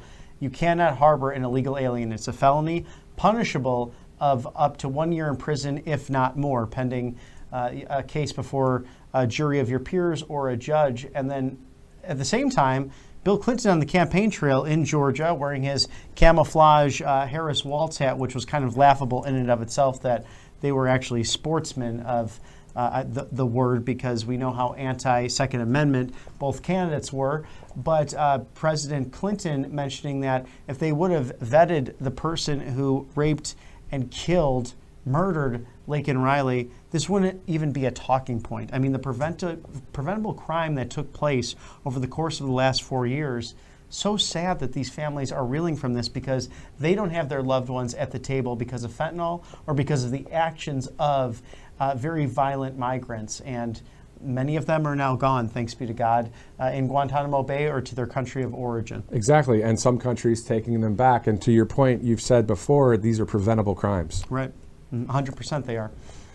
All right, so it's 2:09. You see a live look there at the U.S. Capitol building. Also, we have a live picture outside the White House as well as we get ready to see a press conference about reciprocal trade. As soon as we get that replay, we'll show it to you. Also, hearing reports directly from the White House Communications Office that the president will participate in a swearing-in ceremony for the Secretary of Health and Human Services, of course, RFK Jr. And then later, the president will meet with the Prime Minister of the Republic of India, Narendra Modi, of course. They'll have a bilateral meeting together, and then there'll be a press conference following that. Now, there are specific times on this email, but at the end of the day, the times will not be reflecting what's happening because it's already 2:10 p.m. So what we're doing is we're going to have to flow with it here. You're going to have to be patient with us as we are obviously wanting to show you every ounce of live feeds or replays from inside the Beltway there. And we will show that to you, whether it's right here on the live channel, RSBN Live. We can also upload it on Rumble and YouTube, but we would only do that when we're not live here, if you follow what I'm saying. So we'll only upload those various things that I just talked about to Rumble and YouTube and other places if for some reason we're not live right here at the desk. But it's 2:11, and I like Robert McNeely, so we're going to be good. Yeah, it's going to be great. Yeah, we actually really love working together, if you can't tell, so that helps a moment, to get through the big hours of all the breaking news coming out of the Beltway for you, the American people. And a programming note, if you're just joining us, that's what we are here at Right Side Broadcasting Network. You may be familiar with all those rallies, and we hope there's more. We're not so sure with President Trump, being in office now, changes a little bit of the aspect of what was on the campaign. But regardless, Right Side Broadcasting Network Live, we've had 2 rallies so far this year, maybe more in the near future. President Trump surely loves to get out there and see the American people. So earlier in the week, we had RSBN host Christina Loren join us live. We're working on also getting RSBN host Megan Kohler on the program. And on Friday, should we let the information out on Friday? I think we can, which is tomorrow, make this breaking news at 2:12 in the afternoon Eastern Standard Time.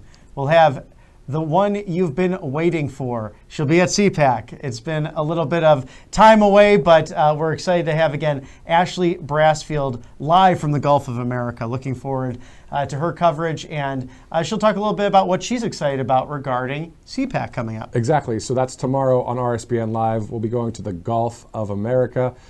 Almost jealous of the live reporting that she's going to be able to do down there, because it's going to be cool. You know, just put your feet in the water and say, I'm in the Gulf of America. Right. It's going to be a beautiful day down. The forecast looks very nice in the Panhandle. So excited to have Ashley back on, and excited to work with her and Christina next week in beautiful National Harbor, Maryland for CPAC. That's going to be something not to be missed, and we hope those viewing are actually attending as well. It's a great homecoming for the conservative movement. Exactly. So it's 2:13 on the East Coast. Thanks so much for joining us live on the network here.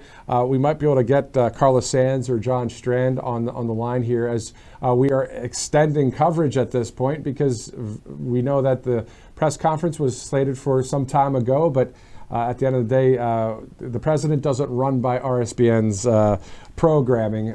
He runs by his situation, where when it's time to run a press conference or have a speech, we'll just cover it as it happens, regardless of the times that we're seeing. We do know, though, today a number of things are going to happen. The president signs executive orders in the White House. The reciprocal trade press conference with Howard Lutnick, the Department of Commerce Secretary, there with him.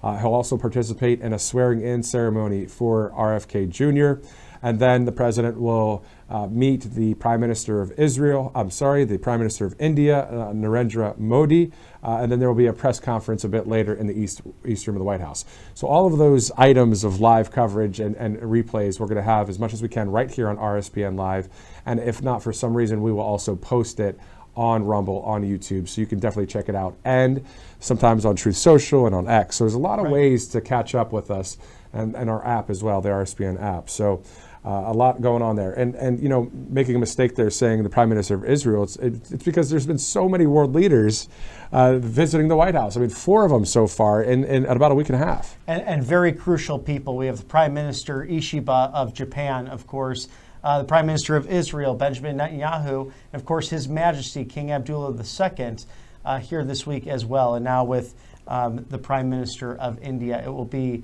just a wonderful time with allies and influential governments throughout the world too. I mean, high in GDPs, large economies, great influence, large militaries as well as you know, very dangerous weapons. But each one of these players in the world are surrounded by those who want to do extreme harm to the United States and our allies. So good to meet with them for a number of reasons, not only for bilateral trade, but also for the security and independence of the free world. Exactly. Moving on to one of our great sponsors here at the network, Colonial Metals Group. Of course, an urgent retirement warning. Even as President Trump stands up to China, we're told billionaires, of course, are fleeing Wall Street. Warren Buffett actually dumped $133 billion in stocks. But we trust the experts, of course, at Colonial Metals Group to give you all the information you need through this free gold guide as well. Now, all you have to do is go to freegoldguide.com and then call 888-705-0950 for your free gold guide. And also, you can learn how to bulletproof your IRA and 401k with gold, and it's all tax-free. Pretty awesome stuff. Oh, yeah, it's a wonderful organization, of course. We talk to the wonderful CEO on a regular basis. He'll be here tomorrow, Paul Stone. So freegoldguide.com/RSBN, or scan that QR code right now to shield your savings. And also, you know, it's important to listen to experts like Warren Buffett, like Mr. Stone himself as well, and get this guide that's really no obligation to you and your family. Just shows you the options. And you'll see on the inside of that the great patrons who have endorsed this extraordinary company. Exactly. So it's freegoldguide.com/RSBN, an awesome sponsor here at Right Side Broadcasting Network. And, we look at some of the handouts that we're going to have at CPAC, by the way, to watch RSBN Live. It's just going to be an awesome time there at CPAC as you and our crew, you interview a number of great people. And then, of course, President Trump to speak there as well, as he's spoken there. I think this is his third year in a row, maybe fourth. I don't know. I've lost track at this point. Now, I can even remember back in 2011, I don't think he did necessarily consecutive years, but when there were just a handful of people in there, and he really gave his thoughts on the current status of the American government, our role in the world, and really criticizing Barack Obama's terrible policies. And I think in and of that moment is when President Trump really, that flip finally switched up, and he said, I'm going to do this. And I want to say it was that time, if you can remember that White House press briefing when Barack Obama was making fun of him. And I don't think President Trump really cared for it, nor did many conservative Americans, because it was that lambasting of, grab your guns, grab your Bibles, kind of like these people don't matter. And President Trump had it at that point. Of course, he was a private citizen on The Apprentice at the time, running a glorious company in the Trump Organization. And I think that was really what turned on those keys and, no pun intended, hit that gas. We have the Daytona 500 coming up on Sunday, and President Trump got on that track to become the 45th and 47th president of the United States. But who's remained consistent since the 1980s and all those talk shows, whether it's Phil Donahue or Oprah, it was President Trump talking about countries manipulating their currencies and how he's tired of America being put last by its politicians. That's exactly what's been happening over the years, but we have a new day in America, of course, as the 47th Commander-in-Chief. We'll be having this press conference here in just a bit, as we'll replay that to you as soon as we get it. Also, we're seeing so many great things happen across the nation. And of course, we interviewed Sean Parnell here a while ago, and I believe it was in Pennsylvania one time. It might have been you might have interviewed him. Yes, no, Sean's been fantastic in person and, of course, from our studios here in Auburn. Right, so he's from the Pittsburgh, Pennsylvania area. And actually, Sean recently announced as the Department of Defense chief spokesperson. So reaching out to him now to see if he'd like to join us live, as again, so many great things happening at the department because of the leadership of President Trump and Pete Hegseth, and because we see the troops on our border, stopping the flow of illegal immigrants coming across. So great to see that. Also, we have a long list of people here we could reach out to right now on the fly, as obviously it's extended coverage, and we're looking forward to seeing this press conference here in a little bit. But, to see people like Lee Smith on the network before, and Tommy Tuberville and Eli Crane, great patriots across the board.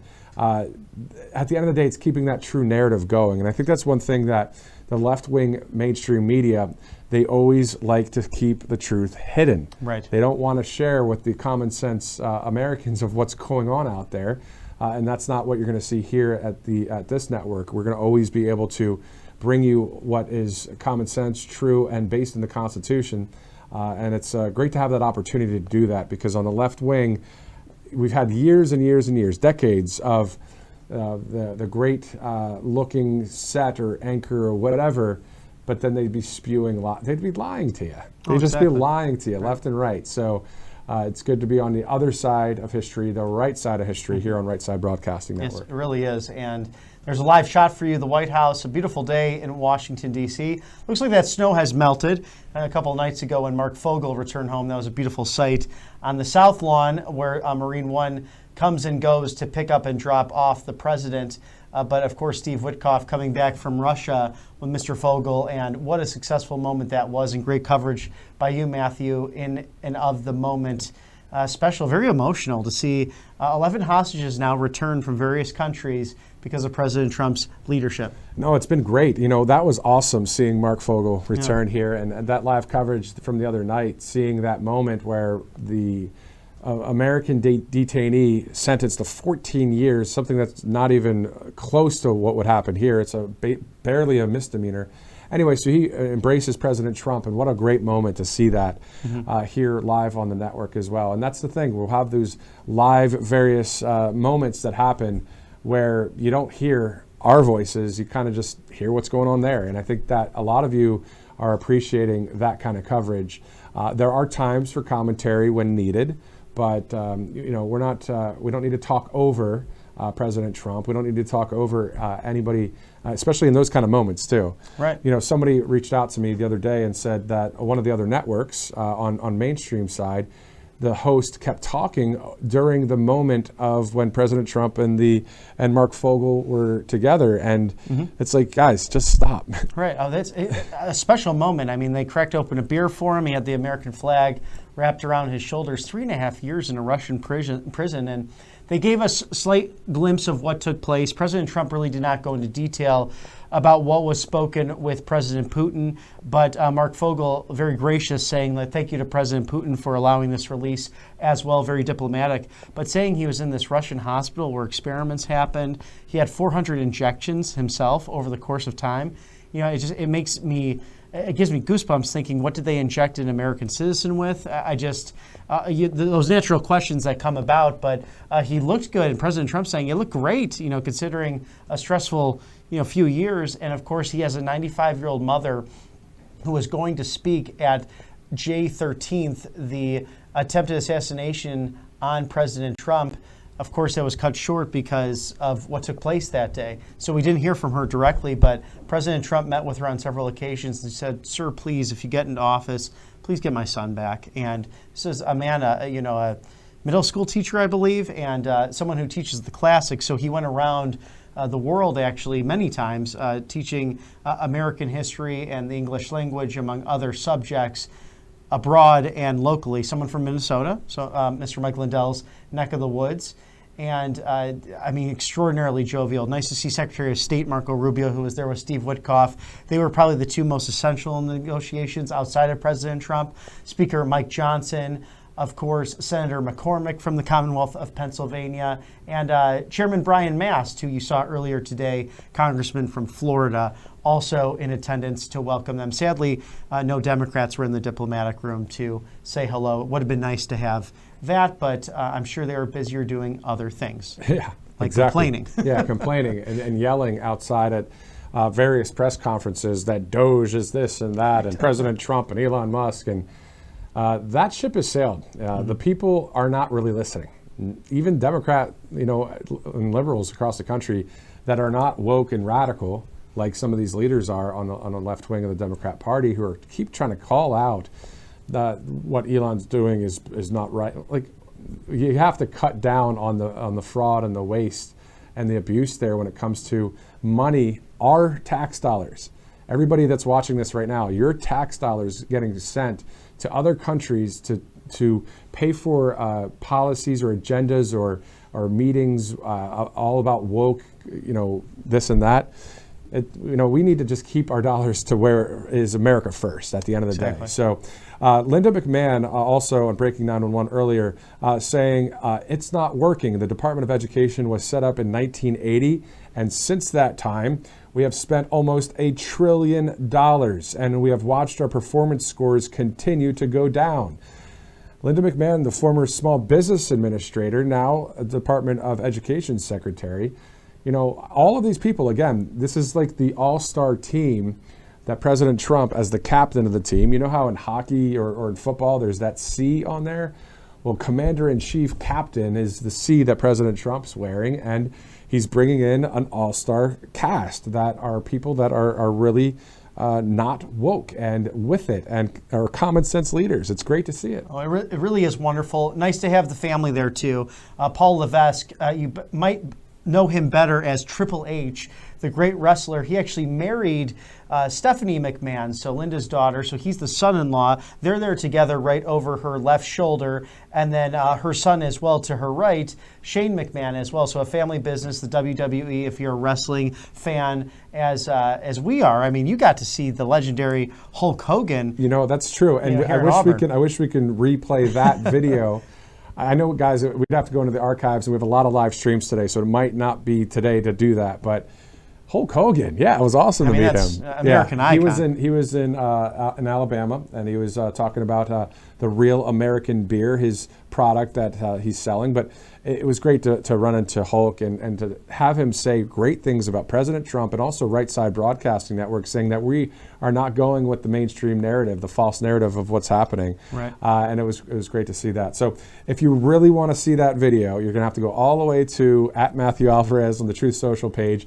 And hopefully your thumb isn't tired because you got to scroll, but it's in there and you can watch it. I might go look today and I'll put up to the there top you go. of mine Maybe we'll repost it or something. Do a retweet. Because you actually quoted my post, I think. I think I did on that. That was really wonderful. But you want to play a quick, fun little role play here. Let's pretend you're someone like, Adam Schiff. Okay, oh no, I can't do that. Okay. Well, I was just going to. Sorry, I was going to ask you if you are, Senator Schiff. Why are you so woke? Yeah, no. It doesn't matter why you're woke. There you go. I want to do a little bit. I should have asked you then to roll with that because no thanks. So a little bit of World Wrestling Entertainment for you there. But. Yeah, definitely. No, it was great, and that's what's awesome about this whole thing that you see, even here at Right Side. I mean, never would we have thought that President Trump would be also comedic and entertaining, even though he gets the job done and talks seriously at various speeches and rallies.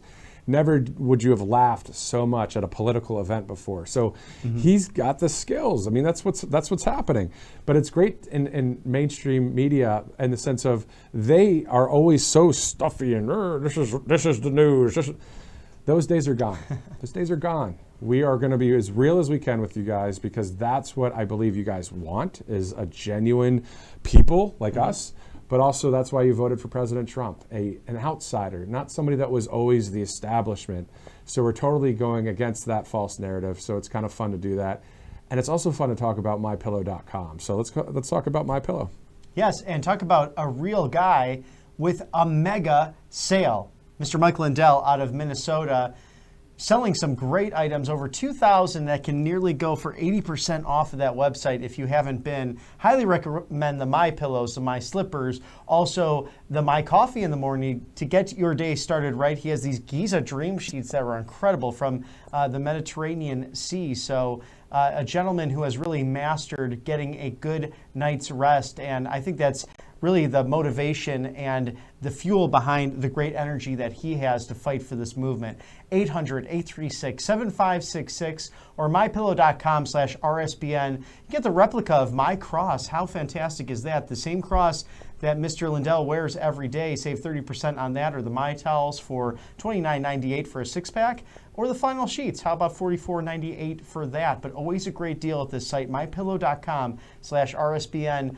And breaking news that Governor Walz might be running for the U.S. Senate. There's an open seat there, Mr. Lindell. I think you'd be a great governor of Minnesota. And if the coverage that we've had in Minnesota for various rallies, whenever Mike Lindell would walk in, whether it's Minnesota or anywhere across the country, the crowd would be on their feet and cheering loud. A great patriot to this country and a great story of hope and overcoming challenges through his faith in Jesus, but also just the fact that he's so conservative on the right side of history. So it's awesome to partner with Mike, as he is a great sponsor, of course, with MyPillow here at the network. All right, it's 2:30 Eastern Time, bottom of the hour. Thanks for streaming with us live as we are straight up rolling with it here, guys. We have no teleprompter. Glad sometimes not to have a prompter because it's sometimes can be very formulaic and whatever, but we're definitely just sharing with you our commentary on the various things that have happened at the White House over the past. Now we're entering the 4th week now, and We've seen already, this is going to be the 4th world leader a little bit later today with the Prime Minister of India here in just a bit. A number of news stories. Basically, stick with us because we're going to give you as much as we have when it comes to live feeds or replays of what's happening today on Thursday, February 13th. Let's go to a commercial break. We'll be right back. Hey y'all, it's Silk from the Diamond and Silk Chit Chat live show. Look, don't forget to check me out right here on RSBN Network. Be sure to watch the show on Right Side Broadcasting Network, and I want you to support Right Side Broadcasting Network. Yes, it's imperative that you do so, okay? I look to see y'all soon. Bye-bye. I'm excited to announce that we're having our first ever mega sale on overstock clearance and brand new products. For example, save over 50% on this season's flannel sheets. Queen size only $59.98. Kings only $69.98. They sell out fast every year, so order now. Save 20% on our brand new My Crosses. They're designed in the likeness of the one I've worn every day for over 20 years. They come in men's and women's, and they're made right here in the USA. Get our 2025 six-piece My Towel sets for only $29.98. Our initial quantities are extremely low, so get them now before they go.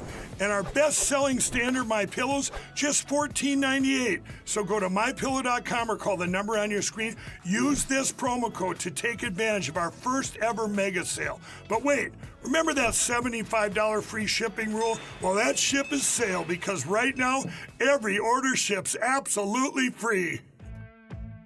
Welcome to Right Side Broadcasting Network, your trusted conservative news outlet. At RSBN, we deliver the truth when the mainstream media falls short.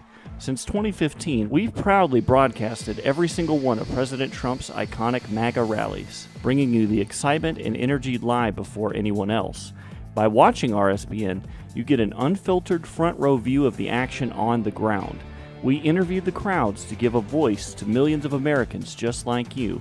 We show you President Trump's speeches in their entirety, free from interruptions and censorship. We cover the stories that matter to you with the integrity and passion you deserve. Thank you for choosing RSBN as your home for America First News. Together, we stand strong, united, and informed. So join us and be part of the right side of history. Welcome back to RSBN Live. It's 1:33 Central Time, 2:33 on the East Coast. Dan Scavino Jr., literally on Truth Social, just posting 2 minutes ago, 45 plus minutes, POTUS, real Donald Trump, still going. This is the photo that we're seeing in there. I know it's really far to see, but that's the Oval Office. There's a lot of media in there. But guess what? This is a recorded feed. I looked on other networks. This is not something that's live right now. So we're going to get this feed when President Trump is done with this press conference with Howard Lutnick, the Department of Commerce Secretary. So as soon as that is done, when President Trump is done, then we'll get the feed here, and then we'll replay that to you as soon as we get it. So from there, then we're also seeing that he'll be signing, executive orders, and also the RFK Jr. swearing in will happen, and then the Prime Minister of India press conference as well. Yeah, it's a big day at the White House and on Capitol Hill. Just reviewing some of the Senate roll call votes. Of course, Brooke Rollins will be over at the USDA as the new Secretary of Agriculture. That was a vote of 72 to 28. And then, of course, Secretary-designate Kennedy. We've heard that name Kennedy in the past. It's a pretty famous one. Over at Health and Human Services by a vote of 52 to 48, the same exact vote as Tulsi Gabbard yesterday, so he'll be sworn in today. We're looking for cloture votes as well for Howard Lutnick at Commerce and Kelly Loeffler over at the SBA. And finally, Kash Patel, he got out of committee, the Judiciary Committee, and it was almost like the tale of two cities, completely the opposite storyline between Republicans and Democrats. Sadly, a party line vote. But Chairman Grassley, calmly and patiently, the Senate President pro tempore that he is, eloquently stating not only the qualifications of Kash Patel, but that he's been a victim of the deep state as well. So Senator Durbin, my goodness, the ranking member, wow, he paints a picture nicely. If you weren't paying attention to what's actually happening, you might believe the guy. Exactly. You know, it's remarkable to watch. And exactly, speaking of believing things, it's the woke mind virus that is starting to get more exposed throughout this country. And the more people that see it and wake up, Democrats, liberals, and even some Republicans, I guess, the more we are aware and more we are free and free thinkers.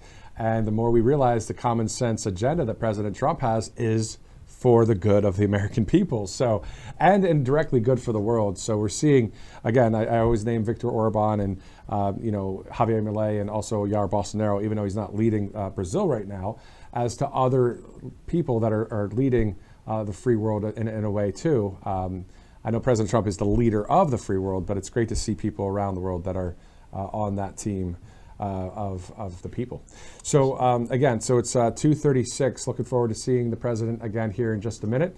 And to your point about Kash Patel and everybody, you said earlier it would be great to see a photo from the West Wing of all of the cabinet picks that are in office now at their posts with the president. That's going to be a very powerful accomplishment that we're going to see as we the people, because we voted for that to happen. We did, and I would like a signed photo of all of that with all of their signatures. That would be great. And I'll put right on the wall, on the MAGA man cave wall. But that will be, in all seriousness, one of the most iconic groups ever assembled in modern American history, because, again, these are experts in their field. They don't need this as a stepping stone to a higher office or looking on later down the life. In fact, many of them absorbing the proverbial bullets, taking on these roles. I mean, even their family members having to put up with such nonsense. Or I think about just the awful things that, Mr. Kennedy's family has said about him, specifically Caroline Kennedy, calling him a predator. That's his cousin. And I'm like, that's just awful to think about. This man has devoted his life for clean air, clean energy, clean water, and asking those specific questions as to why are chronic diseases killing us here in America, over 60% of Americans with some form of chronic illness. Why do 1 in every 3 American children have autism? And these things have popped up really in the last couple of decades for the most part. So I think this is a man dedicated to taking care of people's health and their well-being, just as his father did, just as his uncle did. So sad to see that family members will use such kind of language, but you have to look at Caroline Kennedy's connections. I mean, this is someone who worked for Barack Obama, closely connected to the deep state, has made her money off of the bureaucracy like many have. And it's a classic use in psychology, almost a dark psychology, you can call it. It's these people that are so depraved in so many different ways, who think they're so elite, going to these cocktail parties, and they'll point at someone else and say they're the person to blame, they're the weirdo, when you actually look into their lives, and they may or may not be on certain lists. We'll get into that, but we know Anna Paulina Luna looking into that with the Epstein list as well, as part of this new committee to investigate those so-called conspiracy theories out there. Exactly. And so when Elon Musk says the people voted for major government reform, we're seeing it unfold before our eyes each day right here on RSBN Live. Great to have you guys join us right now, wherever you're watching, all across the map. Thank you so much for streaming in, as it's 2:39 Eastern. It's going to be great to see all of those cabinet photos with the president, because most of them, if not all of them, they would all be great presidents anyway. They really would. I mean, their leadership style is selfless. It's focused on bringing in a team of people who know how to get the job done. That's why President Trump is so good at this role as commander-in-chief, because he listens to the experts and he goes on the recommendation. It's so much of a job where you're listening to people all around. So we'll throw to the White House now, as we have some updated coverage for you. We'll go to Washington, D.C. right away. Okay, just a moment on that, as this is going to be a playback of what's taking place in the Oval Office in the West Wing. Such an exciting big day for the Commander-in-Chief and those in the cabinet. We're almost a full cabinet now, so that's exciting. It is exciting, and it's going to be great to see this replay back from the Oval Office. So we're hearing from the producer that it's still loading and getting ready to be able to be shared with you right now. So you're getting inside baseball and how it flows sometimes in live TV when we're holding down the fort here. So looking forward to seeing this coverage from President Trump, and also the Department of Commerce Secretary Howard Lutnick. This is all about reciprocal trade and also tariffs, but now that we know from Dan Scavino Jr. on Truth Social that this went on for 45 minutes plus, you better believe that a lot of Q&A was happening, and President Trump most likely addressing a lot of off-topic questions, which he does from time to time. And then, of course, this is just one press conference out of 2 today from President Trump. A bit later, the Prime Minister of India, Modi, they'll have a press conference from the East Room of the White House. And on top of that, the RFK Jr. swearing-in ceremony with President Trump participating in that. So it's like we're running a marathon here at Right Side Broadcasting Network. This is a trifecta plus of coverage. If you remember those rallies where we'd have 3, 4, 5 in some days back in the day, well, this is kind of like that, it seems like at this point. Oh, yes. Lots of fun. And for political junkies like me and Matthew here, it's like the Super Bowl every day because it's a competition between those who seek to do evil and harm and those who are truly serving the common good. It's the nationalists versus the globalists. And we are here on February 13th, 2025, in the year of our Lord, looking upon that beautifully ornate executive mansion named, for our first commander-in-chief, the true general founder of this nation, George Washington, and his monument you could see to the south of the executive mansion. He was the only president not to live there. Pretty remarkable. It's remarkable. And also to have visited, I know you visited the White House. I have visited the White House as well before, just to be in the building. Speaking of that, that's not something just Robert and I can do. I know many of you might have been there before. Just released from the First Lady, Melania Trump, the public tours to the White House have just opened up again. That starts later in the month, I believe. I think it's February 25th is what I saw. Yes. But there's a whole thing to fill out on whitehouse.gov. It's not just a random person's just allowed to walk up and go inside. There's a whole thing you got to do. But that's pretty awesome that it is open coming up. I believe it's the 25th of February. It starts the reopening of the White House tours. Yes, that's correct. I'm just looking up the main website for you here, and this is great because this comes directly from the office of the First Lady. And it is, I'm looking for the exact website, but I believe whitehouse.gov/tours. I just want to make sure that's 100% correct for you. But we will find that and bring that up for you because that's maybe a nice thing for spring break or for a summer trip with the family because there is nothing like it. And both of us have been on a number of occasions for different events. And just to see the executive mansion in person is really very special, and you will feel and see the literal weight of the presidency. So on whitehouse.gov, it looks like if you go to whitehouse.gov/visit, that should do it for you. So if you're looking at a visit, you want to double check that on me? That's what I'm checking right now. So if you type in whitehouse.gov/visit, that brings you to a part of reaching out to your Congress member, whether a representative or a senator. You have to request the tour through that person, and then there's a reservation for tours and what's included in the White House tour.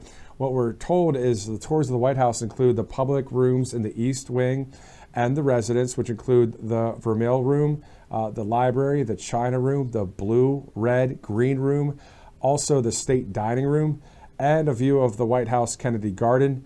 Secret Service officers are actually stationed along the tour route and are available to answer questions about each room's history, art, furnishings, current uses, and beyond. So that is quite epic to be able to get approved through your congressman or congresswoman to get access to get a tour of the Great White House. And you might not know who you will run into in the process because it's a working office and a residence as well as a museum. So an amazing trifecta for you for the executive mansion. And I remember my first White House tour. I went up right there on the North Portico where the president and the president-elect will first greet one another for tea before they go to the Capitol. And we're actually going to throw it to Washington right. Mr. President, you are meeting Prime Minister Modi of India this afternoon. What kind of trade and tariff relations would you like to have with India, and what's the vision for India-US? Yeah, India traditionally is the highest, just about the highest tariffed country. They charge more tariffs than any other country. And I mean, we'll be talking about that. But again, whatever they charge us, we're charging them. So it works out very well. It's a beautiful, simple system. And we don't have to worry about, gee, we're charging too much or too little. But traditionally, India is right at the top of the pack, pretty much. There are a couple of smaller countries that are actually more. But India is a they charge tremendous tariffs. I remember when Harley Davidson couldn't sell their motorbikes into India because of the fact that India, the tax was so high, the tariff was so high. And Harley was forced to build, I guess they built, I don't know, that was a while ago, but I think they built a factory in India in order to avoid paying the tariffs. And that's what people can do with us. They can build a factory here a plant or whatever it may be here, and that includes the medical, that includes cars, that includes chips and semiconductors, that includes everything. If you build here, you have no tariffs whatsoever. And I think that's what's going to happen. I think our country is going to be flooded with jobs.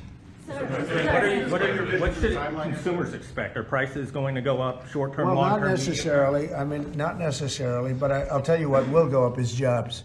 The jobs will go up tremendously. We're going to have great jobs, jobs for everybody. This is something that should have been done many years ago. China did it. I mean, China did it at a level that probably nobody's ever seen before. If you manufactured a car, you couldn't send it into China. The tariff was so high. So everybody went and they built in China. It was no big secret. So we're going to see, but it's going to mean tremendous amounts of jobs. And ultimately, prices will stay the same, go down. But we're going to have a very dynamic country. But if prices go up, Mr. President, because of these tariffs, who do you think voters should hold responsible? Oh, I think what's going to go up is jobs are going to go up, and prices could go up somewhat short term, but prices will also go down. And I think the farmers are going to be helped by this very much because product is being dumped into our country, and our farmers are getting hurt very badly by the last administration. The last administration hated our farmers, like at a level that I've never seen before. I think our farmers are going to be helped. Jobs are going to be helped, but our farmers are going to be helped. Our manufacturers are going to be helped. And again, if somebody wants to come in, including the car companies, if they want to come in and build car plants, they'll do it without tariffs, and therefore prices won't go up. There could be some short-term disturbance, but long-term, it's gonna make our country. So Americans should prepare for some short-term pain. No, you said that. I didn't say that. You know? Well, if prices go up.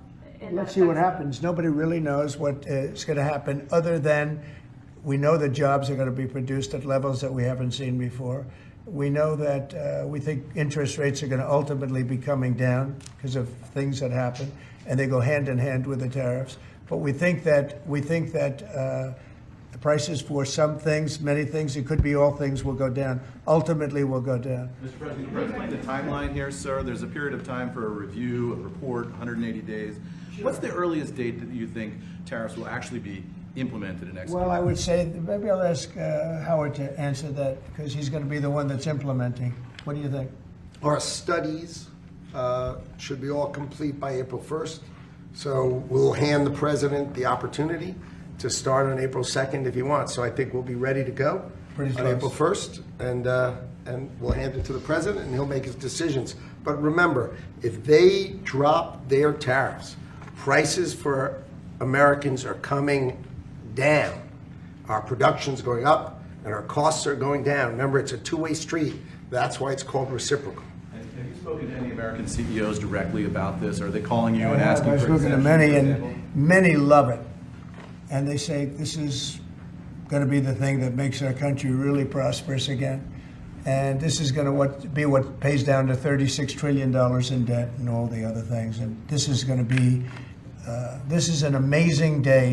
I think this is going to be a very big day and in a very positive way for our country. Yes, please. Mr. President, you've talked about the VAT and the EU before and your concerns with how the EU treats you. Do you have a number in mind on the European Union? Do you have an idea of where that number is going to land? Well, what they are now is they have a 20% VAT tax, which we're considering to be similar or the same as the tariff.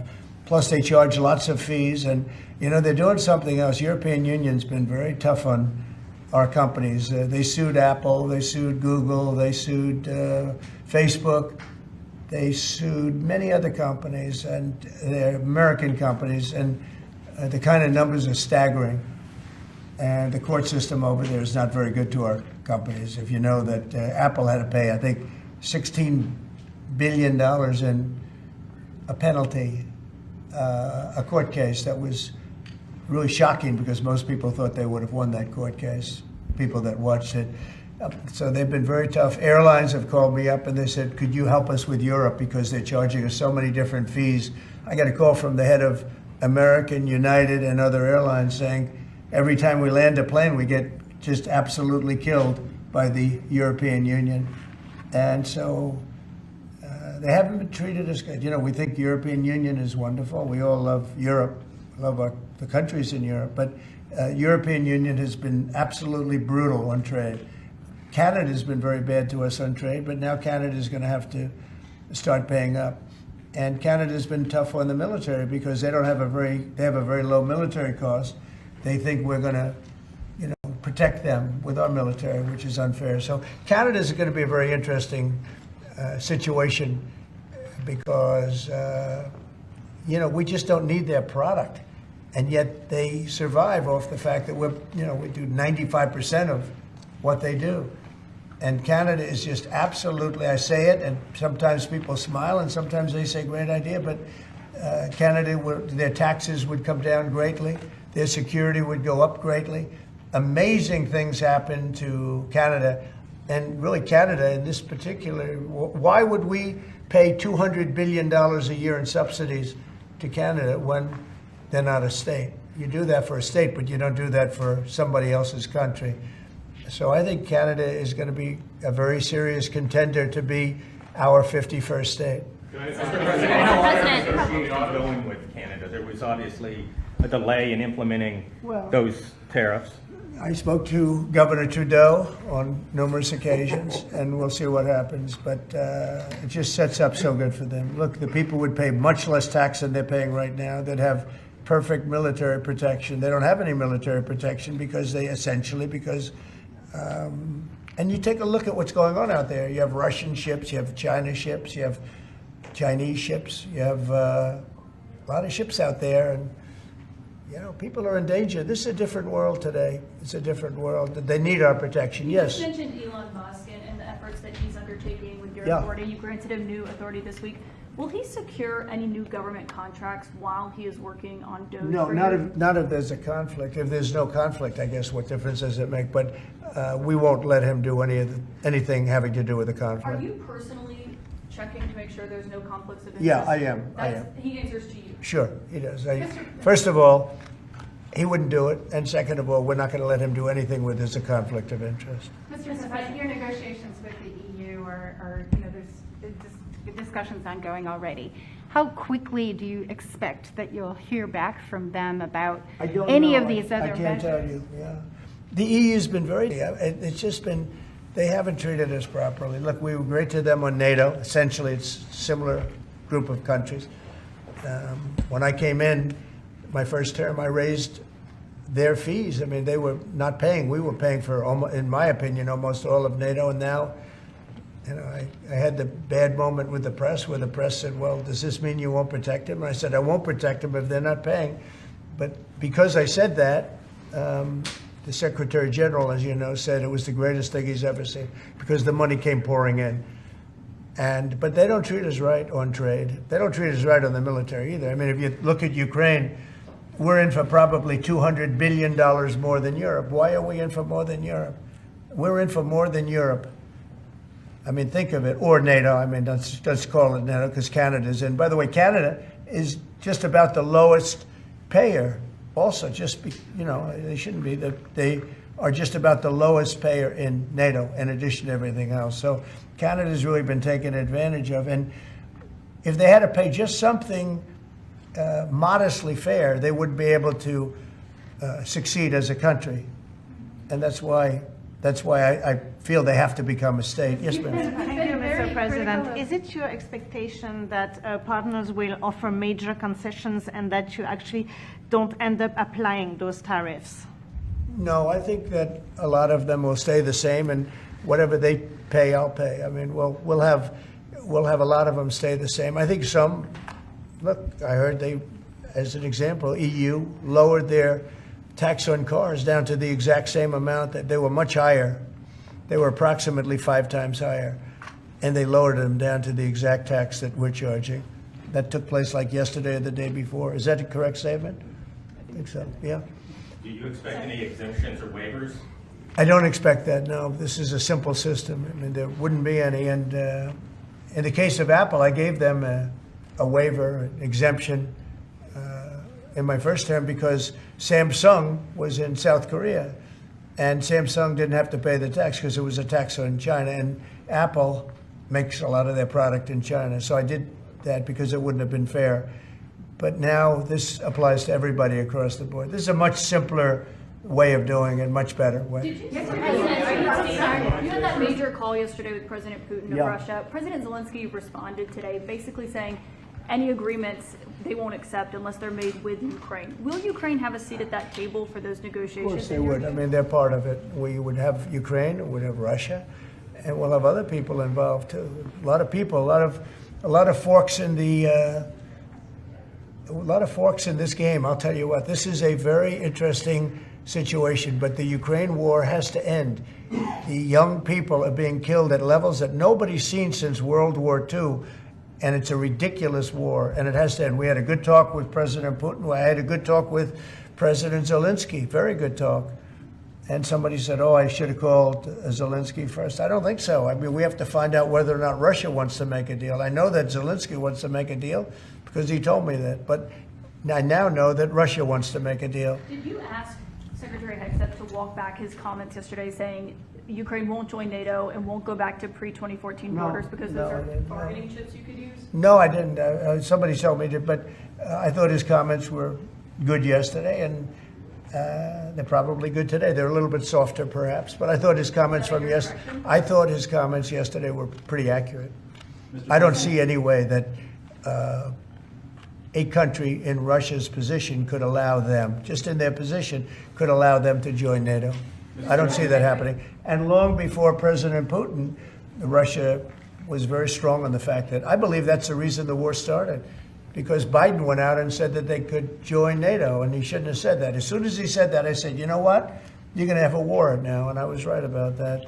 This is a war that would have never happened if I were president. But you don't think it's President Biden's fault, not President Putin? I mean, he's the one. I think Biden is incompetent, and I think when he said that they could join NATO, I thought that was a very stupid thing to say. I thought when he said, well, it depends if it's a minor incursion.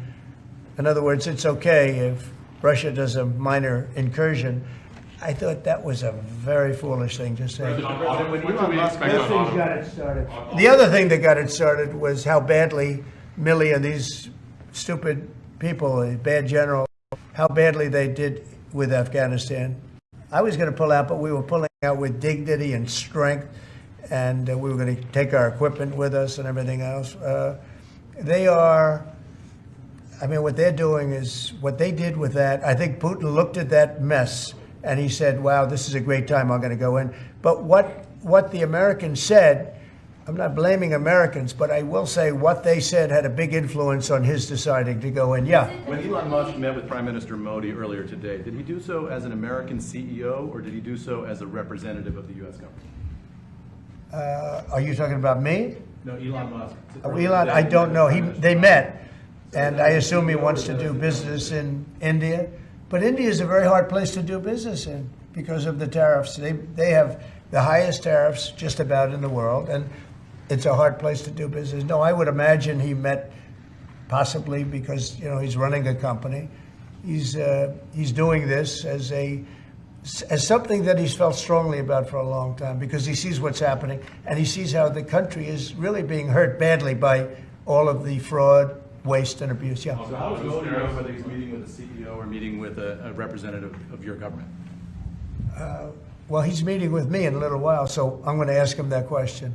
All right? I'll ask him that question. Yeah. On auto tariffs, what should we expect, sir? You mentioned obviously steel and aluminum and pharmaceuticals. What are you thinking about auto tariffs? We haven't talked about that. I think autos are coming soon. I think they're all coming more or less at the same time.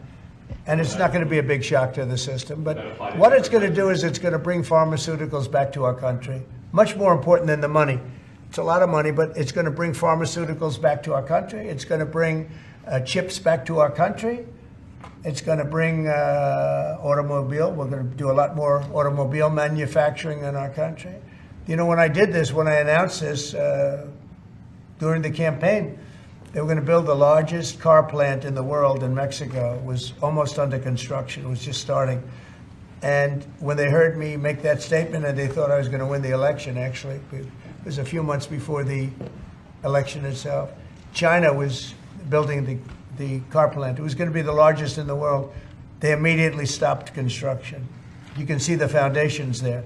They immediately stopped. When they heard I was doing this, that would have destroyed Detroit. It would have destroyed Michigan. This plant would have taken up more than almost the whole state built. And it would have been very destructive. When they heard me speak, and they said, "Wow, if he gets in, we're gonna lose our shirt." So they stopped building.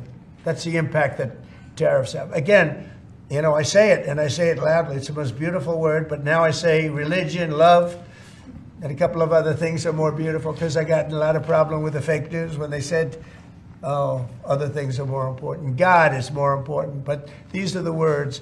But I would say it's number 4 or 5. To me, it's the most beautiful. And I'll tell you what, I think really reciprocal tariffs, those 2 words, reciprocal makes tariffs really fair.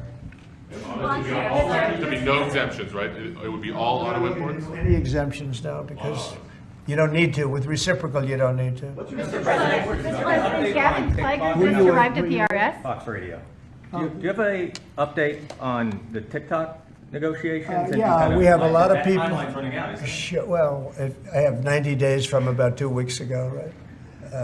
And I'm sure it can be extended, but let's see. I don't think you'll need to. We have a lot of people interested in TikTok, and I hope to be able to make a deal. I think it would be good. You know, people have learned it's very popular, and we'll have to probably get approval from China to do it. But we have a lot of people that are interested, and a lot of people, I think China will be interested because it's to their benefit too. So I look forward to that. But we have a lot of people that are interested in TikTok, quite a few. Mr. President, Doge workers arrived today, Gavin Clegg and others arrived today at the IRS. Do you expect to close the IRS, or what are you expecting? No, I don't expect it, but Someday. I think that the Internal Revenue Service will be looked at like everybody else. Just about everybody's going to be looked at. So it's they're doing a hell of a job. It's an amazing job they're doing. And you know, that force is building.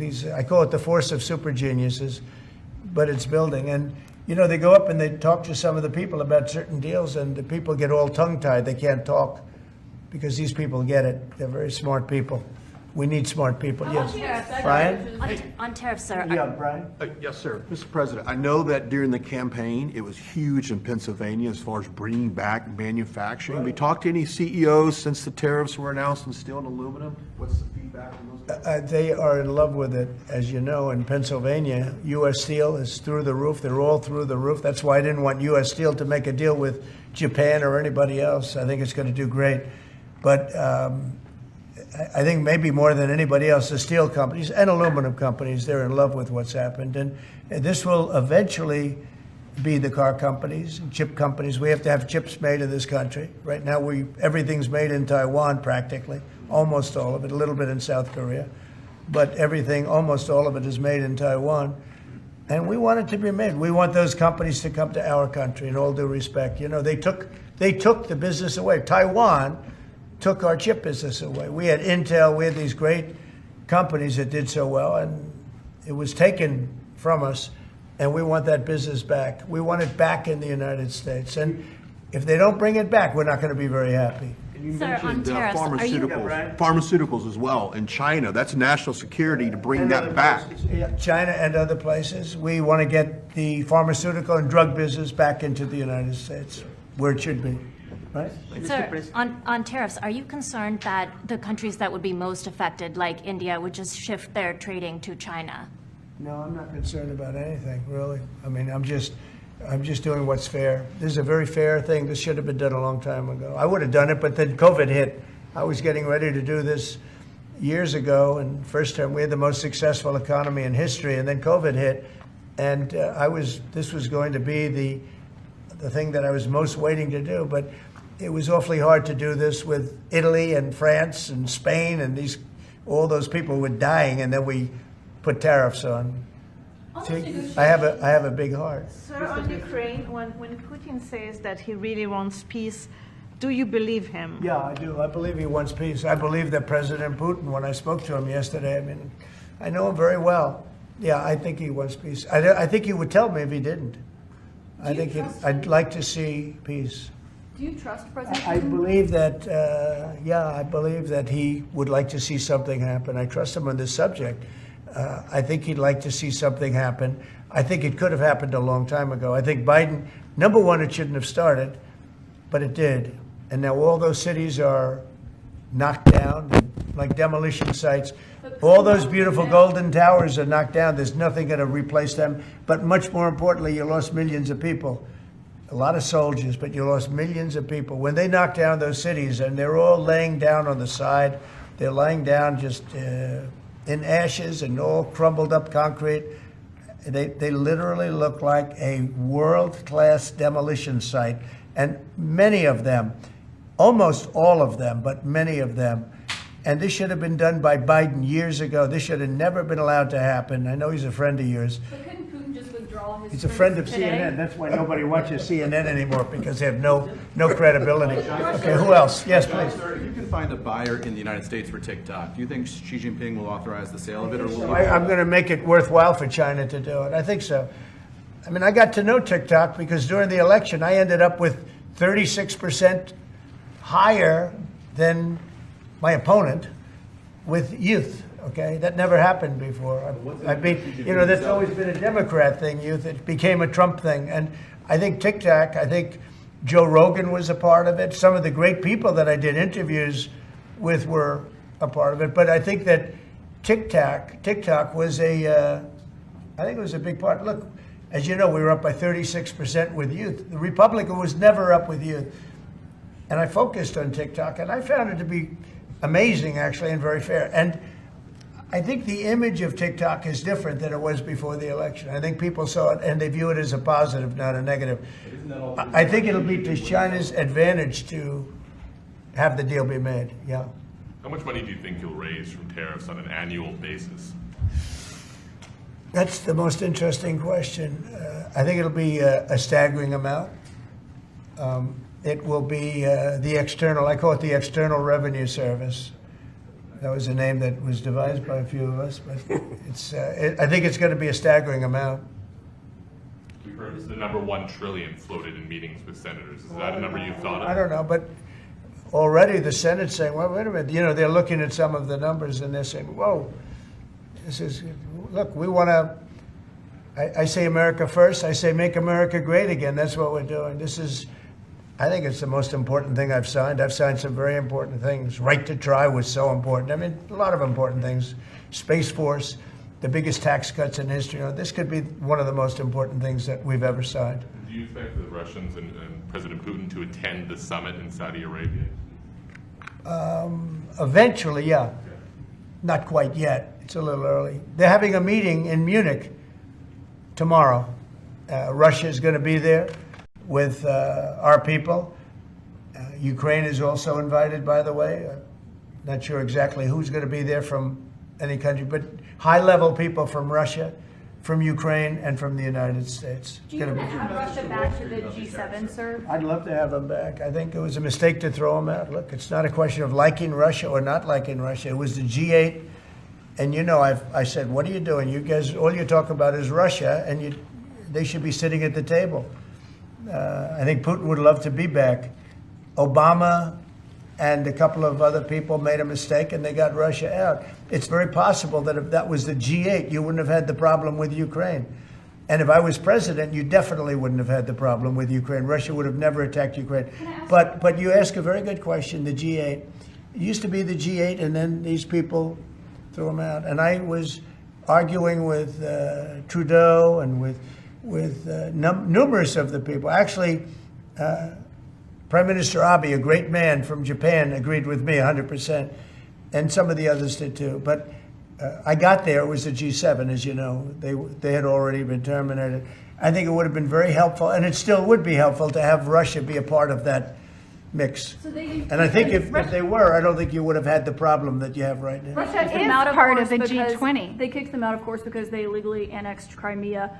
I mean, how would you have responded if Russia invaded or took over? They took Crimea during Obama. 2014. They took, well, now they're looking to take the whole thing. Then they took a big chunk of land and people, as you know, during Bush. And now they're trying to take the whole thing during Biden. You know, the only one that didn't give them anything is Trump. They never took anything with Trump. Nothing, not 2 inches of property of land. But Crimea was Obama. And then Bush gave him a lot, if you remember, And then, in fact, it's a sort of a standard little phrase, and Biden's giving them everything because this is a war that shouldn't have been had. And the only one that didn't give them anything is Trump. That's the way it is. What's the message from Wall Street about these tariffs? So there's been some nervousness on Wall Street about the I don't impact. think so. I mean, there hasn't been very much, and I think it's going to make the United States stronger, and in many ways it could make other countries stronger too. You know, other countries want to have a strong United States. They want to have a strong America, and I think it's going to make us very, very strong, much stronger. And we have a lot of work we're doing on the military. Our military already, I've authorized some contracts to be built that are very substantial. We're building the greatest equipment in the world. We have the greatest military equipment in the world. We're building it.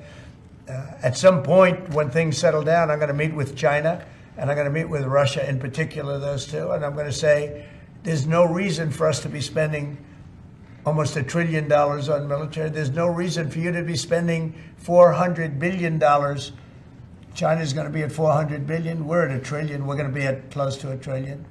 And I'm going to say we can settle this on, we can spend this on other things. We don't have to spend this on military because, and I'm going to be meeting with China. You know, we were trying to de-escalate nuclear, and I was in a position where Russia had agreed and China had agreed we were going to start, and then we had a rigged election, so that never took place. But this one was too big to rig. We won by so much that it was too big to rig. You want to do the China meeting in the United States, or would you travel to China for that?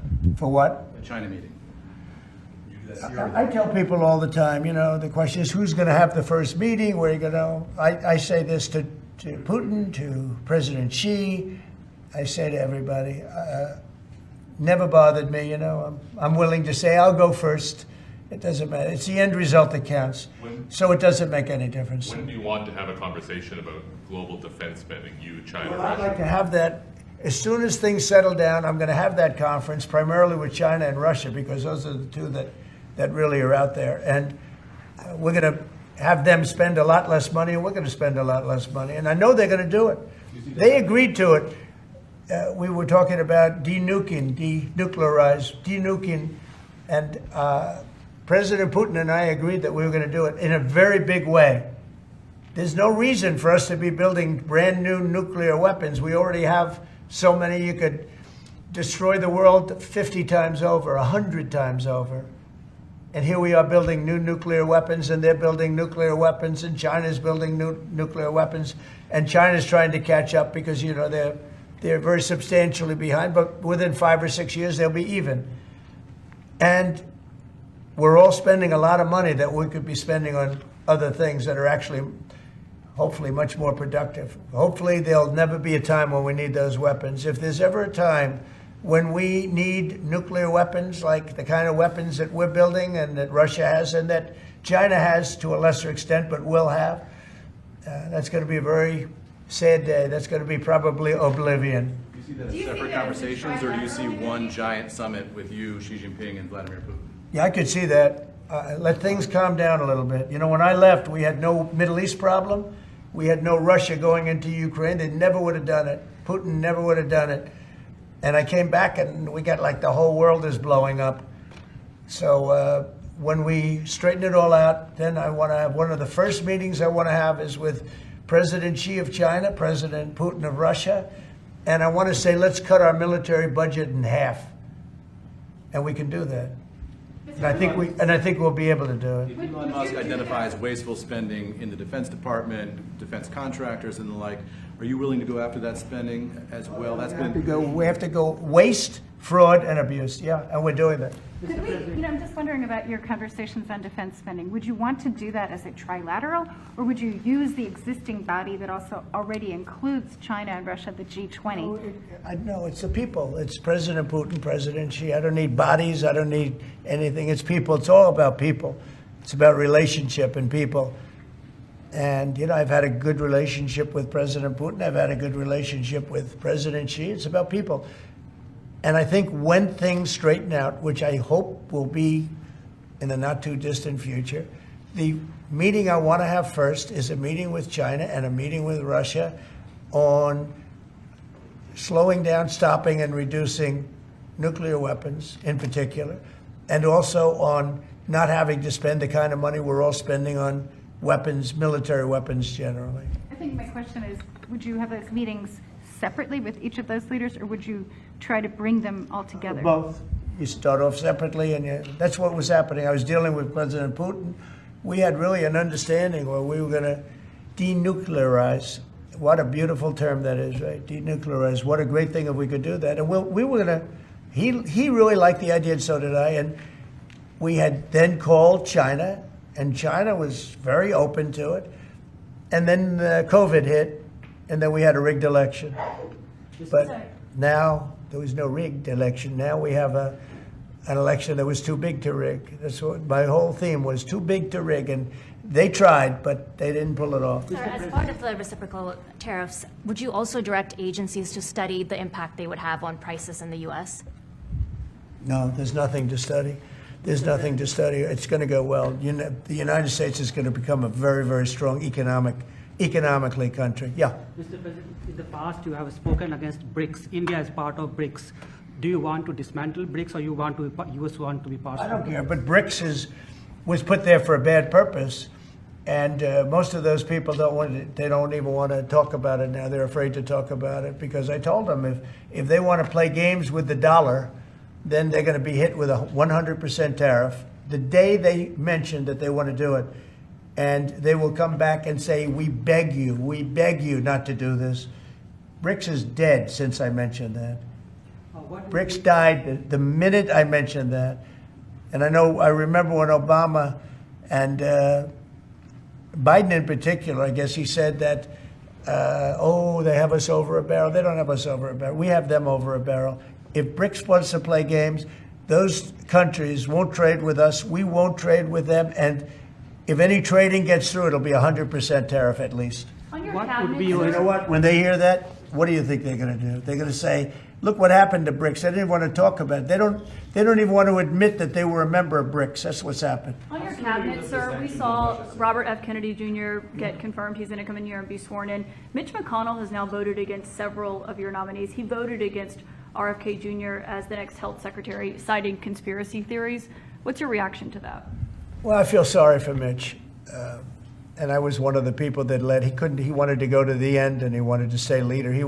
He's not equipped mentally. He wasn't equipped 10 years ago mentally, in my opinion. He'd let the Republican Party go to hell. If I didn't come along, the Republican Party wouldn't even exist right now. Mitch McConnell never really had it.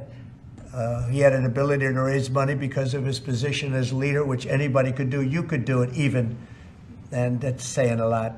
But the fact is that he raised money, and he gave a lot of money to senators, and so he had a little loyalty based on the fact that as leader you could raise a lot of money. Senators would call me and they say, he wants to give me 25 million. Can I take it? I'd say, take the money. But he engendered a certain amount of, I don't even call it loyalty. He was able to get votes. But I was the one that got him to drop out of the leadership position, so he can't love me. But he's not voting against Bobby. He's voting against me, but that's all right. He endorsed me. Mitch, do you know that Mitch endorsed me, right? Well, he did You have think that was polio, easy? and What? He had polio, obviously, and his. I don't know. I don't know anything about he had polio. He had polio. Are you doubting that he had polio? I have no idea if he had polio. All I can tell you about him is that he shouldn't have been leader. He knows that. He voted against Bobby. He votes against almost everything now. He's a very bitter guy, and we have a very strong party, and he's almost not even really a very powerful member. I'd say he's not he's lost his power, and it's affected his vote. And it's one of those things. But in the meantime, Bobby did great, got more votes than anybody thought, and I think he's going to do phenomenally, just phenomenally in that position. And everybody else likewise did well. Not only well, they got more votes than anybody thought. Tulsi, look at how she did. She did great. Marco got 99 votes. How about that? And Marco got 99 votes. And Marco, by the way, I have to tell you, Marco Rubio's done a fantastic job. He's been a great Secretary of State. They're all doing great. But we're going to have a swearing in today, and maybe we're going to have a second one, because I hear we have a couple of them coming up. And the man behind me is doing a fantastic job, Secretary of Commerce. And I think you're going to see something very big come from today's signing. This is going to be a very important signing. Okay? On U.S. Steel, sir, can I ask very quickly? You said you'd meet with the head of that company and the Japanese company. U.S. Steel is going to be here, and a lot of the steel companies are coming. I think steel companies, they love what's happening to them. We saved it. If I didn't do the tariffs from my first term, you wouldn't have one steel company here. You wouldn't have one steel. There wouldn't be a steel company alive in the United States. And right now, they're going to be thriving. They're doing very well, but they're going to be thriving. They're going to be coming out. People are going to want to buy those steel companies like crazy. Are you still planning to mediate talks between Nippon Steel and U.S. Steel? Yeah, I don't know. I think U.S. Steel right now has all the power. The tariffs have given U.S. Steel a new lease on life. Okay? Thank you all very much. Thank you. Thank you. Thank you. Let's go. Let's go, guys. Thank you, press.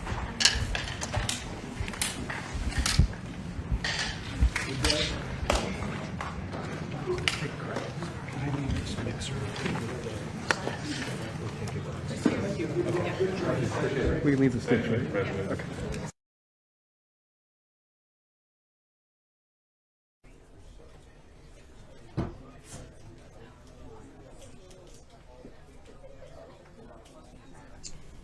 And welcome back. that was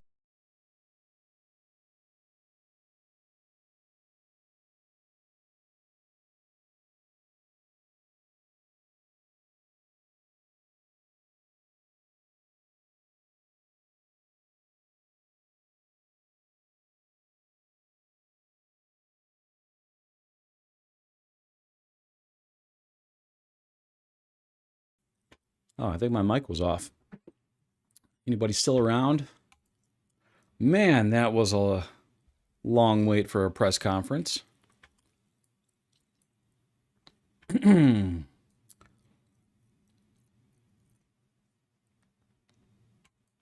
I had a nice little winner there at the end. 38 points brought me back into the green. But I have to take off here in a couple minutes to go get the kids from school. So I think I am done for the day. So just holding out there a little bit for that press conference to end, but looks like we're almost to your 22,100 level there, ML. So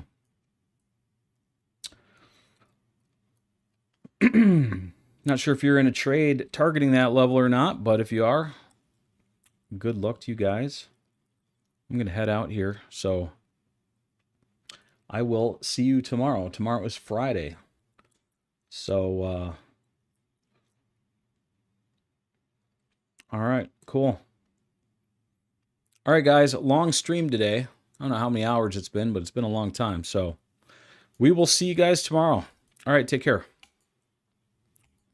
I said certified trend, watch that V-Boss stick. Trade so clean, got my profits real thick. Yeah, I use that VWI, volume weighted, that's the map. Hit my levels, never cap, big green candles, watch them stack. I'm in the zone, got my setup tight. VWL bouncing, entry right. Big lot size, no scalper life.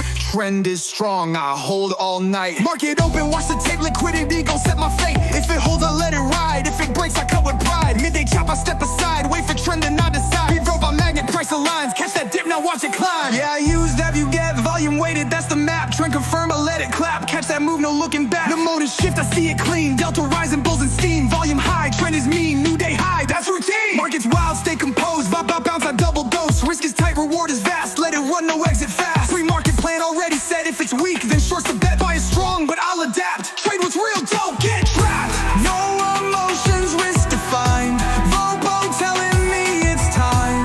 Big green candles, money stacked. Trade that volume, never lack.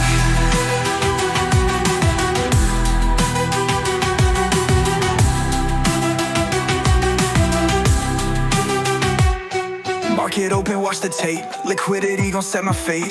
If it holds, he gon' set my fate. If it holds, I let it ride. If it breaks, I cut with pride. Midday chop, I step aside. Wait for trend, then I decide. Market open, watch the tape. Liquidity gon' set my fate. If it holds, I let it ride. If it breaks, I cut with pride. Midday chop, I step aside. Wait for trend, then I decide. Why day chop, I step with pride. Midday chop with pride. Midday chop, I step aside. Wait for trend, then I decide. Vibe by magnet, price aligns. Catch that dip, now watch it climb. Roll emotions, risk defined. Rope, I'm telling me it's time. Big green candles, money stacks. Trade that volume, never lack.